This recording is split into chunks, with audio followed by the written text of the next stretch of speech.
What is up, gamers? What is up, gamers? Welcome to the stream, everybody. Welcome to the Thursday stream. The last stream before the YCS. Don't forget, it's not the last stream of the week. Chat, do I have to keep it for the weekend? I don't feel like I do. Golden Ajax, thank you for the 3 months, though. Appreciate you. Thank you. I'm doing great, Nilmi. How are you? How are you?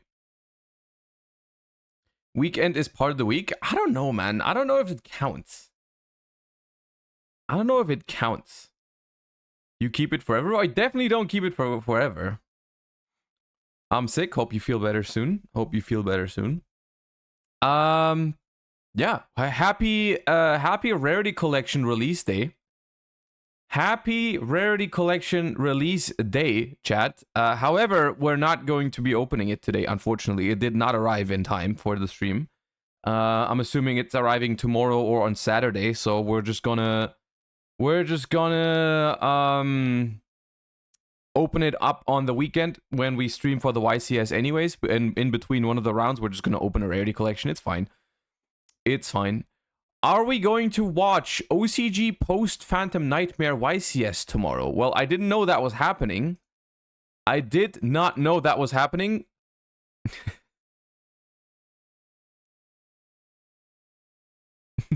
Okay, that one was funny. Thank you for the 8 months. Appreciate that. I didn't know that was happening tomorrow. Is there a Japan YCS best of one thingy? I already have plans for tomorrow, so we can't watch it live, but we'll probably check out the results. On like either on Sunday or next week. You know? Is it going to be streamed? I don't know. I just assumed because they asked if we're going to watch it. I assumed that it was going to be streamed. YCSJ Nagoya. Yeah, I heard of it. I didn't know it was tomorrow. Did Phantom Nightmare like release today in Japan? Or in the OCG rather? Is today the day for them? Whoa! It's another Golden Kappa train. Oh my god, that's gonna be so many I love race up sounds, man. A Golden Kappa train again? What the hell? We had that like 1 week or 2 weeks ago. Holy shit. Okay, well, here we go. Get your Golden Kappas. Get your Golden Kappas now, chat. Get him. Oh my god, this did not have to happen when we had this sub sound. Why did it happen with this sub sound? It's a disaster. Also, why does it happen so early on in the stream when no one is here yet? Well, there's people here yet. Chris, thank you for the gift sub, and thank you guys for the bits as well. Oh, the bits are an easy way to get the kappa without getting the race up sound. It's a win-win situation, chat. It's a win-win situation. Easy clap. Okay.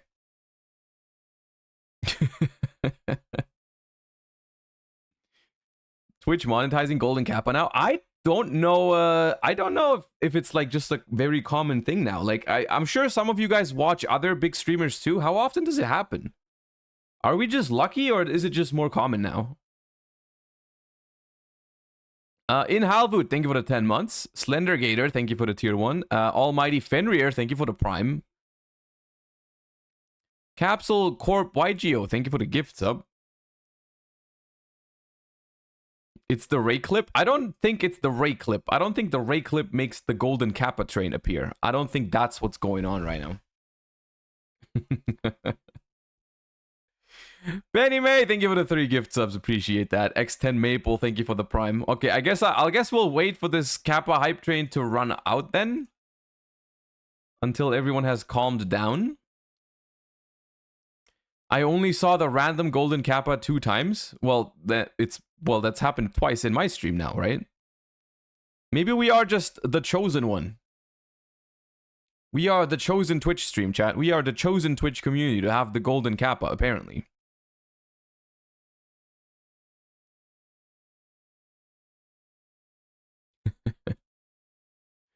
What's wrong with Tikaboo sub sound when?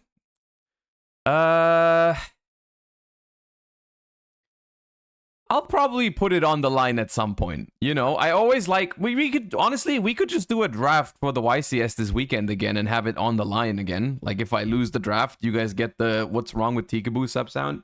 I don't mind that. I think it's fun. I think it's a fun little thing that we can do. As like whenever there's something going on, like a challenge or a little game that we play, you know, if I lose, we put some random out of context sub sound on the line. I think that's a fun thing we could do. I don't mind it. Caitlin Fedrinator, thank you for the gift sub. ZV, thank you for the tier 1 sub to Mobilize Engage. Hard Johnson, thank you for the gift sub as well. Appreciate you guys. Thank you. Ray is better? Well, yeah, but the Ray sub sound is leaving ASAP after this week. The Ray sub sound is goners after this week, because that was the deal. That was the deal. The deal was out of context Ray sub sound for 1 week. It's goners, chat. It's goners. It's Ray sound is a limited time offer. Get your subs now. Exactly. That's what I've been saying. Nah, it's gone soon. It's gone soon.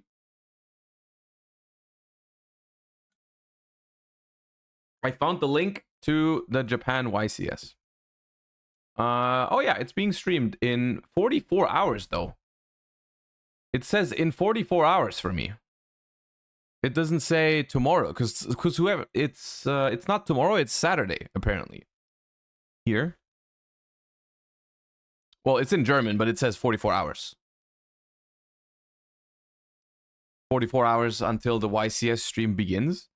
Is it a 1-day event? Is it a 1-day event or a 2-day event? The YCS is usually. It's a 1-day? Ah, that's unfortunate, because I'm not going to be live on Saturday. Like I said already multiple times this week, I will be live on Sunday for the YCS.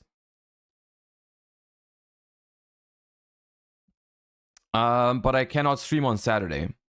So that's unfortunate. I guess we can't check it out. I guess we can't check out the YCS Japan stream in between rounds. 1 day, 4,000 players. It has 4,000 participants? That is insane. 4,000 is insane. And you know what's even more insane? Is that there's a lottery to get in, right? It's like, it's capped. It's capped at 4K. People have to enter a lottery to get a ticket to the YCS. Which is even crazier.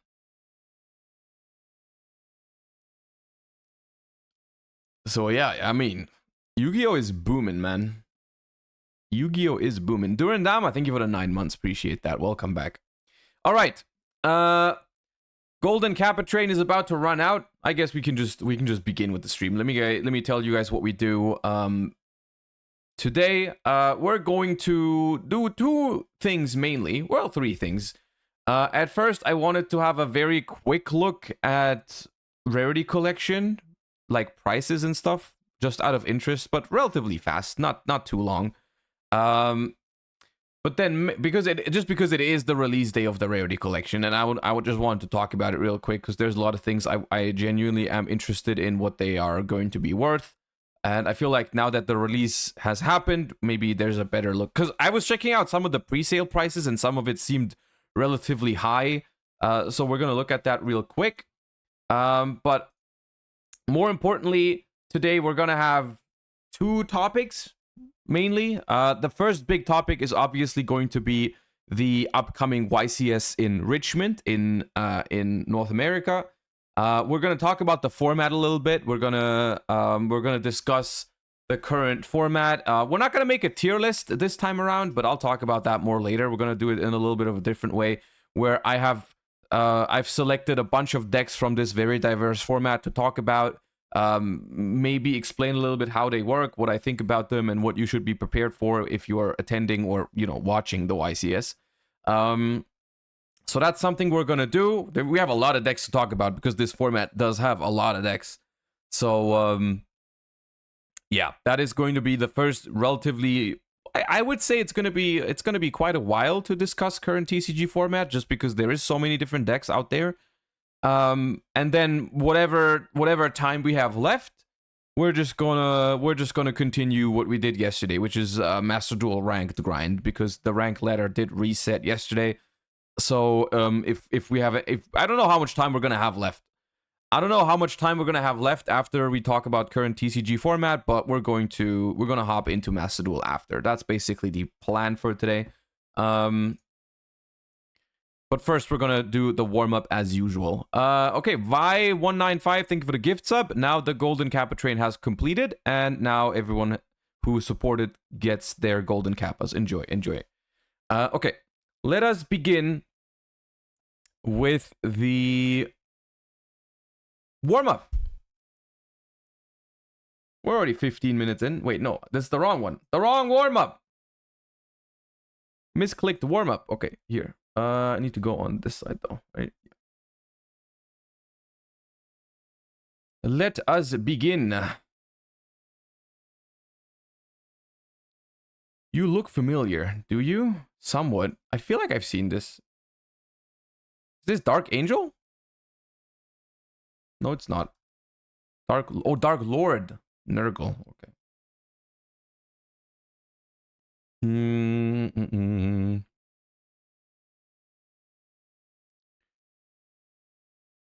This I do not know. Flamvel Dragonov.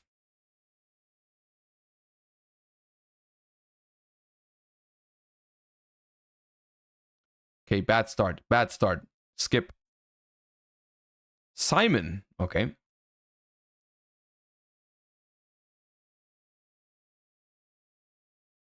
Ooh, this one, is this a ZW?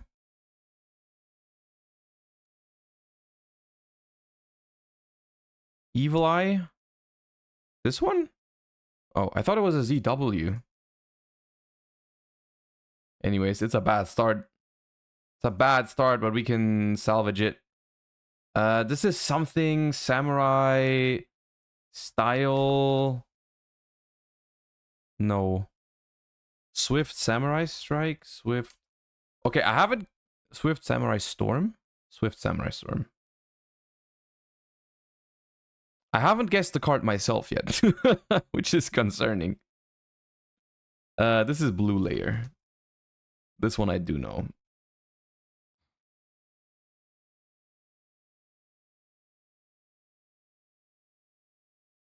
This is an Archfiend.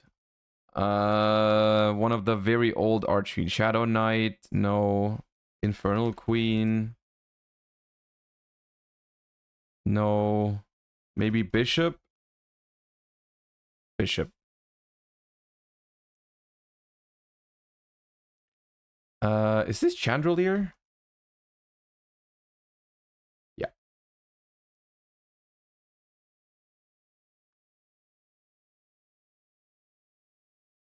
I don't know this one. Tatakawa Knight.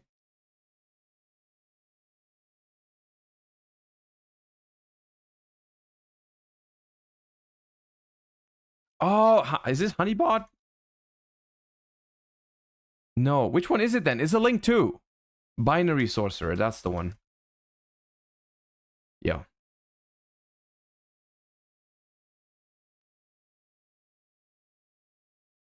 Ooh, Insect Armor, Bio Insect Armor? This one? No, wait, which one? Laser Cannon, Insect Armor with Laser Cannon, that's the one. Wait, what?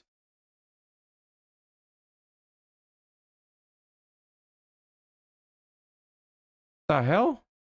Laser Cannon? Oh, come on, man. That has to be a joke. I'm getting Salamangreat vibes from this. Oh yeah, this is a Salamangreat.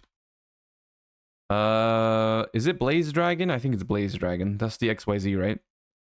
Hipster, thank you for the 9 months. Appreciate you. Oh, Muka Muka.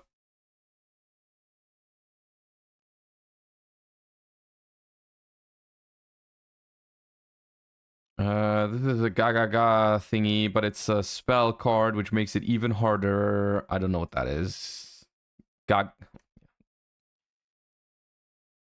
Ring of Destruction, alternate art. Well, not or original art, rather.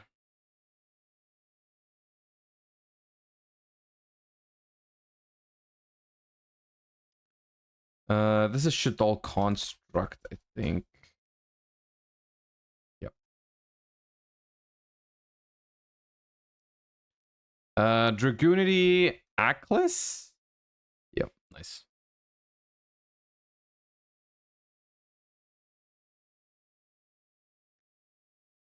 Oh, this is the vanilla that we had in draft, right? Mystery Shell Dragon?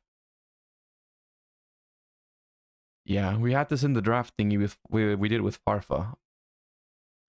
Uni Zombie? Oh. Okay, okay. This is not barrel. Is it twin barrel dragon? I think. Yeah.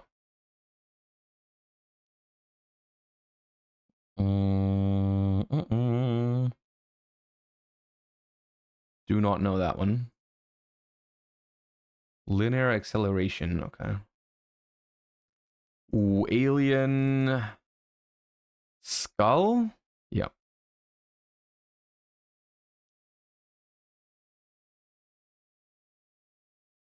Does this look familiar? I'm not sure. Is this a blue eyes? Is this blue eyes solid? Starry dragon? Starry. Okay, no, I did not know that.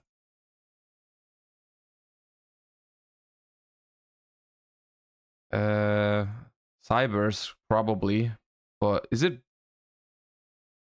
backup operator? Backup operator. Okay, Rose card. Rose Lover, maybe? Rose Lover, nice.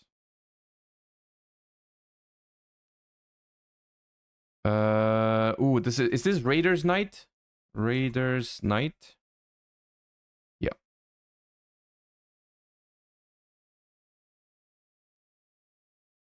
What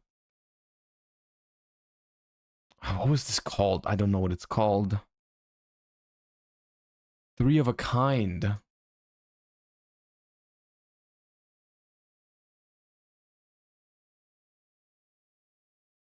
Oh, Frecky!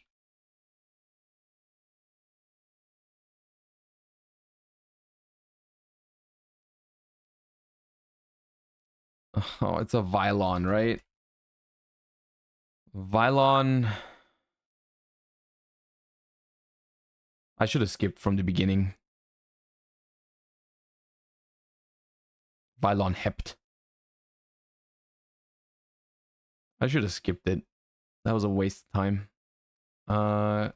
Flying Kamakiri. I think this is 1? Yeah. Cause 2 is the recruiter, right? The Mystic Tomato thingy, or is that 1? I don't know. I think it's 2. I am concentrating current. Reptilian, I think. Is it Reptilian? Oh, it has the digrapher on it, so it's probably a spell. Yeah, no shot. I'm glad I skipped. Ooh, well, this. No, I've seen this. Oh God, what is that? Dark Cure, yes. Dark Cure. Yeah.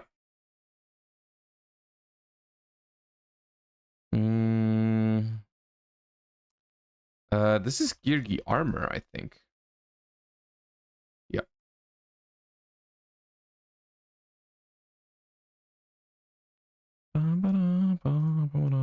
Who is that?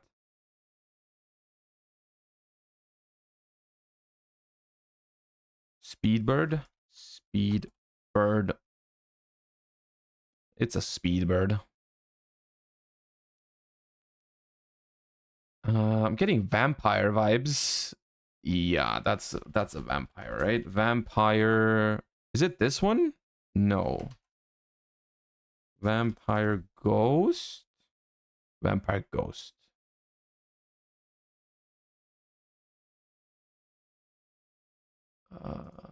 At first I thought it was Utopia Lightning, but it's not that. I don't know what the hell that is. No. Photon Emperor. Okay.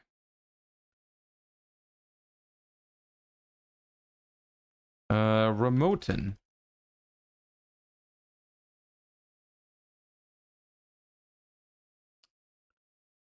Well, it's Sparkman on some card artwork. I don't know what it's called though. Hero Counterattack. Why is this card called Hero Counterattack? It's just Sparkman in front of a bunch of cars.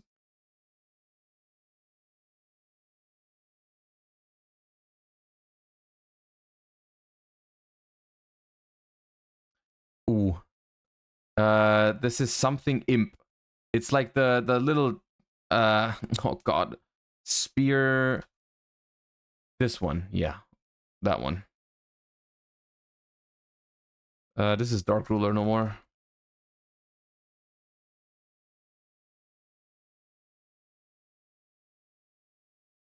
Sylvan Peacekeeper. Yep. Okay, more cybers. Is this binary again? Might be. No. Okay, I don't know what that is. Cybers Accelerator.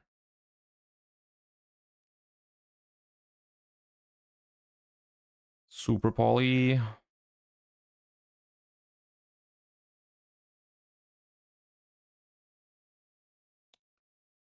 Oh, Beautiful. Yep.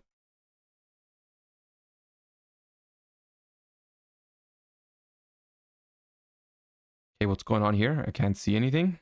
I don't know what it is. The Deep Grave. Well, that's a fitting name.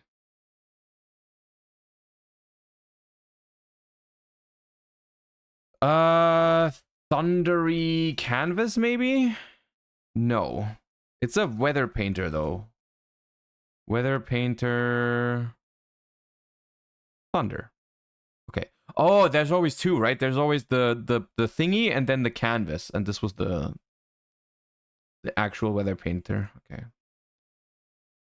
Oh, we had this different dimension. No, dark dimension? Dark dimension soldier? That's the one. Not different.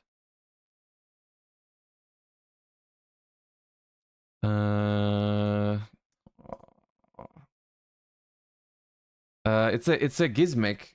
Gizmek. Inaba. Yep.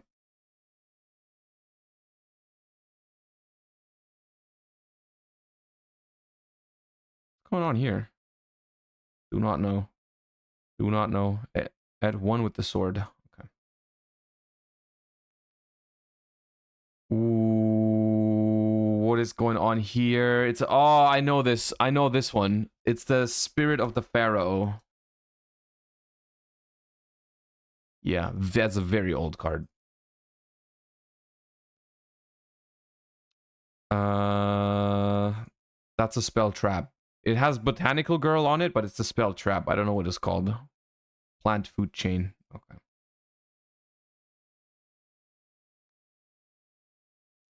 I think this one's called Redice. Redice. What? Level mod? Is it level mod? Oh, it is level mod. Okay, my bad. Oh, Blackwing. Breeze. Yeah.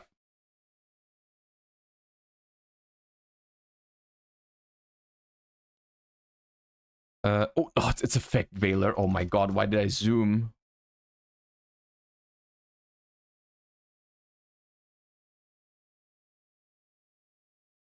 White Aura Dolphin. Nice. Oh god. Fairy of the Spring, maybe? No. Okay, then I don't know. I'm skipping.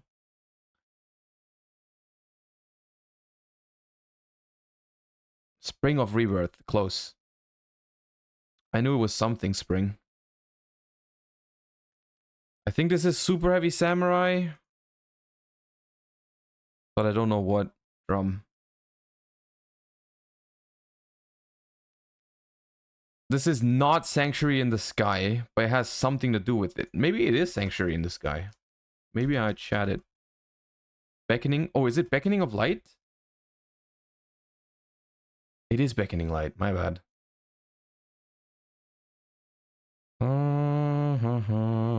The hell is this? Don't know.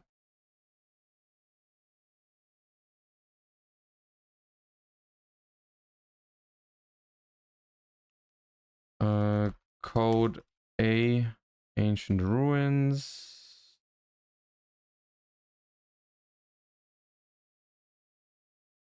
Oh god, we're not gonna get 800. I don't know what this is. No, we only have 5 seconds. Oh, so close, man. So close, man.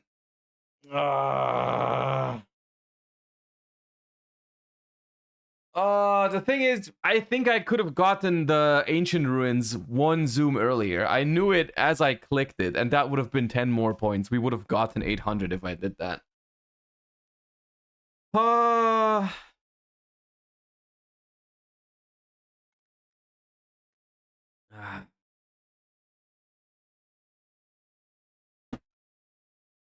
Almost not washed, but still washed. It happens. It happens. It's okay.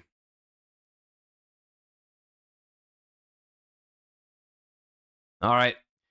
Let's not be washed here then. Level 4 Dark Effect Monster. High attack, low defense. Newer than 2015. Higher attack, lower defense. Level 4 Dark, not a warrior.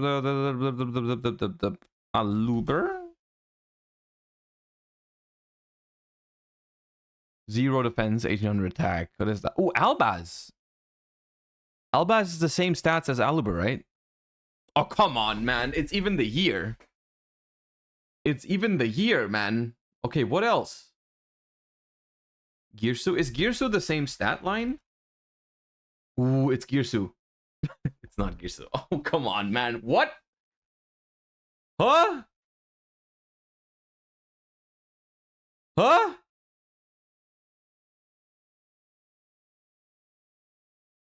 What is that? Albaz the Ashen? Albaz the Ashen, I don't think. Yeah, it's 2022. Also, it's not a dragon. It's also a dragon. I know it from Gage, so I'm not gonna spoil it. Dude, I'm out of ideas, man. How is there 3 meta relevant cards with the exact stat line? And they were just all not it. How unlucky can you be, man? This one's tough. I mean, I don't have any other ideas. Zombie Master? Dude, Zombie Master is not from 2020.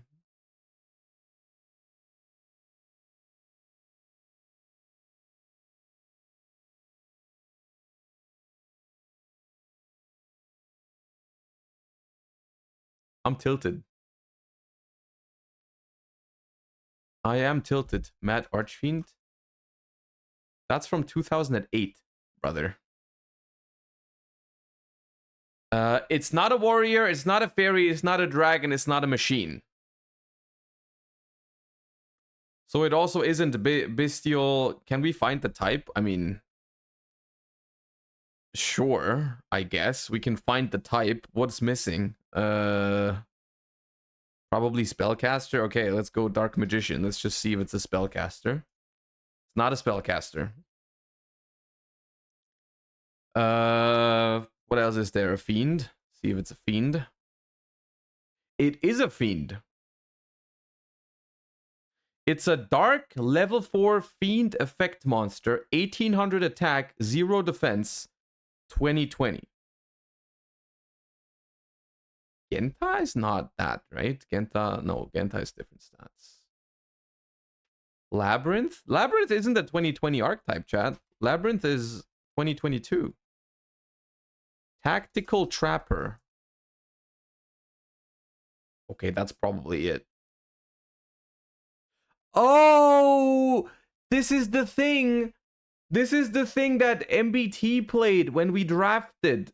Do you remember? I remember it. It's the one that banishes Blackout from the deck. Oh, okay. Now that's just impossible, dude.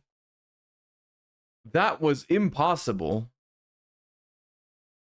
Especially with, like, you know, Albaz Girsu being so much more, like, popular than this dude. Okay, well. The thing is, I remember the card. I remember that card from the drafting we did, but I didn't remember its attribute, type, attack, or defense. I just remembered its effect. Honestly, I remembered that before Albaz or Girsu. Well, I guess you're just built different then. Gage had the same card yesterday. It's the same card for everyone. If you go on this page right now, you have the same card. That's why it's called the daily challenge. I don't know when exactly it switches. It switches in 11 hours. So that's why Gage had the same one, probably.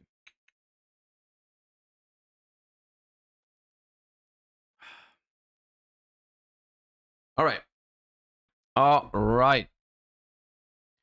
Okay. Warmup out of the way. Pretty bad one. Pretty bad one for today. Okay. Like I said, happy Rarity Collection release date. However, we're not going to be opening one up today. We're not going to be opening one up today because it didn't arrive in time. I was originally planning to open up a Rarity Collection today, but we don't have it. We do not have it, so we will probably be opening it up on Sunday. In case I didn't mention it often enough yet, I'm going to be live on Sunday for YCS Richmond Day 2 Top Cut watch party, and then in between rounds, we're just going to open up the box. I'm assuming it's going to be there until Sunday. I'm assuming it arrives either tomorrow or on Saturday, and then we are going to crack it open on Sunday together. One case? No. It's just one box. I always get one box whenever a new set releases. I get one box from one of my sponsors, SmartGuard, to open up on stream. And that is usually it arrives on Thursday, or sometimes it arrives Friday. So we'll have to wait and see. Nano, thank you for the 8 months. Appreciate you. Thank you for the support. Okay, so couple small things before we hop into the main content for today. They did announce, or not really announce, but they updated the database for Valiant Smashers, which I want to lose a few words about before we move on. We know the names now for the new archetypes when they come to the TCG, which is, I mean, not huge news, but it's something. The Memento archetype is now called Memento Dlan, which okay, what was wrong with Memento? What was wrong with Memento? And then why is it Centurion instead of Centurion?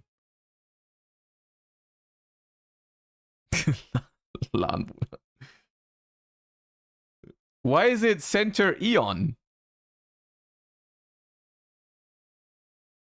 I don't know. I don't know is good.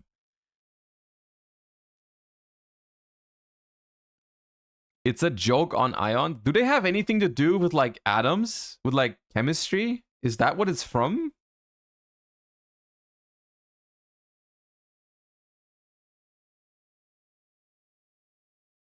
Sometimes the translation team just doesn't want the fan translations to be right. You think they do it on purpose? You think they're like, the Yu-Gi-Oh community has gone ahead and translated these cards by themselves. We're gonna make sure that they're wrong. Read the notes. Okay. The localized keyword still appears to be Memento, but the monsters and spell trap seems to be combining Mictlan more directly to Memento. Okay. The theme's name was likely localized this way to make it more brandable, but also to future-proof it against Armato's Legio Centurion, which is written with different katakana.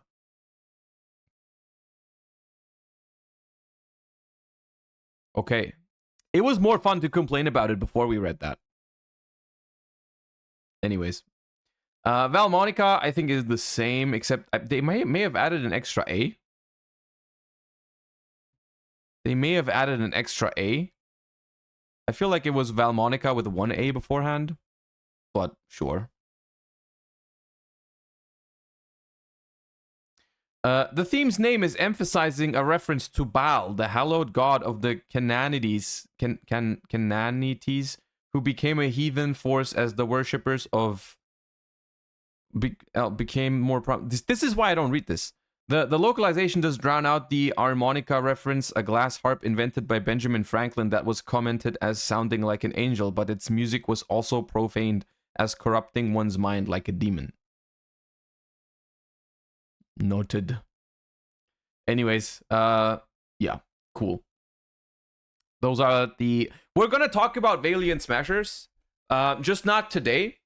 Simply because Valiant Smashers, well, we have already looked at some of the cards, but I want to look at it in some more detail, but a little bit closer to its release, which its release is in about, I want to say 2 weeks. I want to say 2 weeks is when we get Valiant Smashers, but I decided that we're going to look at it in like next week, maybe next week. We're going to look at each of the 3 archetypes. Maybe we're going to try and build the deck and see what it does. Because specifically Centurion or Centurion, I'm going to call it Centurion from now on. Centurion is going to be, I think it's an interesting archetype at least. I'm not going to say it's tier 1 for sure, but I think it's interesting. So we're going to do that. I just didn't want to do it before the YCS with Age of Overlord, right? Like we have a YCS this weekend where Valiant Smashers isn't legal yet. So I figured rather focus on the current format for today and then look at Valiant Smashers cards next week when it's closer to their release and we don't have a big tournament coming up where these cards are not legal yet anyways, right? So we're going to take a look at all these 3 archetypes in a little bit more detail, probably next week. But for today, this is all I wanted to really look at.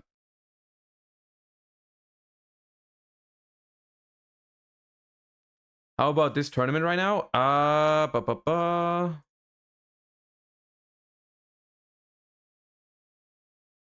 Oh, you mean OCG meta? I mean, I guess we can quickly look at it. I haven't seen this one yet.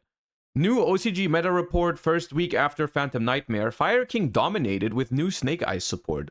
Since with new Snake Eyes populace, you have another option to search original Sinful Spoils, another way to have Ponix.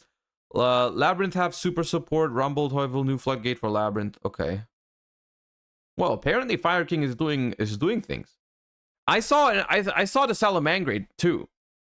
I just want to point that out.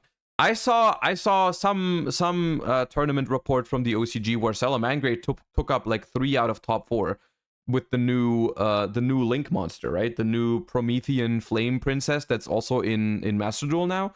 People have been trying some Salamangreat with that. Well, yeah, we see Fire King, we see Salamangreat, we see Snake Eyes here. You know, it's the year of the fire, dude. It's the year of the fire decks, apparently. A lot of fire support. We're also going to take a look at Fire King. We are also going to look at Fire King closer to the release of the structure deck. I believe that the Fire King structure deck also releases this month, which means that both Valiant Smashers and the Fire King structure deck are both going to be legal for Bologna, I think.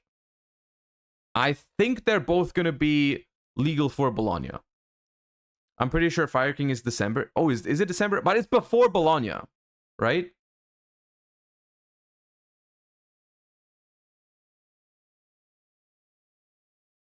It's the day before Bologna. Okay, that's what... Okay, I mixed it up. I mixed it up. I just remembered that it was before Bologna. That's why I thought it was November. But I think it's just very early December. Okay. VODBB, thank you for the 10 months. Appreciate that. Ain't no way Fire King meta in 2023. Well, we're about to find out, right? We're about to find out. Yeah. Anyways, that is way down the line, you know, couple weeks, maybe even months down the line. Let's stick to some more current things for today. Rarity collection releases today, and I wanted to have a very quick look, rather very quick talk about, you know, some of the stuff that's going on. We got a whole lot of things. Pot of Prosperity, $9 for a Pot of Prosperity is that good? Market watch, somewhat. The thing is, I don't like to do market watches like this very often because I just tend to not give very good advice. I tend to not give very good advice on it because I just have no clue what's happening. The Yu-Gi-Oh market often behaves in ways that I simply don't understand. But I'm just trying to think, because my head is in a weird spot with the Rarity collection right now. Because I personally am looking to get some of the cards from it. But I don't know exactly which ones yet even, but I don't know what I'm expecting in terms of the pricing, because on the one hand, I find it hard to imagine, because for example, I think there was some card, some fancy rarity. Hold up, most expensive first. Quarter Century Ash. I checked out earlier today. This thing is $130. $130 for a Quarter Century Ash Blossom. And on the one hand, I kind of get it. You know, it's a Quarter Century Ash Blossom. On the other hand, I have a hard time, quote unquote, accepting that this is a good price, because it's like, you get multiple Quarter Centuries per box, right?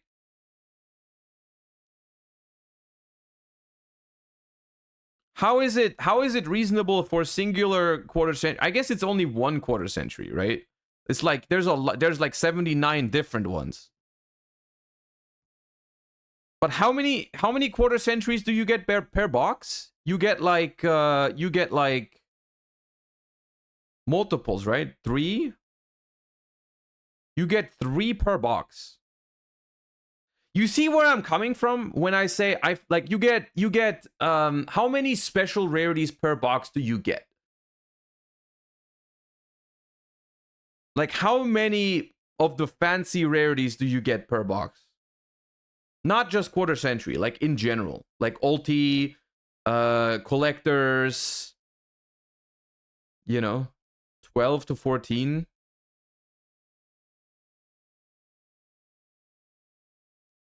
There's a lot of different numbers right now. 12 to 14.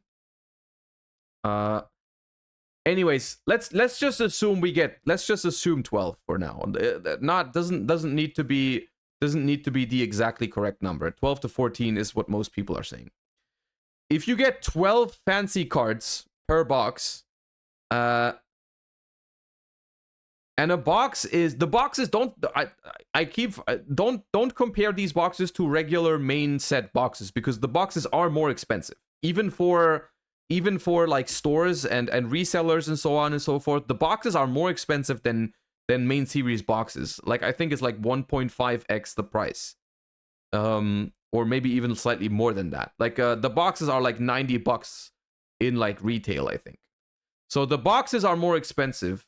But still, I felt like when you have 12 fancy cards, right? You have 12 fancy cards, and you have all the other holos too. Don't forget that a lot of the super rares, a lot of the ultra rares, a lot of the secret rares that aren't rarity upgrades, they still hold a decent amount of like value, right? I find it hard to imagine that some of those fancy cards alone are more expensive than the entire box, man. But I guess it's only really Ash here. Like, even Baron, okay, it's only Ash. The only card that's worth more than the entire box is an Ash Blossom in Quarter Century. Which is, it does look good. I guess it might be understandable in a way that, like, Ash Blossom is also one of the few cards in this set that didn't have a super fancy rarity print yet. 130 seems reasonable. Yeah, it's like the new highest rarity print of Ash, I guess. I don't know. I was yeah. I guess I was maybe it's just me. Maybe I was hoping for it to be a little bit cheaper for fancy ones, but it's fine. I guess. It's not too bad. I mean, yeah.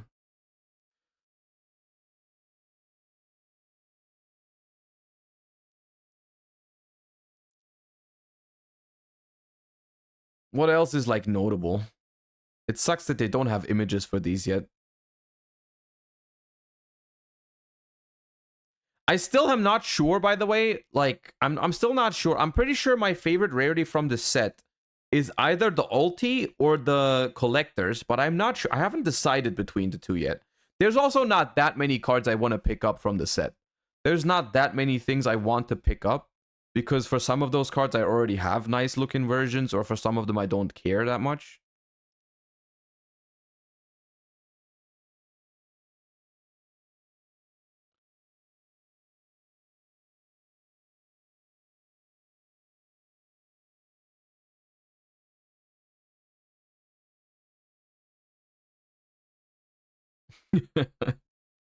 Dude, that is I would be insulted by that box. If I opened Quarter Century Summon Limit and Featherstorm in one box, I'd be sad. Let's sort by most popular, rather. Yeah, we got Droplet for $3. We got Prosperity for $9. We got Tactics for $4.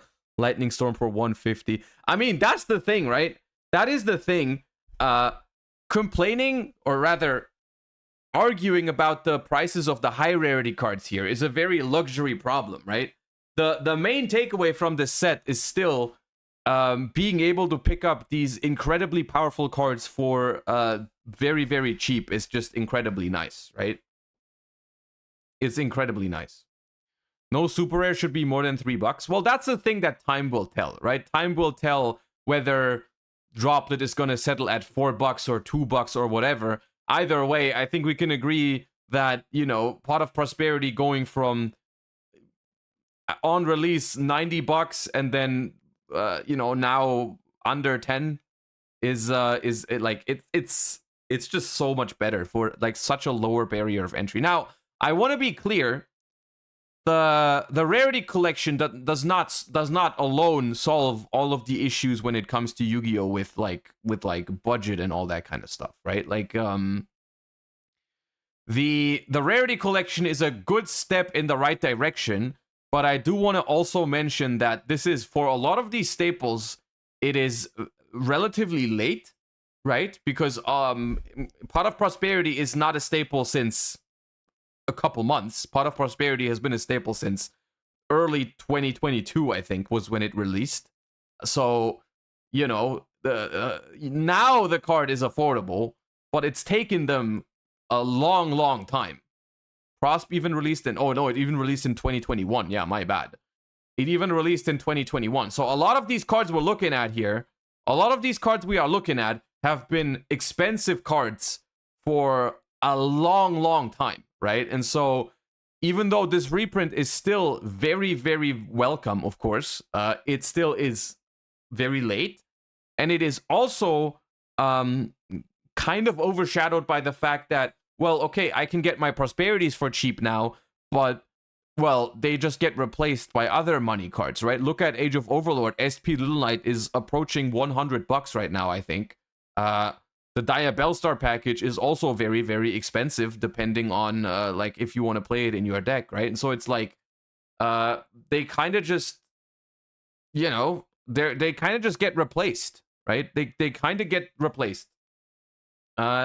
Jane OCG Meta, thank you for the 5 gift subs. Now, of course, it is, I don't know how to put it, but SP Little Knight being a money card is, I think, better than Pot of Prosperity being a money card. Simply because SP Little Knight usually is a one-of, sometimes a 2 of, whereas Prosperity usually was a 3 of. So at the time when Prosperity was a $100 or €100 card, you basically needed to spend $300 on a playset, right? Whereas SP Little Knight, you need 1, which is still a lot of money, and it is still a problem. But you know, Pack and Quantal set SP is a 3 of and Rescue Ace. So okay, my take on that is maybe it is. My issue with card prices is really when it's cards that you need in every single deck, right? And that's why, for example, I think it's not the end of the world if something like Vanquish Soul is expensive, or which is like that. Yeah, it sucks that Vanquish Soul is expensive, but you don't have to play it, right?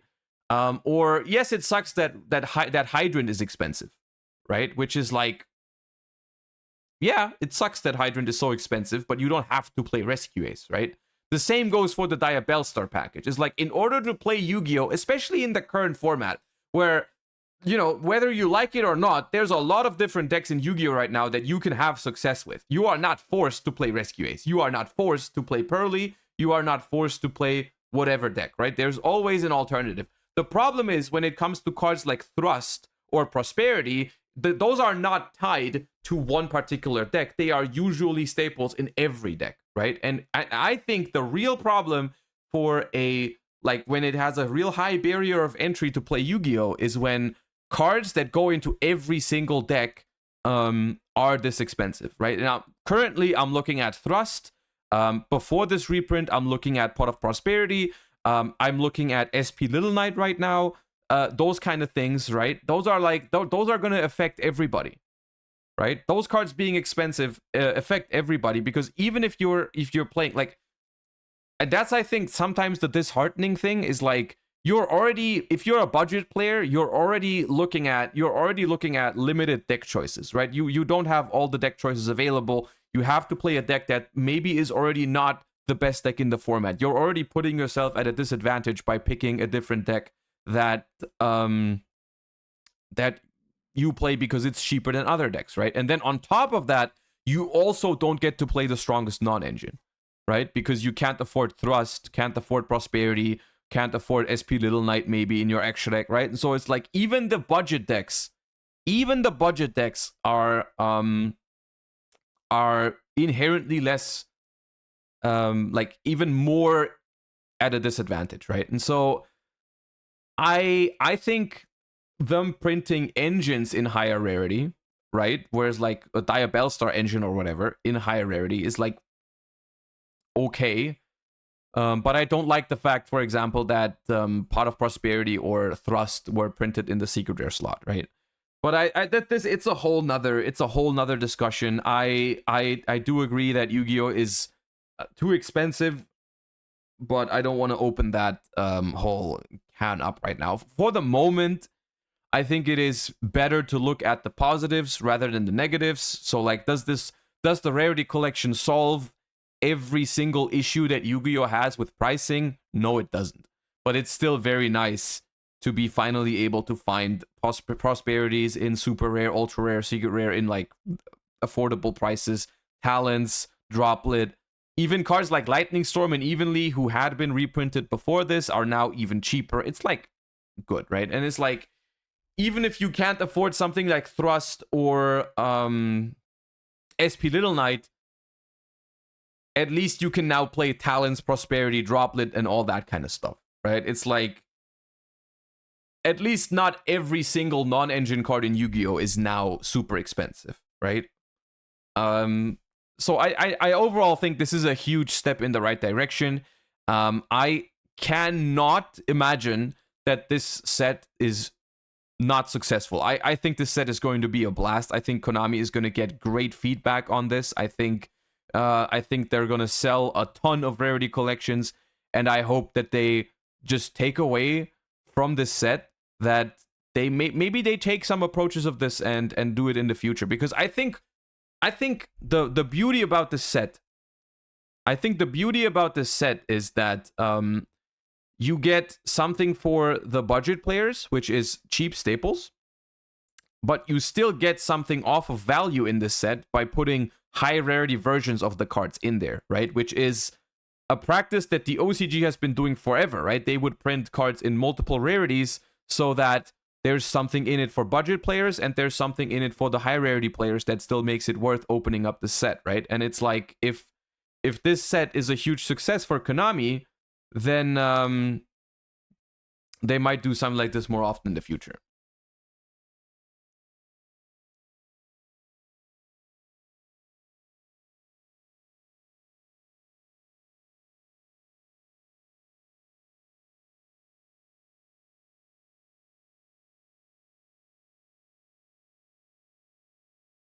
Removing Maxi was a mistake? I would argue no.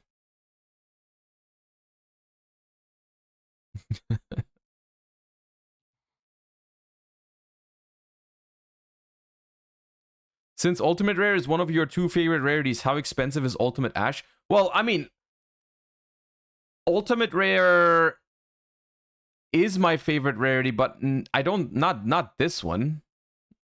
I mean, I'll have to see it, but it's not the regular Ultimate Rare. But Ultimate Rare Ash is $45 right now. So there is definitely the community has decided apparently that they like the quarter century the most. Are quarter centuries harder to pull than ultis and collectors? What are the ratios? I think quarter centuries are harder to pull, right? Yeah, okay.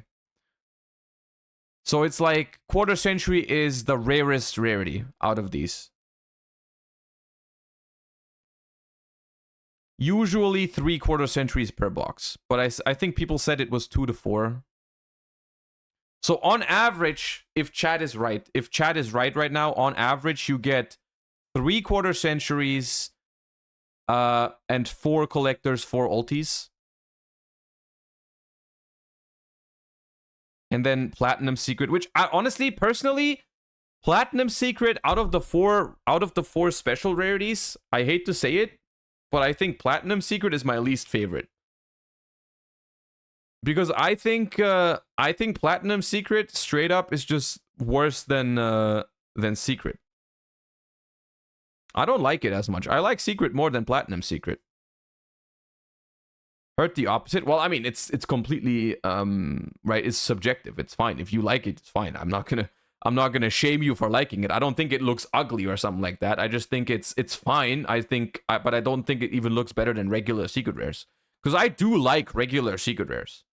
I do like regular secret rares, and I don't think the Platinum Secret makes it look better for me. But I think it's fine. Like, if you like it, sure, go for it. That's the beauty about this, right? We don't have to argue about it. We don't have to argue about what's better or what not, because every card comes in every rarity. Like, literally, if your favorite rarity is super rare, just pick up the cards in super rare. There's no point in like arguing about it. You know, like, if you prefer the platinum, buy the platinum. If you prefer the ultra, buy the ultra. If you prefer the collectors, buy the collectors. Right? There's gonna be every rarity in here, so that's kind of wholesome,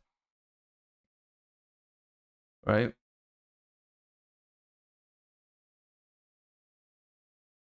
No rarity shaming here except for platinum rare and maximum gold rare. Exactly.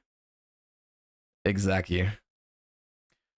Renox, thank you for the prime. Also, Kesojama, thank you for the full year. Appreciate you. Kaifu, thank you for the 9. I honestly, for some cards, chat, I even prefer Secret Rare over Quarter Century. I think Quarter Century and Starlight are cool, but for some cards, I like Secret Rare more. Sometimes it's too much for me.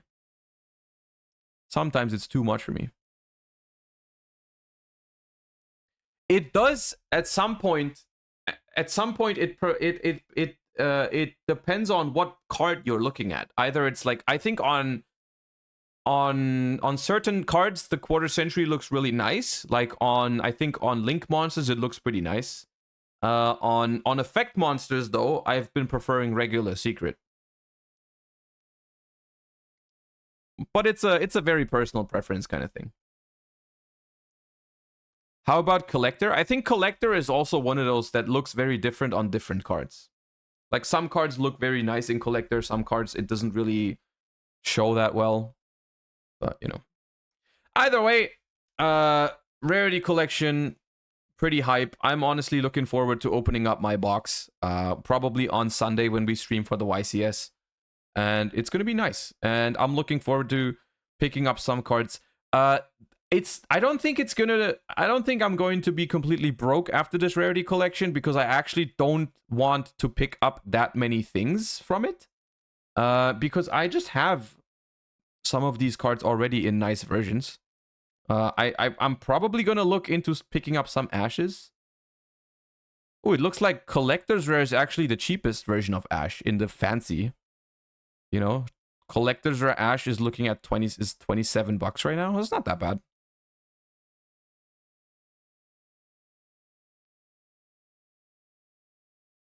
I want 48 different cards, but like 150 cards in total. That is a lot. I bought a case. See, the thing is, it's probably... It's looking like it's a set that it's probably fine to open up in terms of value. The thing is, I just don't like opening up cases, even if the set is worth it, because it's just so much work too. Like, you're going to be missing some cards, then you still have to buy them. You have to sell the ones that you don't want and stuff like that, which you can do that. You can do that, but I would rather, you know... I'd rather not have all that work. You know, opening is fun. Well, yeah, if you have fun opening, then fine. Mastro Biscotto, thank you for the 3 months, and Hyper Artonis, thank you for the 11. Okay, enough about the Rarity Collection. We're gonna talk about it a little bit more when we open up a box on Sunday. I think it's also a matter of I cannot possibly tell what rarity I like the most before I actually see them live. You know, I need to see it before I can say what I think about it. Okay, what else do we have? Oh, this one I was supposed to tell you guys about, I think yesterday, but I forgot. The pack Sleeve Chief Halloween playmat is on sale. I forgot to tell you. I probably should have told you on Halloween. But I did forget. But there are still some left. So if you want to support pack Sleeve Chief or myself, you can go on !sleeves and you can cop yourself the Halloween playmat. You can use Josh, I think it's 5. I think it's Josh 5 for 5% off on every Sleeve Chief order. So, you know, if you like the 2-player cloth playmats, you can get the Halloween playmat still. It is still there's still some amount available. Anyways, let's talk about the current format. Speaking of pack, let's talk about the current Yu-Gi-Oh format approaching YCS Richmond this weekend. There is 2 things I want to do for this current format. The first thing is actually something we haven't done in a while, which is a little React Andy, because I saw fellow pro Yu-Gi-Oh streamer Jesse Cotton upload a video, my problems with the current Yu-Gi-Oh meta, and I haven't seen this yet, but I figured it would be a good starting point for discussing the current format. I don't actually think we've reacted to a Jesse video either. We have never done it, or it's been a while. But I am curious on what Jesse thinks of this current format. Obviously, we've talked about it with Pack a little bit in the chat. We're gonna talk about the format as a whole, and then I've prepared a little bit of a discussion leading up into YCS Richmond, where we talk about some of the meta contenders. It's not gonna be a tier list, because I feel like we've been talking about we've been doing tier lists a lot, so let's do it in a little bit of a different style. When did pro players become such crybabies? You are being incredibly toxic and not listening to what people are saying. You know, if someone says this format sucks, it is not crying if they voice it in a reasonable manner. And if someone doesn't like something, that does not make them a crybaby. Okay, like you can disagree with their opinion without insulting them. Have you ever tried that? I feel like you get you'll get along better with people if you try that, you know? Like I've said multiple times that it is fair to like a diverse meta, but there's also things that are like negative about it.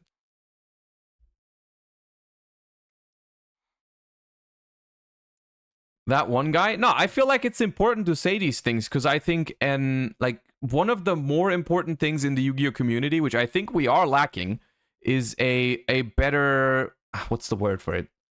Like a better understanding for people with different opinions, right? Like, only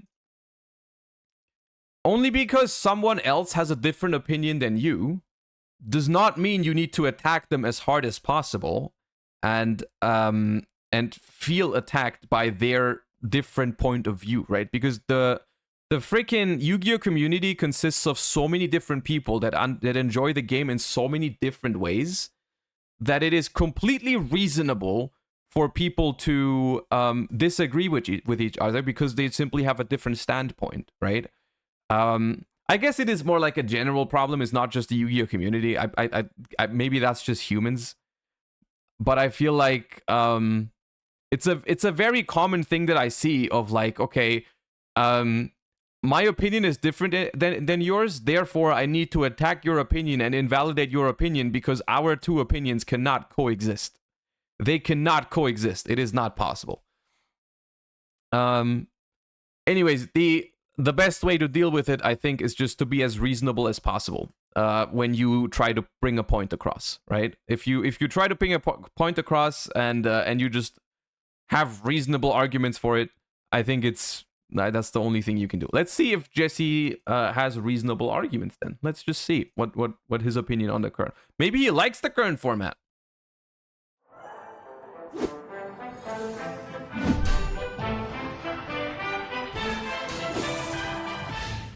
Hey guys, welcome back to the channel. Today I want to go over a lot of the Yu-Gi-Oh discourse that's been happening on Twitter. Now, there are kind of two different topics that have been talked about, so I'm probably going to break that up into two different videos, but I figure we can get started at tackling this because, you know, on stream I've been asked quite a bit about my thoughts on this stuff, so I figure it would be good to go ahead. And before I continue, I want to address the fact that my face is poorly lit right now. Unfortunately, both the lights and both my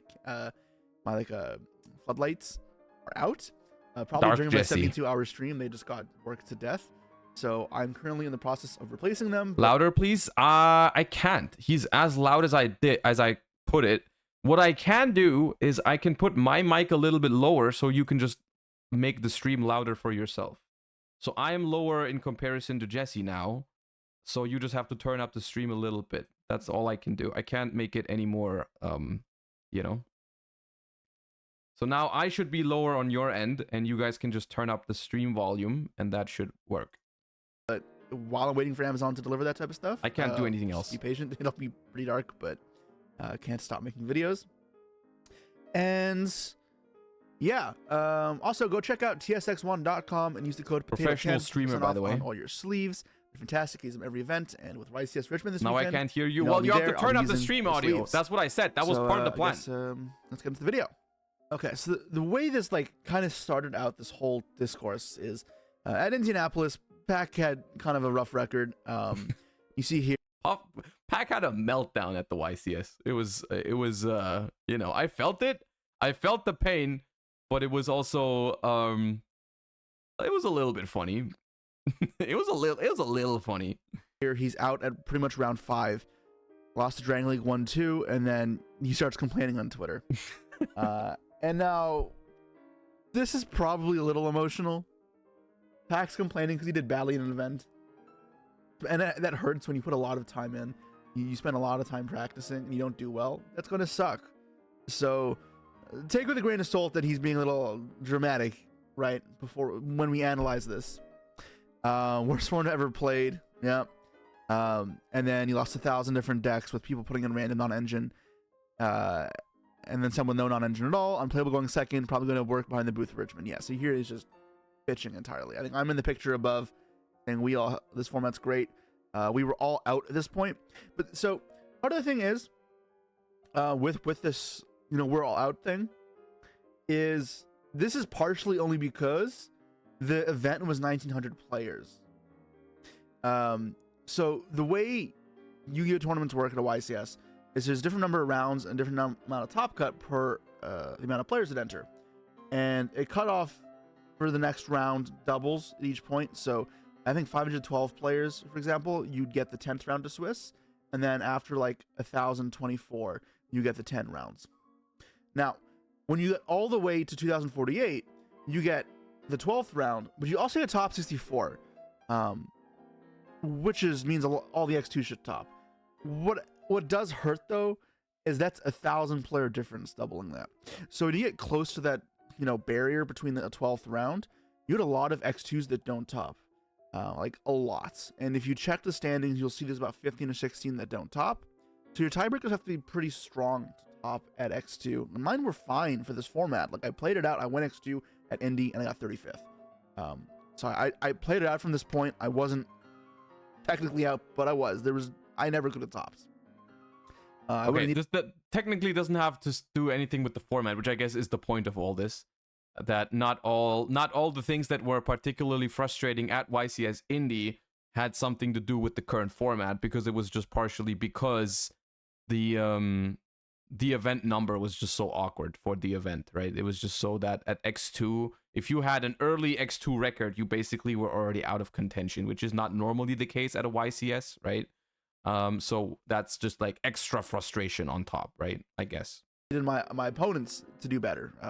Do you think there's a way to fix the Swiss system for like 1950 players? There is, yeah, there is. It's being done in, I want to say, Pokemon. Sometimes, not always, but it used to be done in Pokemon. It was a system that they called X2 Top Cut.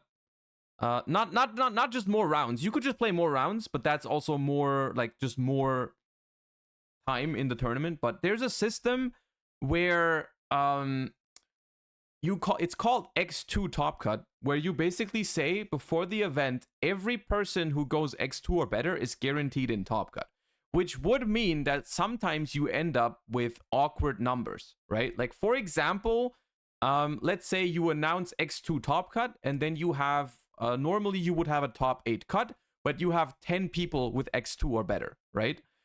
What happens then is before you play top 8, because you have 10 people that went X2 or better, before you play top 8, you take the 9th and the 10th place finisher, who technically would miss top 8 on tiebreakers, right? The number 9 and number 10 have to play against number 7 and number 8 for a spot in top 8, right? And everyone with better records, better tiebreakers is safe in top 8, and people 7, 8, 9, 10 have to play for it, right? That is a system that they have used before in, I believe it's Pokemon. Correct me if I'm wrong, but I'm pretty sure that's been a case in Pokemon at some point. And I think that would be good. I think that would be better than having people just miss on Top Cut because of a slightly worse tiebreaker, right? Like being 32nd or 33rd, there's like such a small difference between the tiebreakers between 32nd and 33rd. I think it would be better instead of like, of course, for the person in 32nd place, they would not like it in that moment. They would be like, I wish we had the other format. But I think beforehand, before you played the event, it would feel better. Like before I enter an event with 1,900 people, I would be like so much happier to have a system like that and be like, if I make X2, I definitely have a chance at making top 32. It doesn't matter when I lose. If I go X2 in this tournament, I can play for a top 32 spot, right? I think that would be better. But it does require in total 1 extra round for the tournament, because that time where the people that have to play for the top cut spots, it would be 1 extra round basically, right? Sorry to repeat, another way of doing it is that if there's 10 players in X2, you make the top 2 have a bye round 1. If the top 2 have a bye round 1, no, that doesn't work. If you have 10 people, 2 of them get a bye, then you have 8 people left, so they have 4 of them advance, then you have 6 people. That 3 buys. If you have 3 buys, you have 7 people that have to play, which also doesn't work. It would have to be 4 people? No, it doesn't work. It doesn't work no matter what. It doesn't matter. It doesn't work. What you say doesn't work. But I get what you're saying, but it doesn't really work. So we all 3 of us were X2 at this point, top right? 6 gets buys. That's part of what. Well, but if top 6 get buys, it's the same thing. because then 7, 8, 9, 10 have to play against each other. It's the exact same thing, right? It's what I said. Is it bad? Or make this hurt even more as it feels like you've even less agency than normal event? So, in part, there's a good chance that the what if the X2 that make top are less than the X2 that don't make it? Well, then the X11s have to play because they weren't high enough in the top cut, right? Some of them. complaining comes from that aspect as well. At least we don't have to talk about it. We don't have to talk about it too much. It's.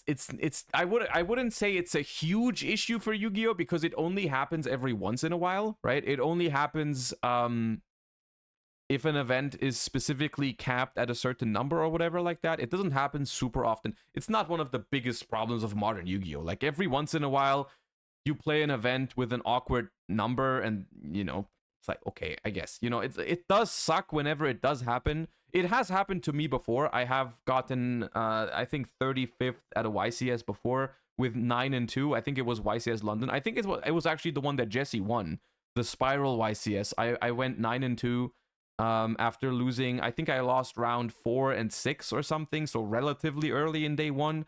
And then I went 9 and 2 and I got 35th or something like that. And it really, really sucked in that moment. Like it really sucked, especially after you go X2 early and you are on the bubble super early, which is like very, very stressful. And then you win all the rounds. You're like so happy. You're like, oh my God, I won like 5 or 6 rounds in a row to still make X2.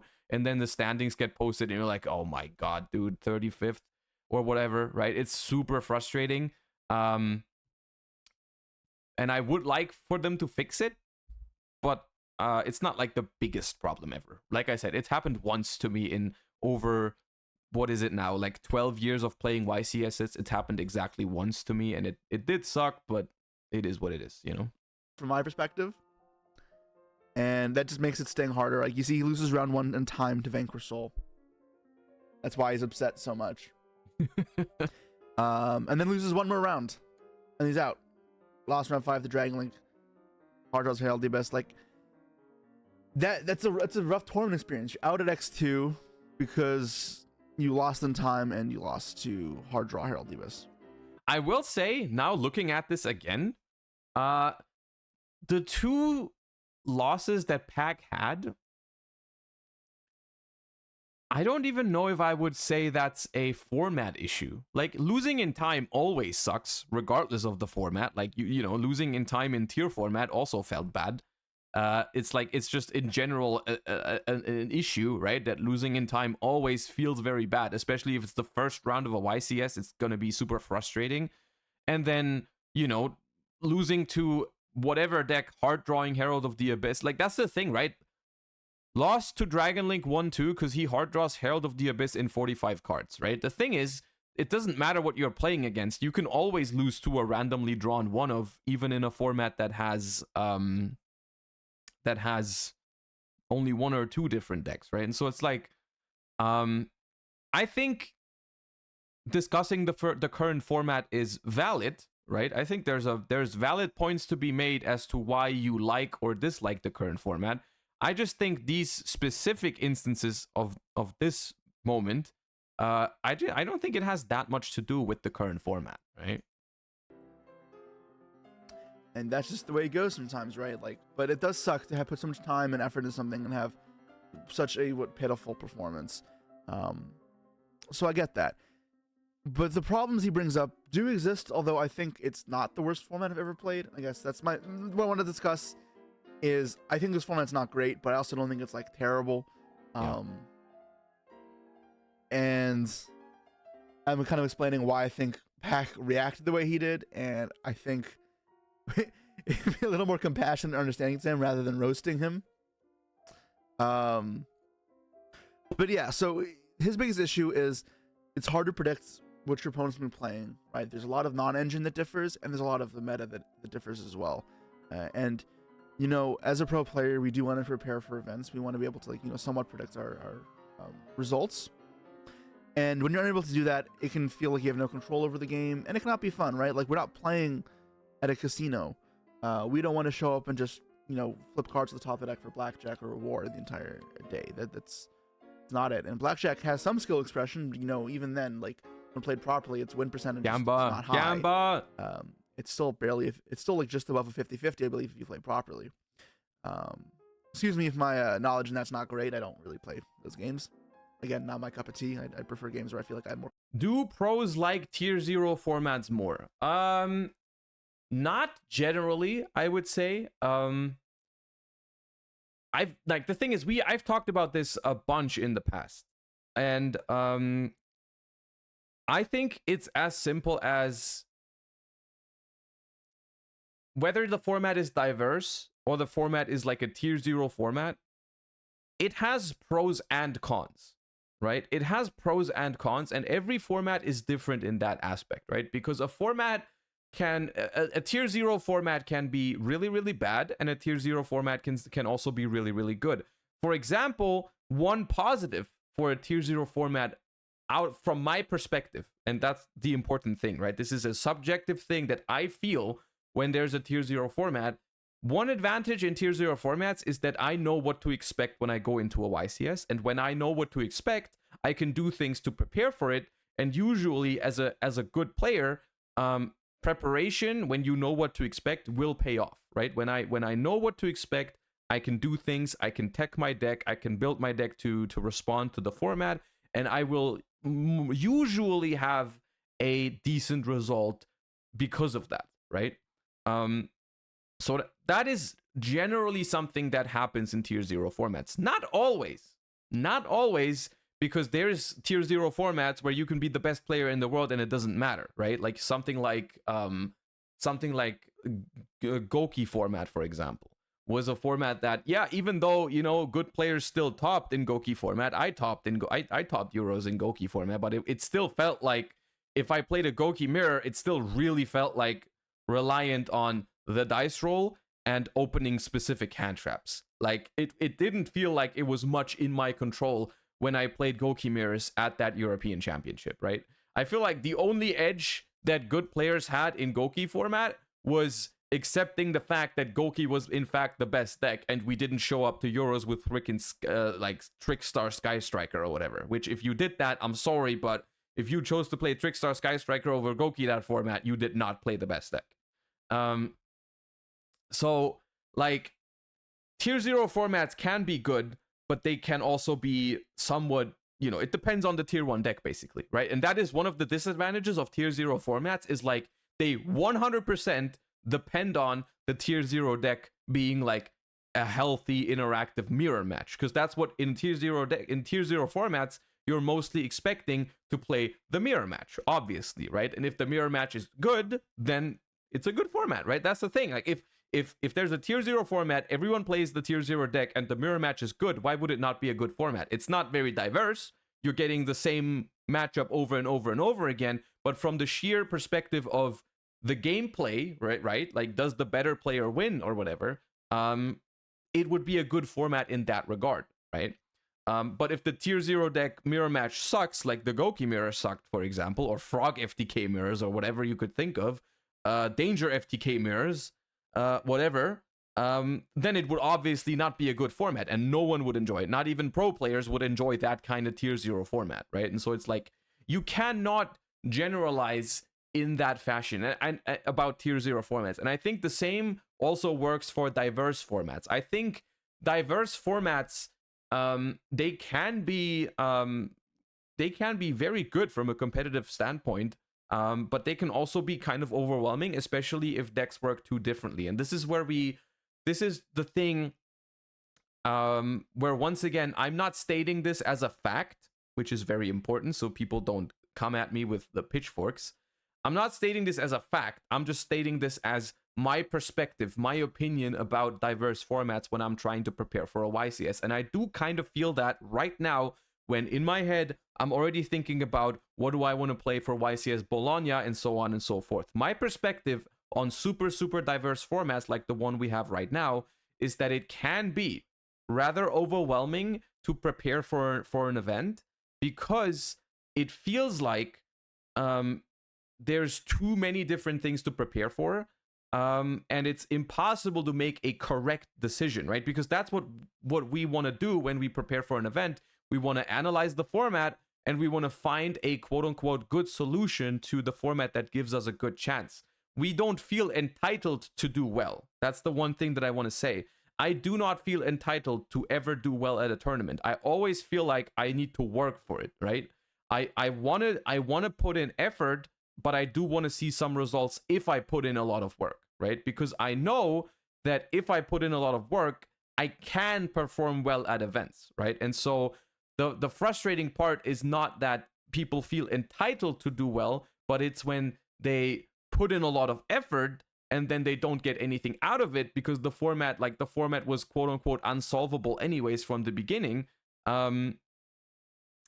is like frustrating, right? It's like when I look at this current format and I see, like, we're going to talk about it in a bit. We're going to talk about all the different decks that you need to be prepared for. And then it just feels very arbitrary, right? When you go to an event and you're like, okay, there's 20 different decks that are all really good right now. And then, you know, half of them play a lot of hand traps, half of them play a lot of board breakers, some of them play shifter, some of them are Tearlament, some of them make dweller, some of them are like rescue ace set for back row, some of them, you know, all that kind of stuff, right? A lot of these decks, because it's Yu-Gi-Oh, are gonna work in very, very different ways, right? And preparing for decks that work very differently is tough. It's not impossible, right? You're still gonna be you still are gonna be somewhat prepared. So the format right now is not awful, right? I don't think the format is awful because and that is also, I think, very very good to note about the current format, is that a lot of the decks that are good right now are not that like degenerate. Like, there's not many decks right now that I have a concrete problem with. Like, I don't think Rescue Ace is a super problematic deck design. I don't think Unchained is super problematic deck design. I don't think I like a lot of the decks in the format right now are like, I'm fine with those decks. You know, I like those decks. I think they're all right. Pearly is a little bit arguable because Noir is kind of a cringe card design. I will admit that. I think Pearly as a deck overall, I think, is okay. The only thing I don't like is the Noir kind of being the boss monster. Like, I'm not a big fan of towers, but like you know, like Pearly still is somewhat balanced overall. Most of the individual decks I'm fine with, right? Not every single deck I like, but most of the decks right now in the format I'm okay with them existing. It's just the fact that they all exist at the same time can be overwhelming. And one take that I hear super often is just like, oh, the pro players are just crying because they don't know how to play against Rogue. That is not true. I would never complain about losing to a Rogue deck if I lost because I don't know the cards. That's on me. That is 100% on me. If I lose to a Rogue deck because I don't know what their cards do, you would never see me complain about that. Unless it's Lokai. No, even Lokai, I have never lost to Rika because I don't know what the cards do. I have never lost to Rika because I made a misplay based on what kind of like cards they had. I've lost to Rika because I've lost the dice roll and gotten full comboed on, and that was my issue with the deck. My issue with it is not that it's a viable Rogue deck. That is not my issue. Right? I have lost to Rika before, but not because I didn't know the cards. I lost to Rika because literally there was no game being played. I lost to Rika in Top Cut at German Nationals because they went first, full comboed me game 1 and game 3, and had roll game 1 and game 3 on top. Like, that is not that is not a, oh, you didn't know the Rika cards angle, you know? Either way,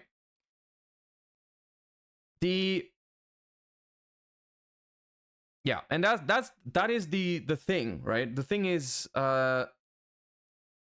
diversity from a pro player perspective is just hard to prepare for. And when I say hard to prepare for, I don't mean like, oh, you just need to work harder. Because hard implies you can do it by just doing more work or preparing better, right? It doesn't feel like that. It doesn't feel like the more you prepare, the better you will perform. Which is, that's what we want, basically. We want all the work we put into a tournament to get us something if we do all that work, right? But it doesn't even feel hard to prepare for it. Sometimes it feels impossible. And that's the frustrating thing, I think. That's a better way to put it. It doesn't feel hard to prepare for because that's fine. We are willing to work hard, but it does feel impossible sometimes because if there's so many different decks, you literally don't have the option. You cannot make your deck good against everything, right? It's not possible. It's not something you can do.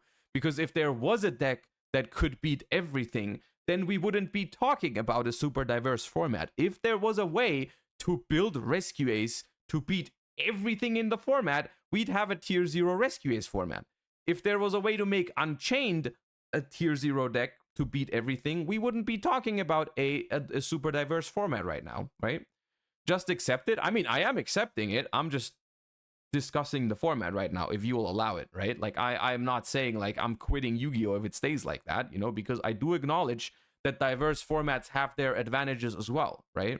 Because, and that is one thing I also realized over time, the people complaining in situations like this one, or rather, I wouldn't even call it complaining what I'm doing right now. I'm just explaining my point of view. I'm not even saying it's a inherently bad thing and it shouldn't be like that, because I don't think that's the way.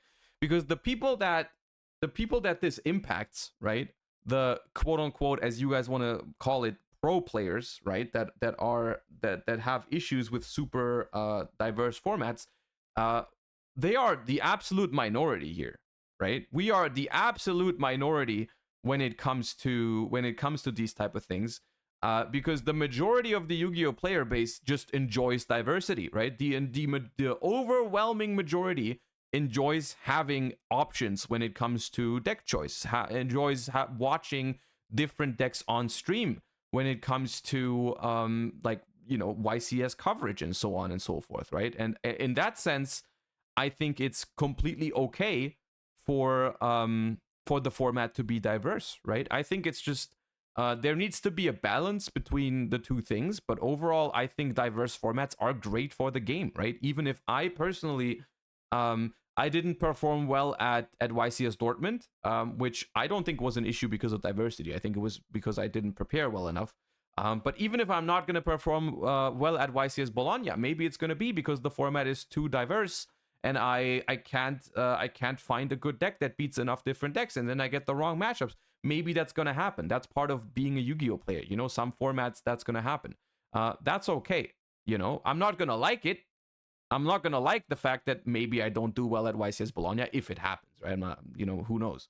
But if it happens, then so be it, right? It's like, it's going to be I think it's a good format for the game in general because a majority of the community are enjoying it. And it also tends to be one of the situations where people are more inclined to start playing Yu-Gi-Oh! From the, like, if from the outside, it doesn't look like there's like only one deck, right? It does attract new players, so on and so forth. You know, a majority of the community likes it, which is why overall I'm cool with diverse formats. I'm cool with diverse formats. I don't feel entitled for the Konami company to make every single decision to make me happy, me specifically, right? They don't need to do that. It's not their job to keep me as a quote unquote professional Yu-Gi-Oh player happy with every single format. You know, it's completely okay if the format is very diverse, and then, you know, okay, maybe it's impossible to really prepare for the YCS, but, you know, so be it, right? There's going to be another YCS after. There's going to be another format after this one. If the format right now isn't completely god awful, right? So it's like I'm not super mad about it. I'm probably going to find a deck for YCS Bologna that I'm going to be okay with playing, you know, and even in diverse formats, there's still a lot of skill expression in Yu-Gi-Oh, right? That's the thing. Like the bottom line, the bottom there's always a minimum of skill in Yu-Gi-Oh, right? There's always a minimum level of skill when it comes to playing and preparing for Yu-Gi-Oh events, and so I think it's overall just okay, right? Okay, that was way more me ranting than actually listening to Jesse. Let's listen to Jesse a little bit. And you lose that when you have no ability to prep, right? You lose a lot of that. That doesn't mean it's entirely gone. But yeah. Also, it's not like there was no good choice for YCS Indie. Rescue Ace was the better choice, as it was 35% of top cut. Not perfect, but definitely the best. I would tend to agree with you for YCS Indie. Yeah, I was very surprised by Rescue Ace's performance. Partially because I'm gonna be honest with you, because I have not had any big events in quite a while. I did not play Age of Overlord format yet much. I didn't test for I didn't really test for YCS Indie because I didn't attend it, right? And so maybe I would have just found out that Rescue Ace was like the best by far, but that's also partially the reason why I haven't done a tier list for the format yet, because I simply don't feel like I'm in the position to do it, because I haven't put in the time and effort yet to learn the format enough. I've just been watching. It would just be me from a completely observing position. What do I think of the format, right? Which is something we're going to do today. We're just not going to do it in a tier list fashion.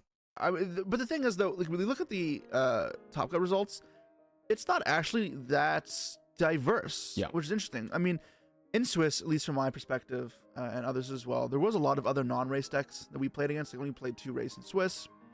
But this is, a somewhat normal format. It doesn't feel that crazy. Yeah. There's not an insane amount of decks here. So while the format is diverse, I don't think it's actually true that it's like too diverse to the point where it's super ass.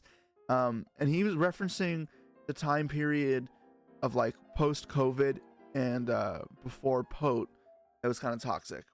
I would argue that the quote unquote perfect format is simply somewhere in the middle between like a tier 1/tier 0 format and a super diverse format, right? I think it's just somewhere in the middle is just fine. I don't know the exact number of decks, but like don't make it so people feel like they only have one option, but also don't make people overwhelmed with like 30 options, something in the middle, somewhere in the middle is what I would say. As a reference point to why the format wasn't good. I feel like everyone has their own opinion on that, and that's completely fine, right? But that opinion doesn't get the people going. But that's the thing. That's not what I want. I don't want to get the people going. I don't want people to bring out the pitchforks every time someone voices an opinion. I think that is not very good discussion culture. So we're not going to do that. Others hated that format, in part due to its diversity. And I think that was way more diverse than this, right? Like, we look at the lists, and there's a lot of lists that look the same. And, there are some differences, right? So you can see there's, like, Valor, Ash, Econ, Imperm in this deck, whereas Ash, Imperm, Polytalents in this deck. But, like, okay, we can't expect everyone to be playing carbon copies of the same deck. And I really don't feel like this is anything too crazy. Like, yeah, there's some differences, but most decks you do want to have prepared for board breakers and hand traps. That's just good deck building either way. And if you aren't prepared for one, then you should expect that other method to start popping up a lot more, because it'll have a clear weak spot in the format. So I find it like strange, or that people have this kind of thought. Like, don't get me wrong, I don't love this format, but the diversity, while is not as diverse as the tier 0 format, which I tend to enjoy, it's fine. Yeah. I think a lot of it does just come to him having a bad run and the X2 knocking him out that led the pack being so dramatic, and that somehow spiraled into this whole discussion about the state of the format. But I think there is actually one issue with this format that is like that other format that I don't like, the WCQ format from 2022. This is like one of the only like true rogue decks. That format, by the way, Nationals last year, by the way, I think is an example of a diverse format that I really didn't enjoy. Like, this format being diverse or somewhat diverse, I'm way more okay with. Last year, I didn't enjoy, but that was not mainly because there was too many decks, but also because a lot of decks just did super stupid stuff, right? It was Adventure, Scythe, Turbo decks, dude. Flu was running rampant. Sword Soul was like the mid-range deck, but in reality, Sword Soul just drew a bunch of cards on first turn to like anti-spell you or de-barrier you after siding every single time, man, and they always had it. It was like, there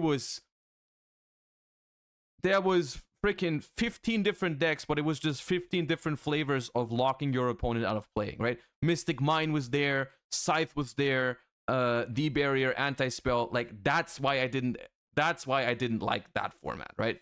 Like adventure cards making you play through hand traps like it's nothing, all that kind of stuff, right? And so it's like, that format wasn't necessarily bad because it was diverse. Like, yes, it was bad, and yes, it was diverse, but it wasn't bad because it was diverse. It was bad because 15 different decks, but they all did toxic things, right?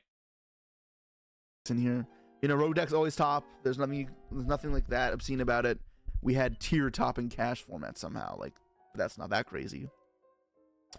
Part of what I don't like though is, let's look at a deck like the deck that Paulie Aronson played to win the Warmup ICS around this time. Yeah, around the time that I'm talking about. Dude, look at this. It was this. bad. Now, there's a lot of one-ofs in this deck. And now, the reason we play one-ofs in general is typically because we don't want to draw the card, but it's an engine requirement for, whatever reason. Okay, so it's alarming. I am wondering what what he is concerned about with the current meta. Is it that he doesn't like the fact? Okay, no, I get that. I think I know where he's going. Where let me try and make you type pre-watched into the chat, because I haven't pre-watched it, but let me try to predict what he's trying to say. Because I think the point is that decks that play random one-of engine requirements that you don't want to draw, but you want them in your deck for certain options, right?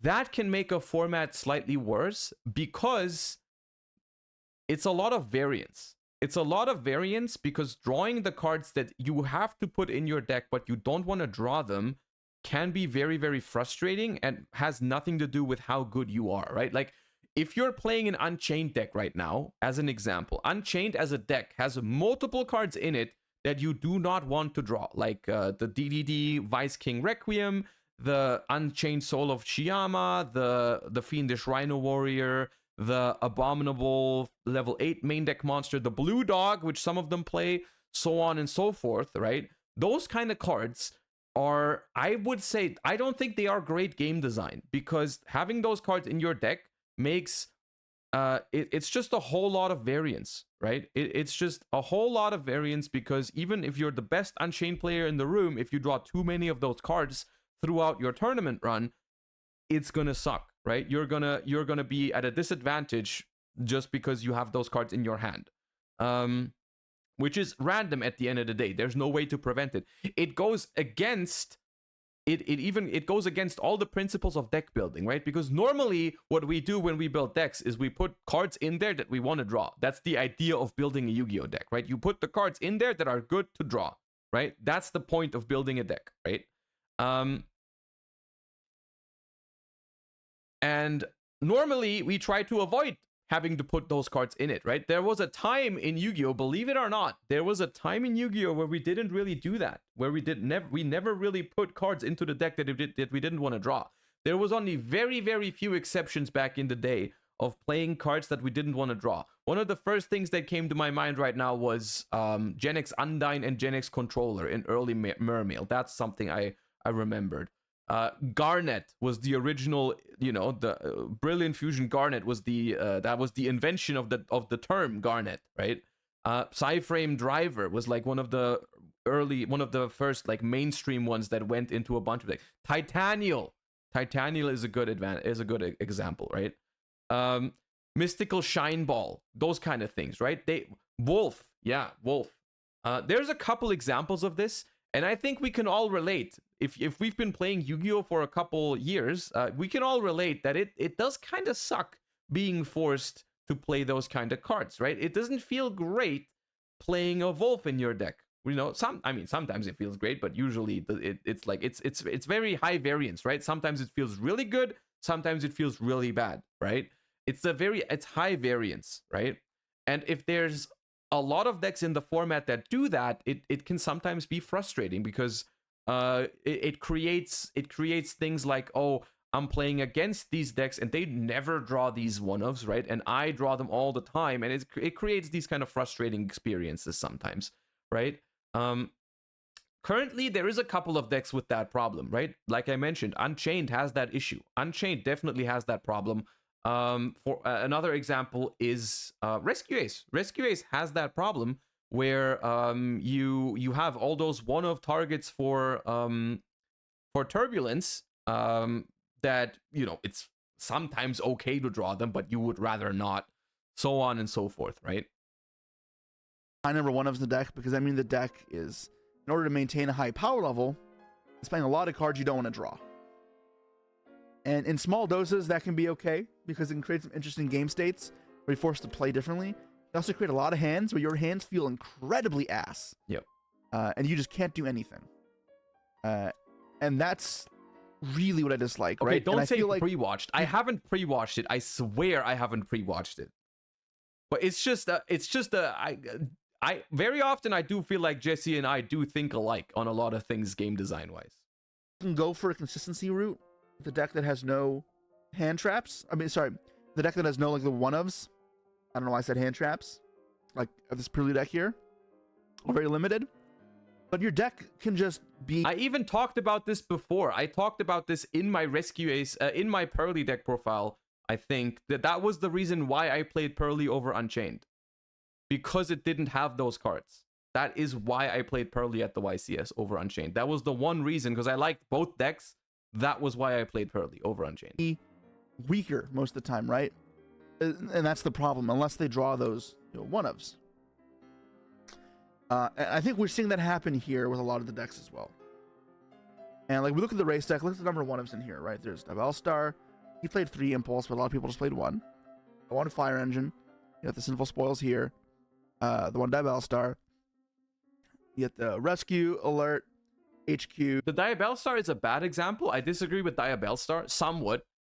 Because the cool thing about the that's why I've also talked about this in the past.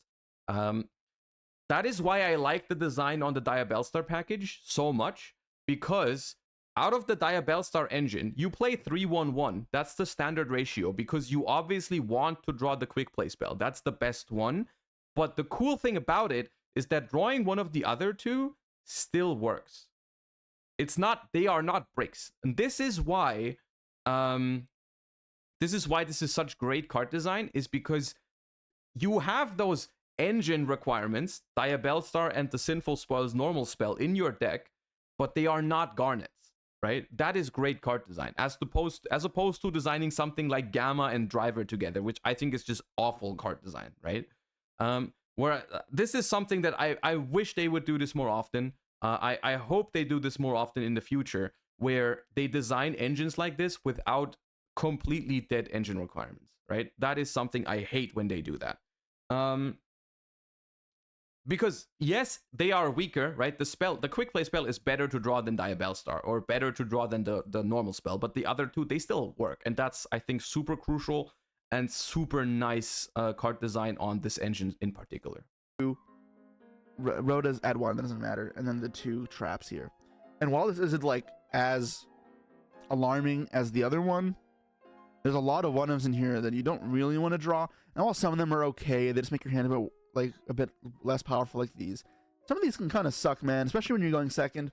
And what are you supposed to do? You're supposed to cut these traps? Like, going second, you take out some of these traps.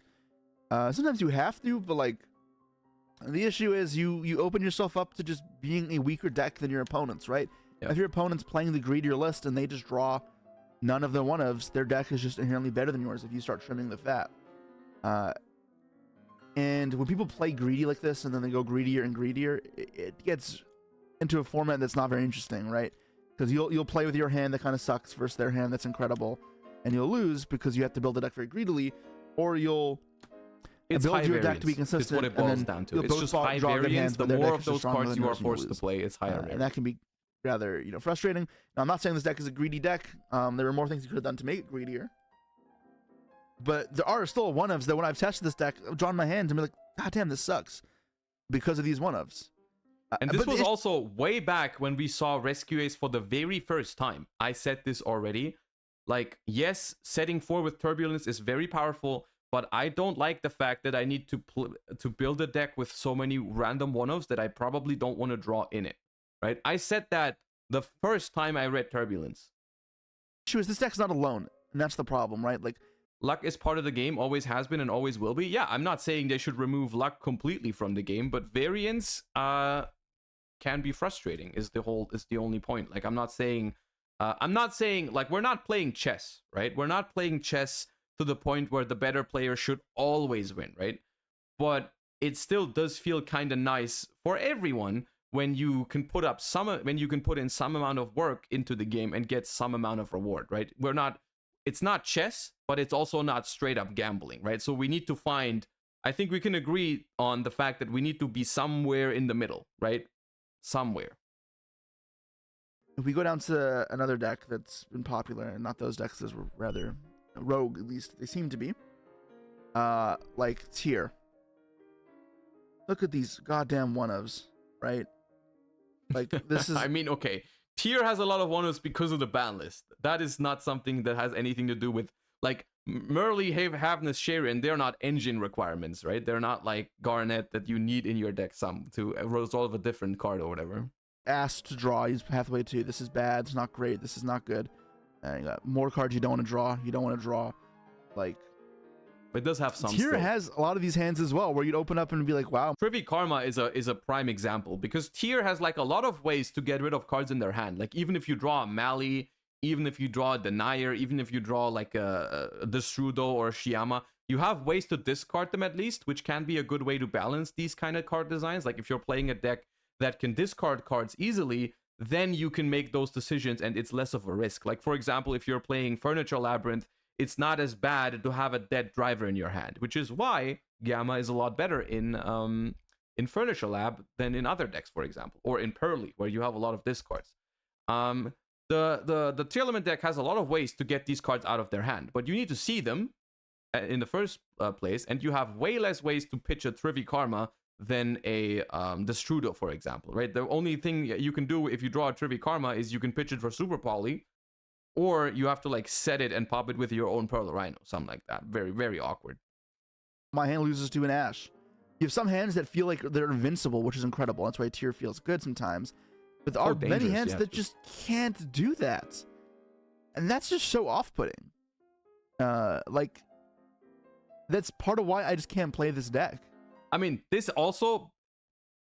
He's summarizing why none of these decks is also just straight up the best deck in the format, right? Like, if you could play Tearlaments without those random brick hands or whatever, the deck would be phenomenal. If you could play Rescue Ace, and you didn't have that problem of drawing the one-ofs, that's the one thing that really balances out Rescue Ace, right? Is like that they have awkward hands like this, right? And so from an overall win rate perspective, these kind of things balance out the format right now. This is why we have so many options, because there is no deck that feels like super, super satisfying to play, because the decks are either like every deck has its own set of issues, right? Every deck has it. Some decks have too many bricks in it. Some decks lose to certain other decks just too hard. Some decks lose in time, Troll Despair, so on and so forth, right? There's like no deck. But it's not we alone. wouldn't have such a diverse format if there was a miracle the deck solution. that I've been playing. And while I feel like it can be consistent, you still have problems. There's not an Unchained deck list here. There's not an Unchained deck list here. All right, I'll go get that 1 second. Okay, so here's, a somewhat standard Unchained deck. Yeah. And there's a good number of one-ins in here, right? You got this card you don't want to draw, this card you don't want to draw, this card you don't want to draw, this card you don't really want to draw, this card you don't want to draw, this card you don't want to draw. Yeah, it's off. This is literally, I love Unchained as a deck. But this is the single reason why I didn't want to use it. Because I know when I enter a YCS with Unchained, frame one, I'm going to open Vice King Requiem. Literally, round 1, game 1, first card I draw is Requiem. That adds up. And that leads to some hands you'll lose with this deck because you do like Vice King Abominable Soul and you're like, ha, my hand sucks. Those aren't good. So I think it's almost a bit of like a a false herring that people are saying the format's too diverse. While it's a little more diverse than my preferences, it's I think healthy type of diverse right now. I think part of what I dislike is the power level of the decks is high, but it's a high dependent on playing a bunch of one of cards in your deck that really like make games not fun, and that kind of sucks like a lot. That's like, it does not feel good to lose a game because you drew that random one of in your deck that you really didn't want to draw, but you don't. It doesn't feel like you have the option to cut it. For example, from the perspective of when I tested Unchained, for example, it didn't feel like you had the option of cutting the Contract and Vice King Requiem, because it just does so much in your deck, right? The deck is so weak without the Contract card. Like it's honestly not even a discussion at this point anymore whether you should play those cards or not. Those cards are extender, starter, follow up, because you can search it off of your rank 6 Caesar XYZ. They are even a freaking searchable time win condition. You cannot cut those cards from the deck. It is not possible, right? They help you break boards. They destroy your opponent's cards. They do everything. It's not really an option. You have to take the risk, right? You have to take the risk. And it does sometimes, taking a risk is fine, right? Taking a risk is fine.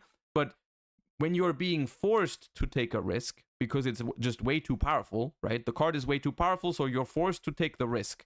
And then you draw the Vice King. You're like, God damn it, why was I forced to take this risk? It's like a format where compare it to a situation where you're playing a format where some decks are so powerful at going first that you need to play hand traps like Gamma and Nibiru in your main deck.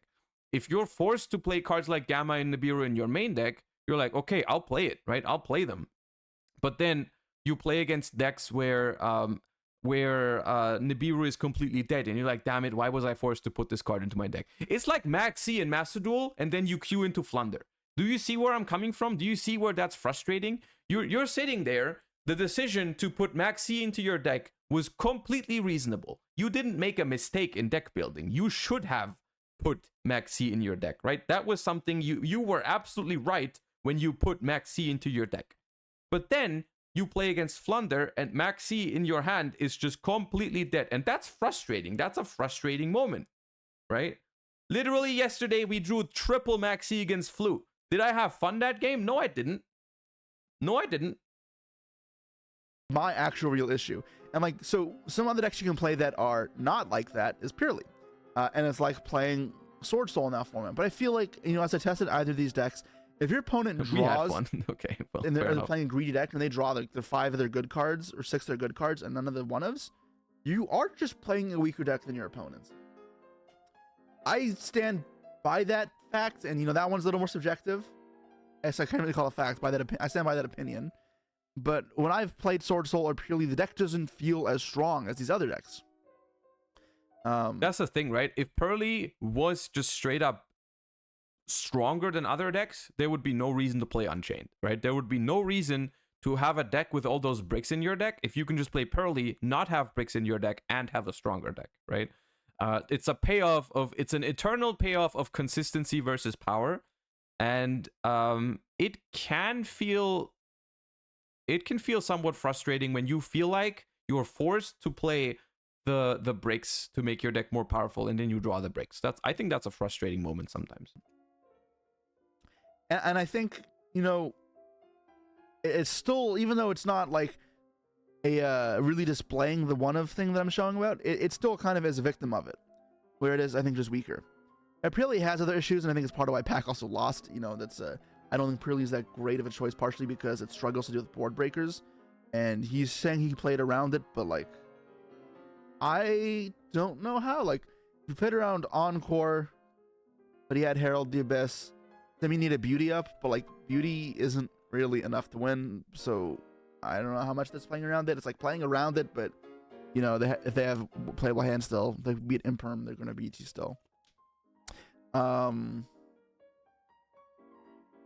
But yeah, I digress. I mean, the interesting case out of this is Vanadium. It has less brick one-ofs. because these one-ofs, you know, are fine. They're kind of just thrust one-ofs. This is like the worst ones, and these are like not that bad. I guess Yarklock Ash is probably the worst one. And you know, I haven't really played this deck that much, and part of why I've been intrigued to try it more, partially is Triff just you know running his mouth, and sometimes it can be misleading what's good because he just hypes up a deck too much. But because well, even Jesse gets caught by it, dude. Even Jesse, where have we come? Oh my god, even Jesse gets caught in the Triff hype. Oh god. That doesn't have those glaring one of hands that'll make you want to scream because your hand just sucks.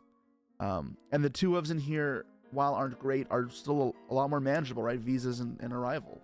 And yeah, that's part of why I kind of want to try this type of deck out, is it feels like it has less of those one. So what it boils down to, I think, or my opinion on this matter, is I don't think this is something that completely invalidates a format, right?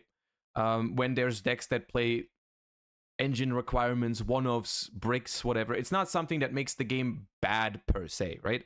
But I can just say from my perspective, I feel like it's nice to have options of decks that don't do that, right? If I have the option between a deck that has to play bricks in it and a deck that doesn't have to play bricks in it, I will always pick the deck that doesn't have bricks, because I just don't like the experience of drawing bricky hands. That is something I want to avoid, right? It's something that I want to avoid at all costs if I can.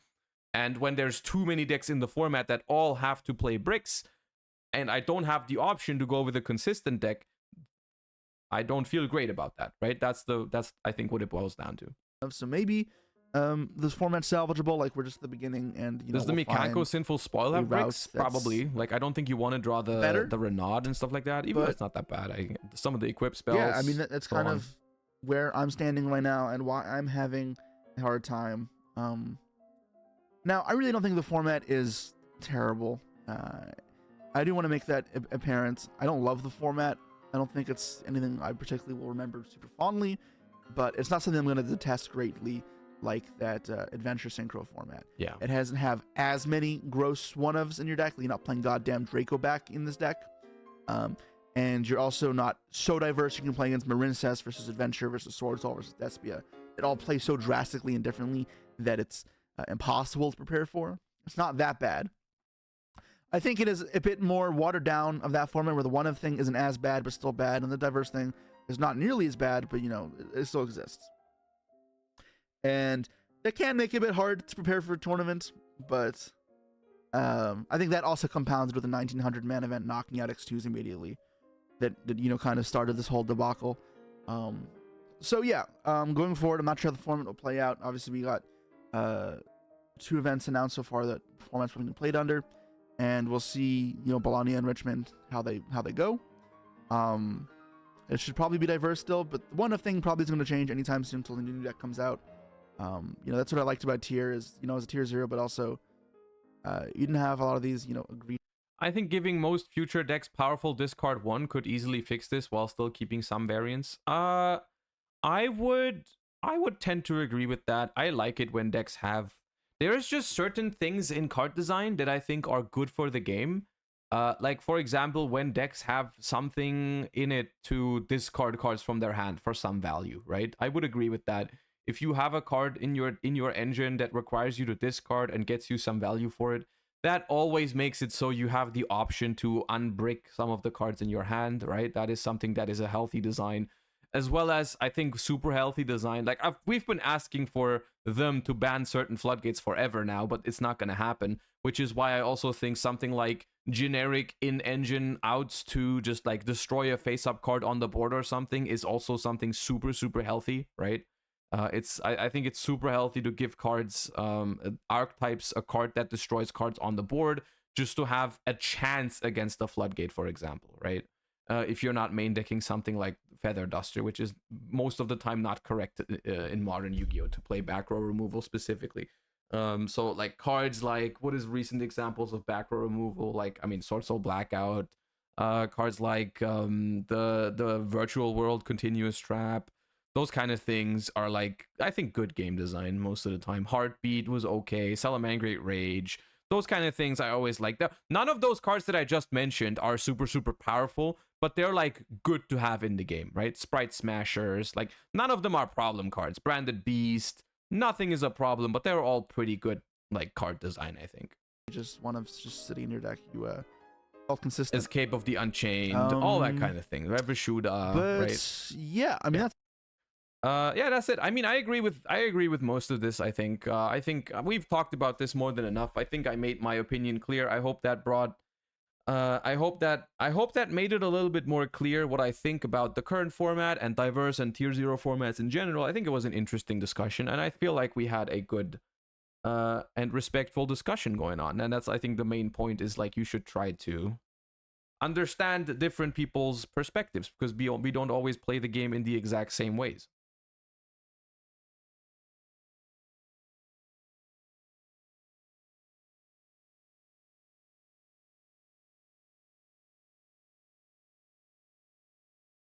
Yo, just got here. Can you start over? No. It's probably going to be on YouTube in some way, shape, or form.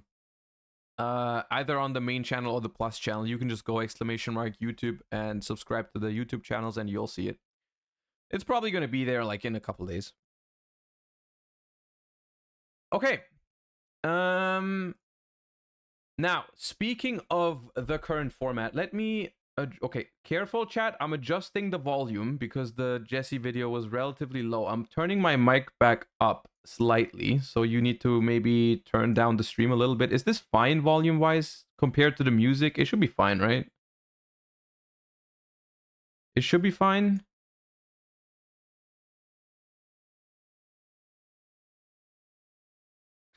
Don't say my ears. Maybe this is better. It's fine. Okay. Good. Okay. All right. That was one discussion for the current format that I wanted to get out of the way, but there's another thing I wanted to do today. What we're gonna do now is we're gonna do a rather than discussing whether the current format is good or bad, which we've talked about this way more than enough now. Let's talk about the decks in the current format, because there's a YCS this upcoming weekend. I want to talk about the format. I don't want to make a tier list right now, simply because I personally have not tested the current format enough yet to make a tier list.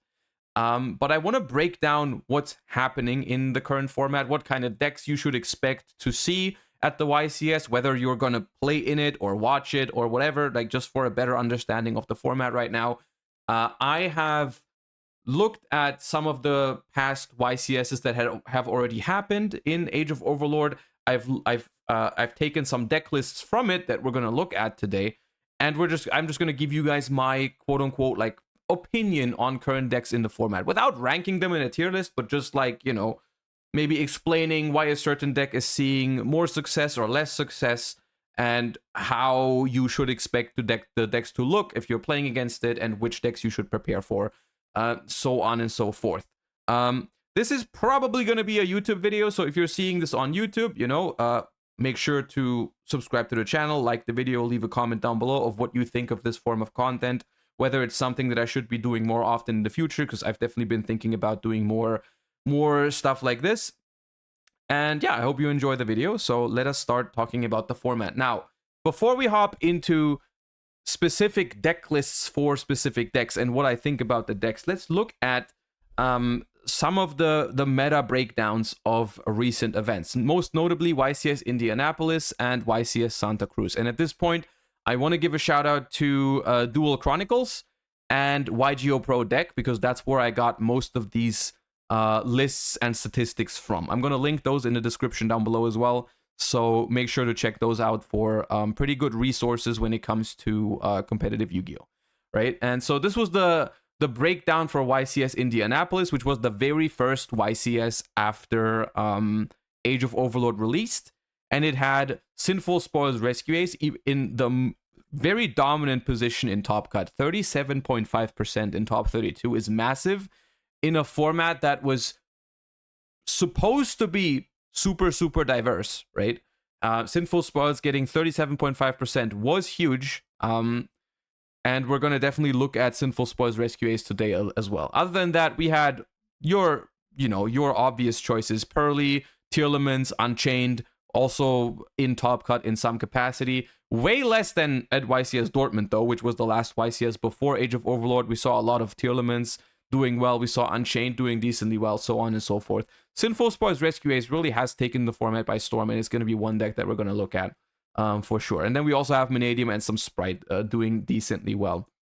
And then we had YCS Santa Cruz, where we are missing a decent amount of coverage from the event because it was not very well, covered by Konami. But the people at yugioh Pro Deck have done some work at compiling some of the lists, where we had Rescue Ace. Of course, we only know half of the Top Cut here. We only have 16 are unknown. But Rescue Ace did not perform as strongly as they did in Indianapolis. I don't know what the exact reason for that is, but we're going to talk about Rescue Ace more in a second. We still have Unchained, Tier, Vanadium, Pearly, those kind of decks in Top Cut, as well as Mikanko winning the event, which is, I think, somewhat of a sleeper pick going into YCS Richmond, and I'm going to show you the list and talk about it in a second as well. Yeah. The elephant in the room, I want to say, is Rescue Ace. Let's talk about Rescue Ace first. This is the list of Steven Santoli that won YCS Indianapolis. Congrats to Steven.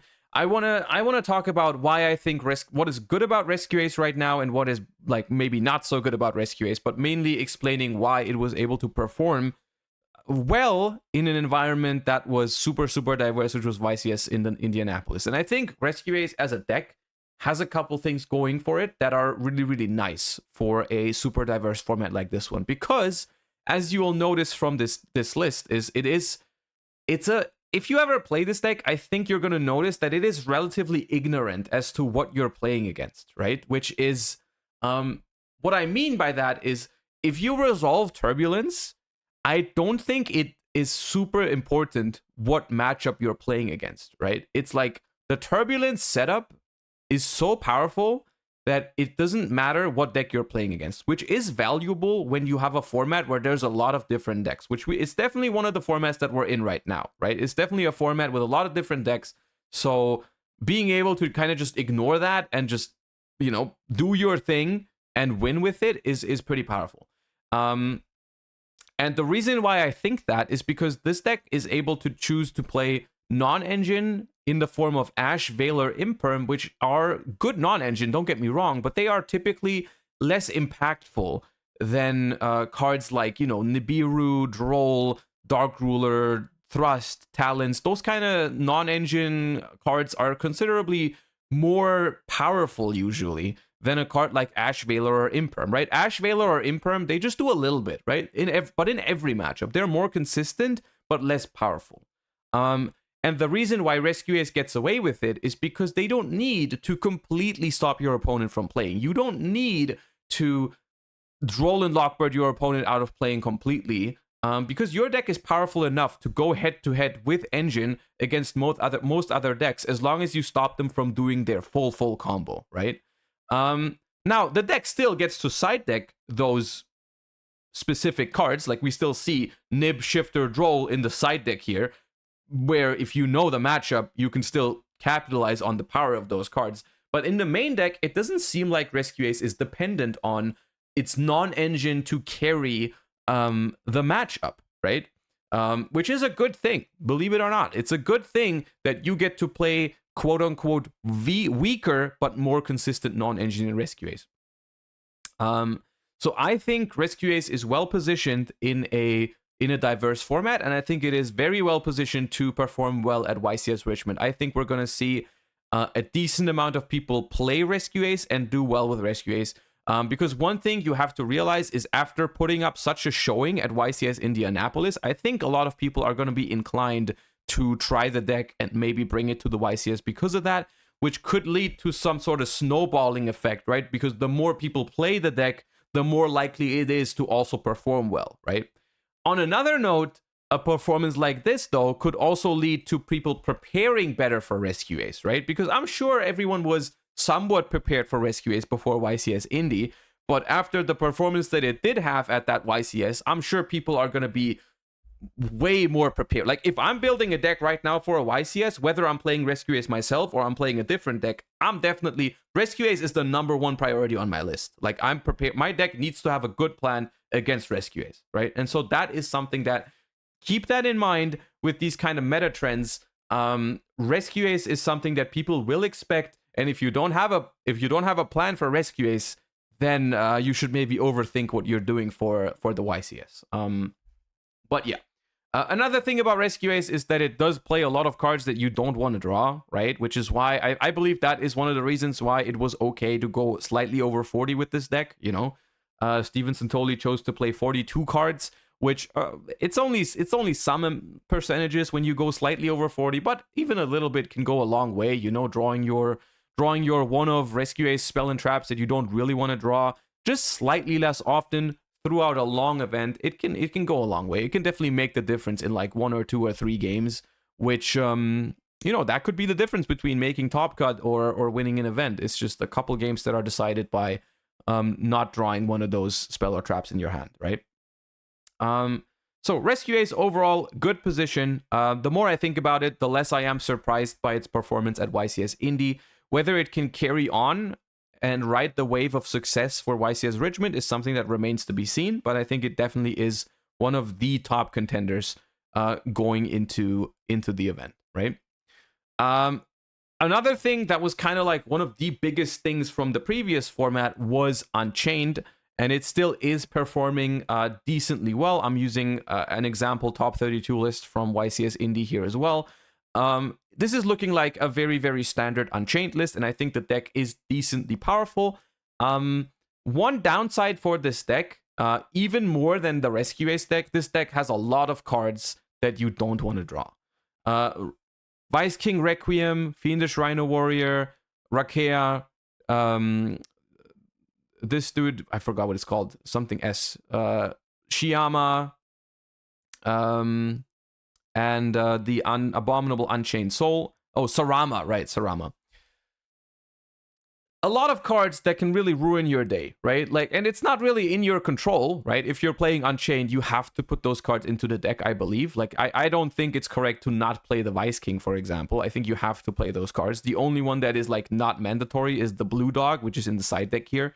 That one is not mandatory in the main deck, obviously. The rest you should all play. And then, you know, it's just variance, right? It's variance. If you go through an 11 or 12 round YCS and you draw these cards too often, you're not going to feel great about it. And then if you don't draw them very often, it's going to be very powerful, right?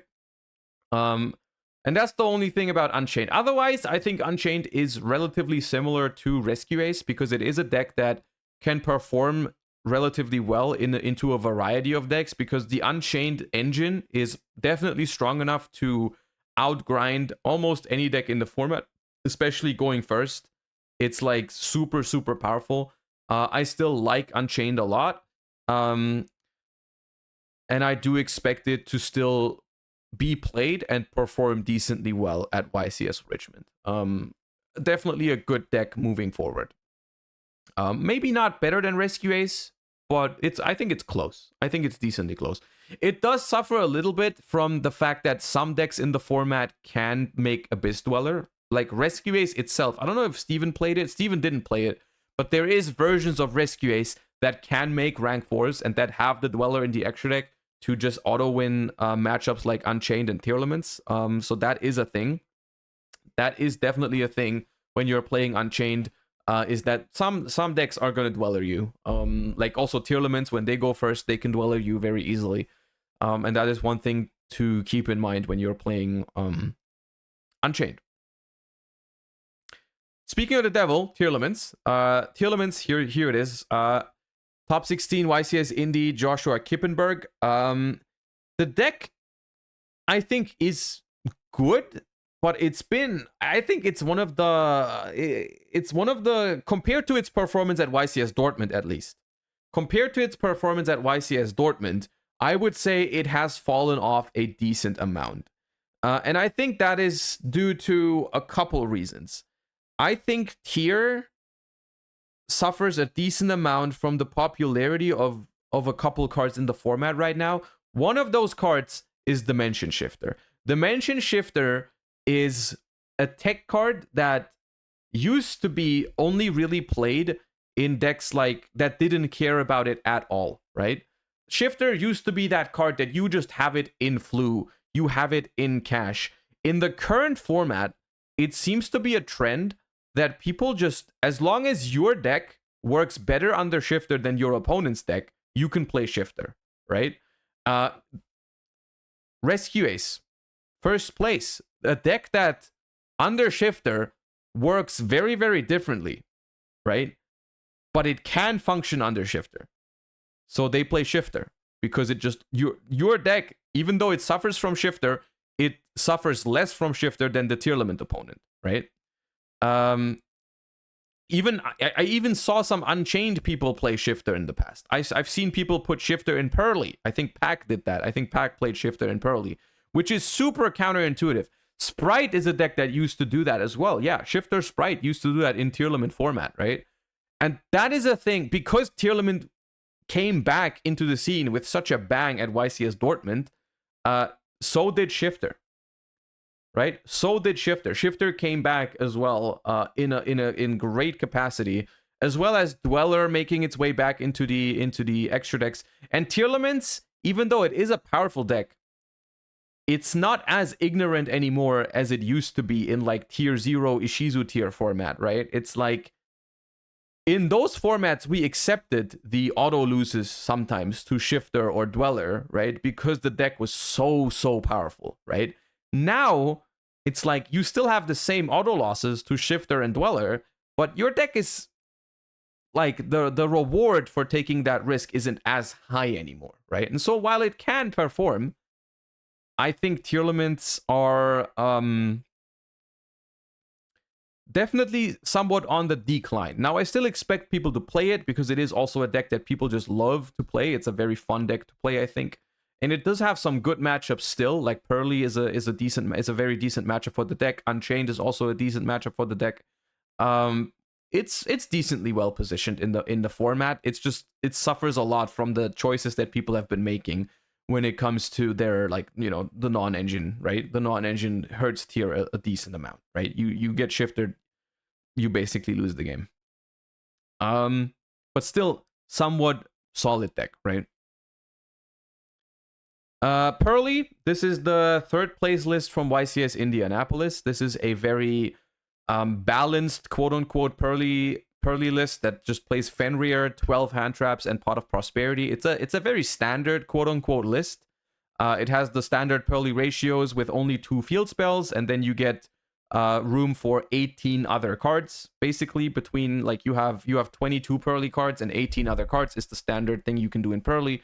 If you don't decide, if you play 3 field spells, you can play 17 other cards, right? And they just chose to play 12 hand traps and 3 Fenrir, which I think is a solid approach in a diverse format. Now, I personally think that cards like Droll Lockbird and Nibiru are better off in the side deck. That's just general advice right now. In a format that is, I mean, the format is not crazy diverse right now, but you do have, 5 to 10, maybe even more than that decks you have to respect. Droll and Nibiru are not going to be good in every single matchup, so I think it's maybe overall better to put them in the side deck. However, Pearly is a deck that can discard them, right? If you're playing a matchup where Shifter, where Nib or Droll are completely dead, you can pitch them for a Pearly spell, right? And that is that can be one advantage for playing a Pearly deck, is like you get to play those cards in your main deck with not that much risk attached to it, right? Like you have that answer to, like, for example, you have that answer to Mannadium in your main deck, but it's not, like, going to be completely dead in other matchups because you can just discard it, right? And that can be an edge over other decks, like, that don't have a way to easily discard those cards. Pearly is solid. I think Pearly, I mean, my biggest issue with Pearly when I brought it to YCS Dortmund was not that my deck wasn't good, it was just that I kept, the deck kept having issues with time, which they did fix in this list by playing the Condemned Dark Lord, which I don't know how consistent that solves that issue, but, I think hand traps help you with that. Hand traps help you with that because they make games faster, because they make your opponent pass the turn, that could help. Pearly, I think, is good. I will say a lot of decks have been having out to Noir, But some decks also didn't. Like you look at the winning deck from the YCS, it didn't have a real out to Noir, right? Your only way to out Noir here is to stop it from coming down by throwing hand traps at your opponent, right? And so if you can still make a Noir, this deck does have a problem, right? For example. So Pearly, because it's been kind of chilling in that like third, fourth, fifth best deck position, has been starting to get less and less attention in deck building, right? You see one trend in these deck lists here is that Thrust is on the decline a little bit. You know, Thrust in Unchained used to be like a 3 of main deck card. Now it's like barely main deck. Like there's only 2 copies total in this list. First place didn't play it at all. This Tearlament deck is only siding it. Of course, this is only a small, you know, extract from all of the top deck lists. But like Thrust is one of those cards that is on the decline, I think. It is on the decline when it comes to non-engine choices, right? And that is something that can benefit Pearly. Spellbound doesn't out Noir. Well, if your opponent has the trap and they activate the trap to rank up, you activate Spellbound. So yes, it does prevent it if they don't make it on their first turn, right? So yes, it does out Noir in that sense. It does prevent it from coming down, rather. But yeah, Pearly, I think, is also in a okay position. You'll notice that I say this about a lot of the decks, right? A lot of the decks are okay to play. I think it's gonna be somewhat arbitrary. Like the format is very wide. Like a lot of decks I do like. I think I like Pearly and Rescue Ace more than I like Tier and Unchained right now. Out of the 4 that we've already covered, I think there's just small nuances and advantages and disadvantages over different decks right now. But for example, these 2 decks don't lose to Dweller in the same fashion that these 2 do, which is a thing in the format. And the non-engine that people are playing isn't as good against Pearly right now, is the feeling that I'm getting. Yeah, so I think Pearly is in a solid spot. The Vanadium deck, I wanted to include it. I don't love this deck, but I also don't hate it at the same time. It's incredibly dangerous to play against, you know? Like, I think Vanadium is, all things considered, a deck that you should at least familiarize yourself with, right? Even if I don't think I would recommend you guys to play the deck. I think there is maybe better options out there. I think past events have shown that the deck can definitely keep up with the current format, right? The deck is powerful. Now, keep in mind, I have not tested a lot of Vanadium yet. So this is just it's just an impression. I think the deck is powerful. I don't think I would play it, but I think definitely some people will, and it is not a bad deck for sure. It's definitely very powerful. Another card that I want to mention here, we've already talked about Shifter and Dweller being popular non-engine choices. Droll and Lockbird is almost everywhere. When I say almost everywhere, though, I mean it is in a lot of side decks, which is, I think that's correct. I think it's correct to side deck Droll rather than main deck it, because there's so many different decks, and Droll is not good against everything. Like Droll is not great against Unchained. Droll is not great against Rescue Ace, but most decks are siding Droll, right? And that is something. The Vanadium deck, I think, is one of the stronger game 1 decks in the format, right? Because you go first, your opponent is not likely to have the correct answers to it, because, you know, spoilers, Ash, Valor, Imperm are probably not consistently stopping this deck from playing when it gets to go first, right? But after siding, you know, people are going to have Droll, people are going to have Nib, and that can be a little bit more problematic, I would say. So even if you get an easy win in game 1, quote unquote, you're still going to have to struggle against those cards in game 2 and 3, right? And so I think that's kind of a trade-off, right? I think it's kind of a trade-off. I think you have a strong deck in game 1, but game 2 and 3, probably your deck, you're going to be vulnerable. But it's worth looking into, I would say. It's worth looking into. It's a solid deck. I wanted to include Dragon Link in some capacity, but I didn't find many Dragon Link decks from the YCSs. I think pure Dragon Link as a deck is like, it's playable, but it's not great right now because it just doesn't have like phenomenal matchups. It's good against Tier and Unchained, but we are past Tier and Unchained format. Like if this was YCS Dortmund format, I would say, yeah, Dragon Link has some really good matchups in the format. But right now, it feels like Dragon Link doesn't feel great against Rescue Ace, to be honest. Like there's like not that much value you can get from Bystials in the matchup and so on and so forth. I did still include this top 16 Horus Bystial deck from YCS Indie though. It's just because I thought it was notable. I think it was a...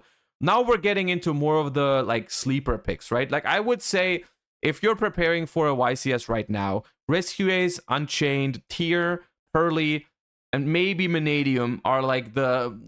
Rather, those are like the top 4 decks, and then Manadium is like a close 5th maybe. Top decks to prepare for.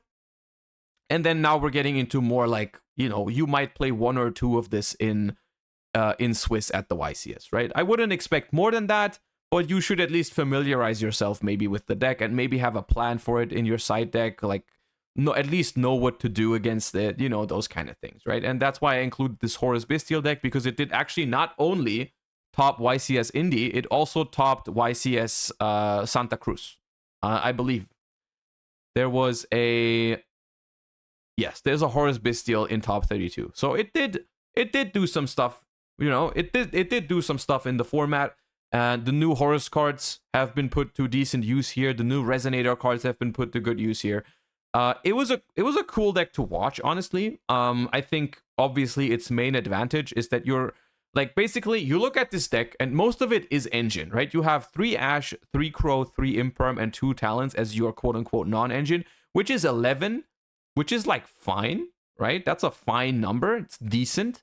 But then if you play against a deck that relies on light and darks in the graveyard, suddenly your non-engine number jumps up a crazy amount, which has always been the case, right? It's always been the case in Bystial decks that like your non-engine, it's just so much. Suddenly you're playing a deck with like 18 non-engine or something like that. This main deck only has 5 Bystials, but still, if you play against Tier, having 5 extra non-engine for free, basically, that are also engine at the same time is powerful.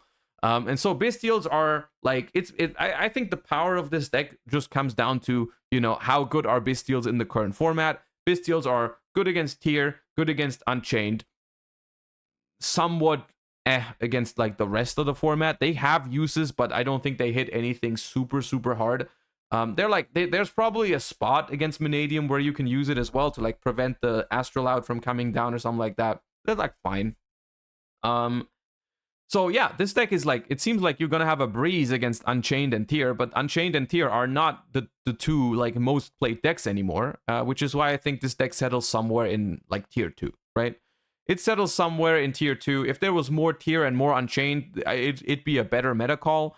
The way it is, it feels like you're kind of gambling, right? Like you could bring this to a YCS and have a very good time if you're playing against a lot of Unchained and Tier, but you could also play against a lot of Rescue Ace and not have such a good time, right? That's my impression of the Bystial decks in general. Not just this Bystial Horus deck, which this is not about whether this is the best list possible for all of these decks. I just wanted to include, I thought it would be nice to have example deck lists for what I'm talking about, because I feel like it gives it more structure when we talk about certain decks, right? But this deck's cool. I think it could perform, but I don't see it as one of the top tier options. Other sleeper picks, I included a Vanquish Soul list that did win a regional, I believe. Yeah, it did win a regional, and I like Vanquish Soul a lot. I'm not saying it's like the best deck in the format. I just like its style. I think it's a cool deck. Besides the summon limits, I don't want to talk about the summon limits. It did get support with Jiao Long in Age of Overlord. That's why I decided to include it. I think all the signs from the recent YCSs speak for the fact that the new card doesn't make it a top tier contender, because, you know, other decks have just been performing way better than Vanquish Soul. Still, it pops up here and there.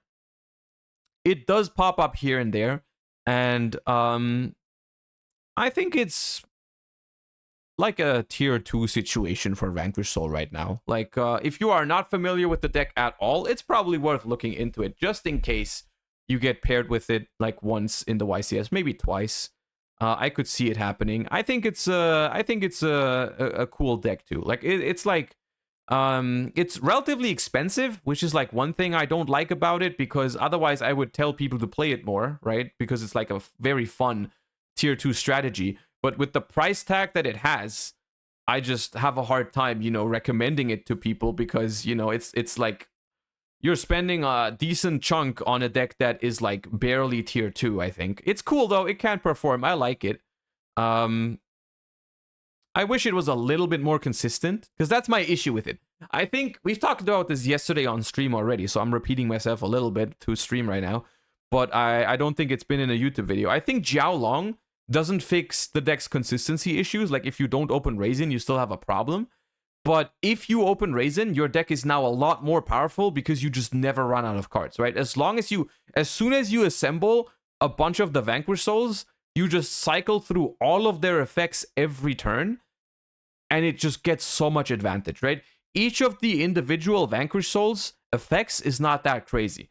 But if you have Raisin, you basically get all of them, and then suddenly it becomes very oppressive, right? You get to pop a card in this column, draw a card, search a Vanquish Soul, add a spell trap, pop a monster your opponent controls. All of that in one turn is a lot of card advantage. It's a lot of card advantage, right? And then the trap card also on top of all that, if you ever get the trap card with all three, man, it's so powerful, right? So I think Vanquish Soul, prior to Age of Overlord, had two problems. One of them, consistency. Second, ceiling. The ceiling was relatively low for Vanquish Soul, unless you drew insane hands. I think the ceiling is fixed now with Jiao Long and the trap card.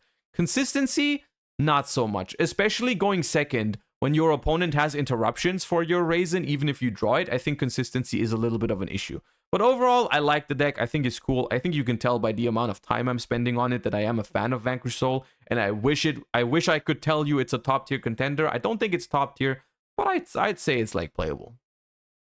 Honorable mentions, Branded Chimera is a deck that was decently popular, has received support in Age of Overlord, yet it still has fallen off a little bit. I found this deck from, I think, the same regional that the Vanquish Soul deck won. It's worth noting that they can now, I think this one is the new fusion, you can now floodgate your opponents more effectively, because you can send like End of Anubis or King Tiger Vangu to the graveyard from your deck and then revive it with different means, right? So it's like kind of Troll Despair in some ways. I think the deck is also like a solid tier 2. I think it's the better version of Branded right now, because the cool thing about this deck is that it has multiple choke points into Ash as opposed to just Branded Fusion. That's the one thing that sticks out to me. This deck has the Branded Fusion and the Bear Format, where that's like your opponent can only Ash one of the two, even if they have it. So that's one thing I like about it. Other than that, it gets decent amount of non-engine, even though this is a 45 card deck and it plays like 16 non-engine, which is, I mean, it's decent. I think Branded Chimera is a deck that I wouldn't recommend to play it, even though I don't hate it, but I definitely recommend practicing against it, because I do think it is a respectable part of the format. There's a lot of decks in this kind of position, right? But I think Branded Chimera was worth like an honorable mention when we're talking about the format, right? Rika still does Rika things, right? This is the deck that topped YCS Indy as well. It won YCS Dortmund. Rika is one other deck. Now, you guys know I don't like the way this deck plays, right? You guys know I don't like the approach of going turn 1 combo, auto win the game. Off of one card, you go plus infinite, and if it works, you win the game. I don't like that, but that doesn't mean it's bad, right? Even though I wish I could tell you that that's a bad thing. I think it's even the opposite in a format that is super, or relatively diverse, rather. It's good to have a deck that's like kind of ignorant to whatever deck your opponent is playing, right? Doesn't matter. It doesn't matter what your opponent is playing. If you resolve the Rika combo, you win, right? Which is not great game design, but in terms of deck choices, that's a good thing, right? So Rika, I think, has that going for it. One downside for Rika, though, I want to say, we've seen a shift from there's been a lot of hand traps in these deck lists. If you've paid attention to these deck lists that we've looked at, a lot of hand traps in main decks and a lot of Droll and Nib in the side deck. Almost every single deck had those cards in it somewhere. And Rika does struggle against those cards. It does definitely struggle against those cards. So in terms of, like, I think Rika is a deck that you can make a good meta call with a deck like this if you ever catch people not playing enough hand traps. I don't think right now is the time for it. So I don't think it's a particularly great meta call, but I think it can still perform into a super like diverse format, right? But I don't love it because everyone is playing hand traps right now. And I also don't love it because it's Rika, but you guys know that. I don't want to rant about Rika. I think it's a fine choice right now. Not particularly good, not particularly bad. It's just like, you know, a combo pile, right? Kind of like Mannadium. I think it's in a somewhat similar position as Mannadium. Not much different. I think Mannadium is a little bit better though, because it has like more room for non-engine, doesn't have to play like 40 billion cards. I don't know. Flu. Once again, I don't wanna not include decks just because I don't like them. I don't like Flu, but I do think Shifter is a hell of a card right now. And not caring about it is powerful. The deck is weak to Droll, but I think the deck also has phenomenal ways to deal with Droll, because I'm gonna be honest with you, if your opponent, like, there's no worse feeling than having Droll in your hand and then one of two things happen. First thing, your opponent drops Shifter, you can't Droll because Droll has to be discarded to the graveyard. The other thing is freaking thrust into said Featherstorm. Flu has one of the most powerful first turn thrusts in the game because of Featherstorm. If you Droll them, you still lose if they have thrust or Shifter, basically, right? And so that is why I think Flu deserves an honorable mention. I don't see many people having any like targeted hate for Flu in the decks, which is a problem. Because, and you can't really have targeted hate at Flu. Like, it's not correct to play Zombie World in your deck or something like that when there's like 20 decks in the format and Flu is just like maybe number 15 most represented or whatever, right? It's like, I wouldn't expect anyone to have super targeted hate for Flu in their deck right now, right? Maybe some random Tikaboos somewhere, some Drolls, of course, but you have, like I said, you have multiple answers for Droll. Like this list going first has triple Shifter, triple Thrust after siding for the Featherstorm, triple Featherstorm itself that they can hard draw to skip your turn back if you Droll them, and Called By. That's basically 10 answers to Droll and Lockbird, as long as they don't brick. 10 answers to Droll and Lockbird is scary, man. That is scary. On top of the fact that this deck in the TCG still has triple Empen, triple Field Spell, triple Prosp, triple Duality. It's scary. It's scary, is all I'm gonna say. It's all I'm gonna say. I don't wanna exclude decks just because I don't like them. I think Flu is scary. Because it seems like everyone is ignoring Flu outside of the fact that they just have 3 Drolls in their side decks, right? Or main decks, right? That's what people are doing against Flu. But Flu has a lot of answers to those cards, right? So I think most people, honestly, if they play against Flu right now, they just hope that they either break or they don't draw an answer to Droll. That's what people are hoping, right?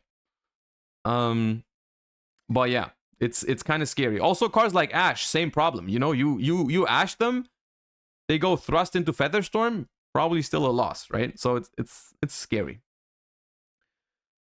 Most honorable mention. I kept the most interesting one for last. We've talked about this deck a couple times before in the past, and I want to just say one thing real fast, because I said that I was impressed by this deck, and people commented like crazy, like, how are you hating on like decks like Plants or Math Mech with like 1 card win the game combos, and then you like this deck, right? Because it also just makes Acid Golem and auto wins the game, right?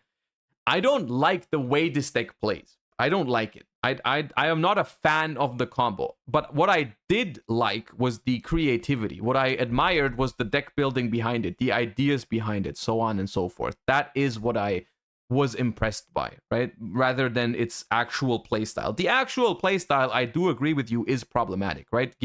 Giving your opponent an acid golem is not like cool. It's not a cool way to win the game. I couldn't help but admire the creativity that went into this deck, because the reason I like this deck in terms of like its power in the current format is I think it's a deck that goes first very well, you know, because it's a Gen and Ken deck with like talents and stuff like that. It's a very powerful combo deck for going first, but it has all of those cards that are good for going second as well, right? You go second in this deck, you're playing a Mikanko deck with some hand traps, triple tactics thrust, triple tactics talents, Mikanko water arabesque, so on and so forth. I think it's a pretty cool solution for going first and second, because normally those super combo heavy decks have a problem when they go second, but in this deck a lot of your combo is really good cards for going second. Like arabesque is a combo starter and a board breaker.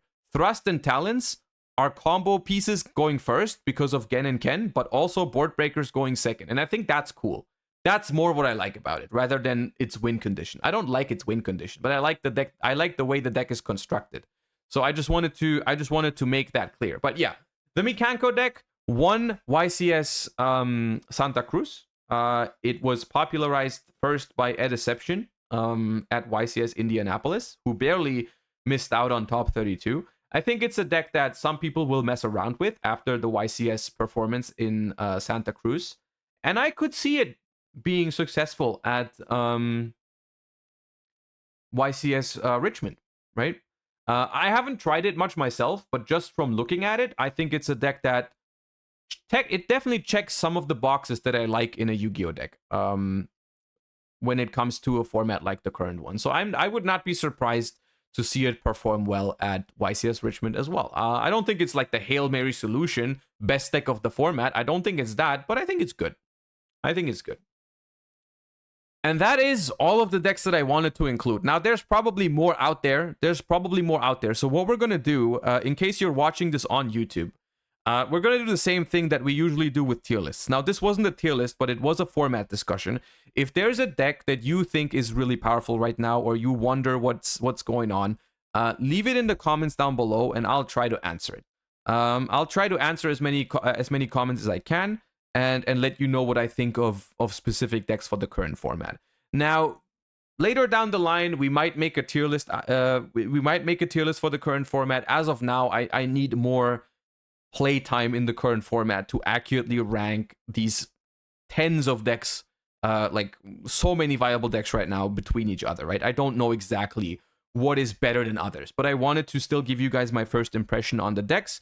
So thank you guys so much for watching. Let me know in the comments down below whether you liked this kind of video, this kind of discussion. Always helps me to gather some feedback of how you enjoyed a certain type of video, so I can make more of that in the future.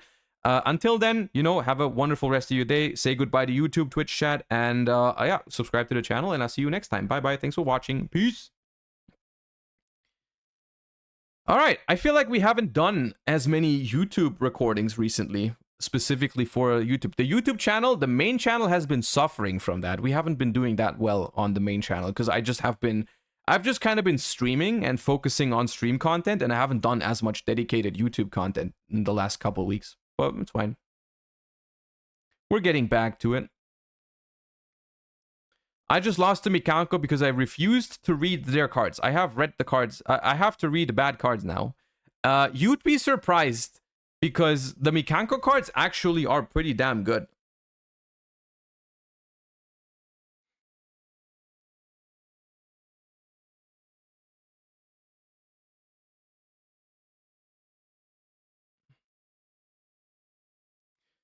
Played in Master Duel? Never again, dude.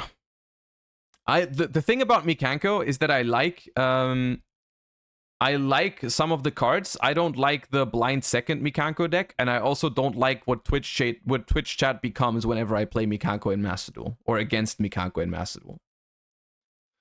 Amazing Defenders is an insane set a year after release. Yeah, I mean, but that is something that honestly at release, I will say, out of Amazing Defenders, Mikanko looked the strongest, right? You guys remember that? You guys remember Amazing Defender release? Pearly was ass. Rescue Ace was ass. Mikanko was looking kind of cool and people played it in tier and it had a lot of good cards. And then suddenly they decide, I mean, the thing is, like, no one could have predicted it because they printed literally custom cards for both decks. They printed custom cards for Pearly and they printed custom cards for Rescue Ace. It was impossible to know that those decks were going to be good because no one knew. Per Lily, Sleepy Memory, and E Pearly Noir are the cards that were missing, dude. Those cards were missing from Amazing Defenders. Those are the 3 most custom cards in the deck. And for Rescue Ace, it's also like, dude, the emergency teleport, the preventer, man, they printed such strong cards for Rescue Ace. Also, Diabellstar for consistency, like it was impossible to know. It was impossible to know what would happen with the Amazing Defenders archetypes. But yeah, I mean, if you copped Hydrants back in the day, I'm pretty sure we gave away Hydrant. I'm pretty sure I pulled a Hydrant in the box opening when the thing released, and I think I gave it away. Maybe it was a Turbulence, I don't remember. It was Turbulence or Hydrant. But we gave away the Rescue Ace holos that we pulled. I remember that. Because I was like, I'm not gonna need that. I'm not gonna need that. You pulled Quarter Century Noir? I did pull Quarter Century Noir, that is true. I still have that one. Alright. I think that was a good look onto the current Yu-Gi-Oh format. I think that was also a much needed, just for myself as well, a much needed like kind of refresh of what's going on right now. Because sometimes when there's a decent amount of decks running around, you do need to remind yourself of like what's going on, right? And I think that was useful for people preparing for the YCS, or even just for myself for preparing to watch the YCS. Yeah. What do you think about the new WEL cards? I don't think they are very good, unfortunately. Unless they print custom cards for those as well. I don't see the new WEL going anywhere or doing anything. Tistina can win a YCS? Question mark. It depends. If every single person in the YCS plays Tistina, then yes. If there is one person in the event that doesn't play Tistina, they win. I think.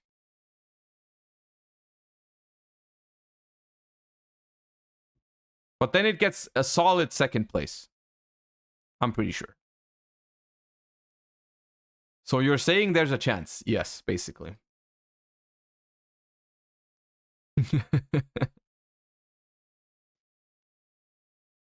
All right. Now, we still have some hours left. It's time to duel some masters, if it loads. OBS? Okay, there we go. We're gonna play some Master Duel now. A chill little Master Duel stream. Don't say scatter. Let's just hop right in. We're not gonna play Skyscraper. What do I want to play right now? What do I feel like playing in Master Duel right now?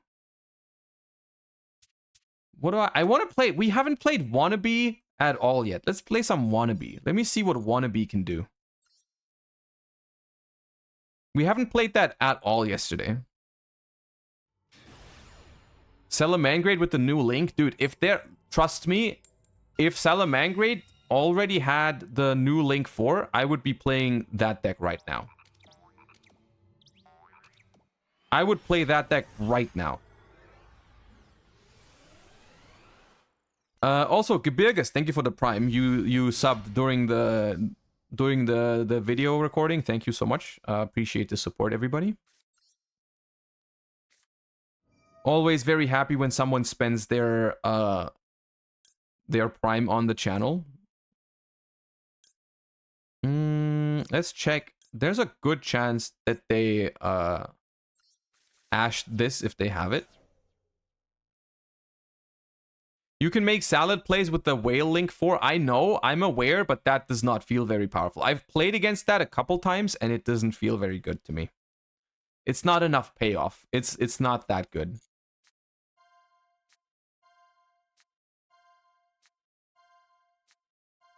Ooh, Wannabee. What do we add here? Big welcome, maybe. Big welcome, probably. I don't think it's Wannabee here.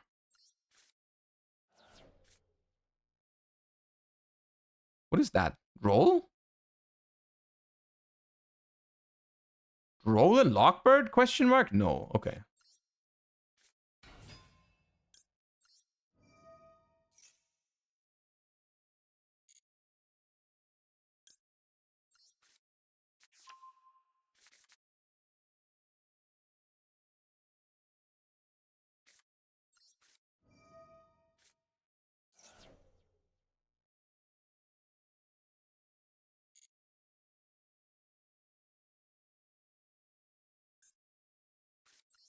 I guess we just do this now.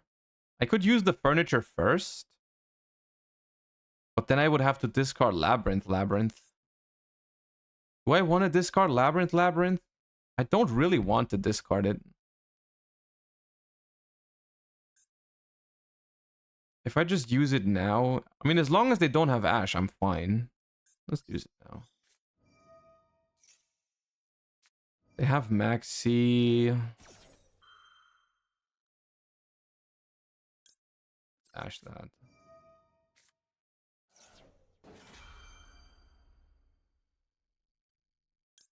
Chain it here. If I chain it here, it comes right back to hand.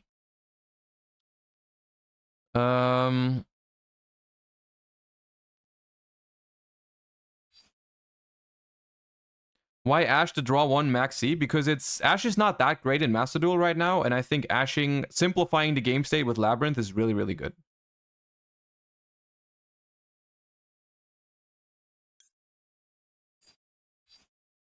I'm not.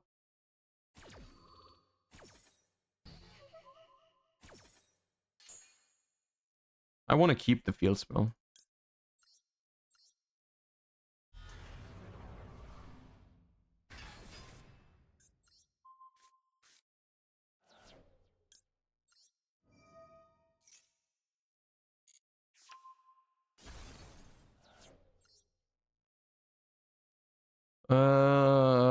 Okay. Generators.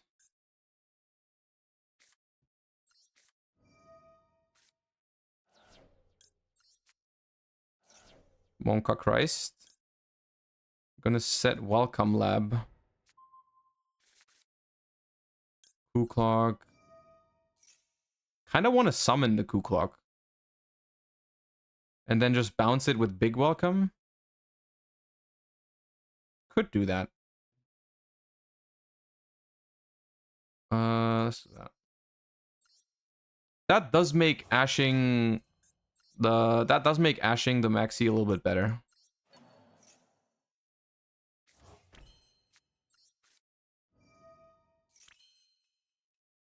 The only question now is whether we shotgun the Big Welcome.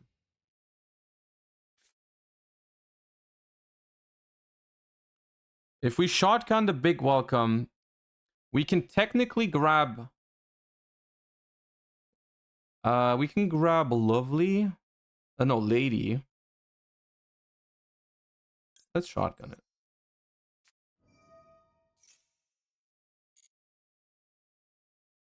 it. Do I summon Ariana into... Probably Ariana into Lady. Right? Summon... Bounce Kuklok. No. Use this. Ariana to add. And Chandra to add back. Did Josh open a box today? We did not. It didn't arrive in time. We're gonna open it on Sunday during the YCS stream.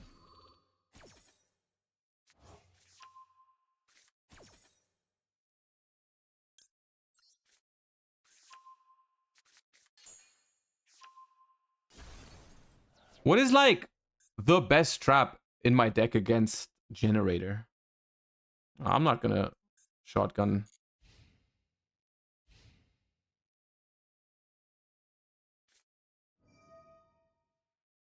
Send a level 9. Dude, did they make a trade-in for like every type by now? They just made one for level 10, right?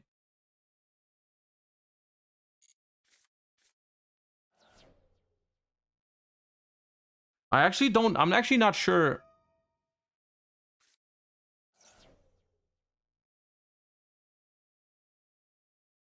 If this is special summon a generator from hand or grave. Tribute 2 generators and or spellcasters to negate it.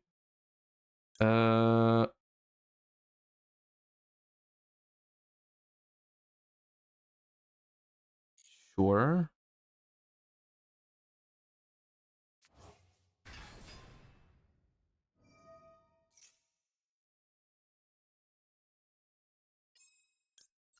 I want to summon this because I don't want them to be able to negate that.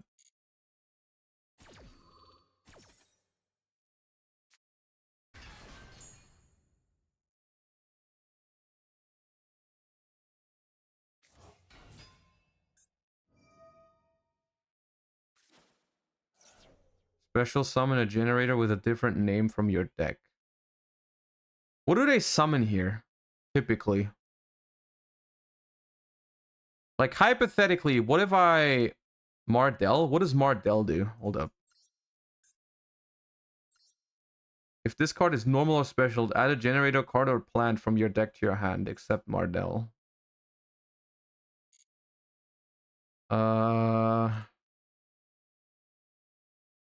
Okay.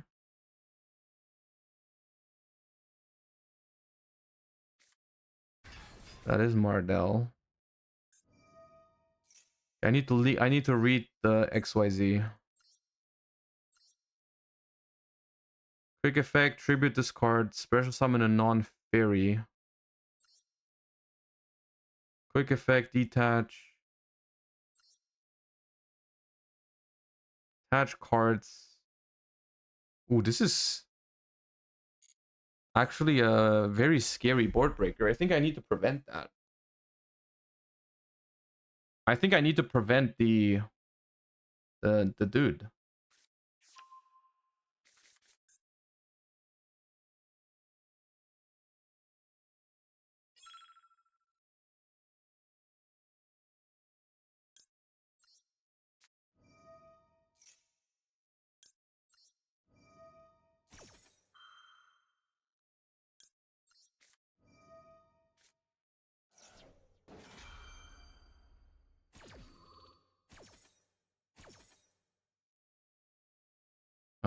Let's set punishment. Punishment seems nice.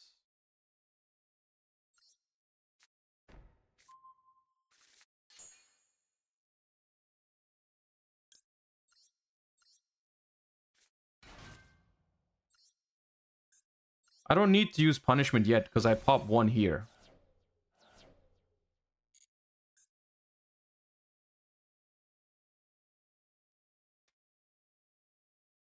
So if they like activate boss stage, I can go punishment, send Entis, pop the boss stage.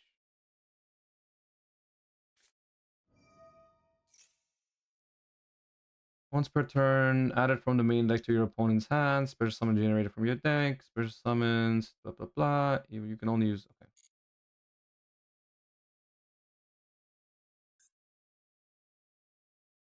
No, Entis is 2500. You're chatting. It's 2500. It works. I don't want to do it right now because they might have another boss stage.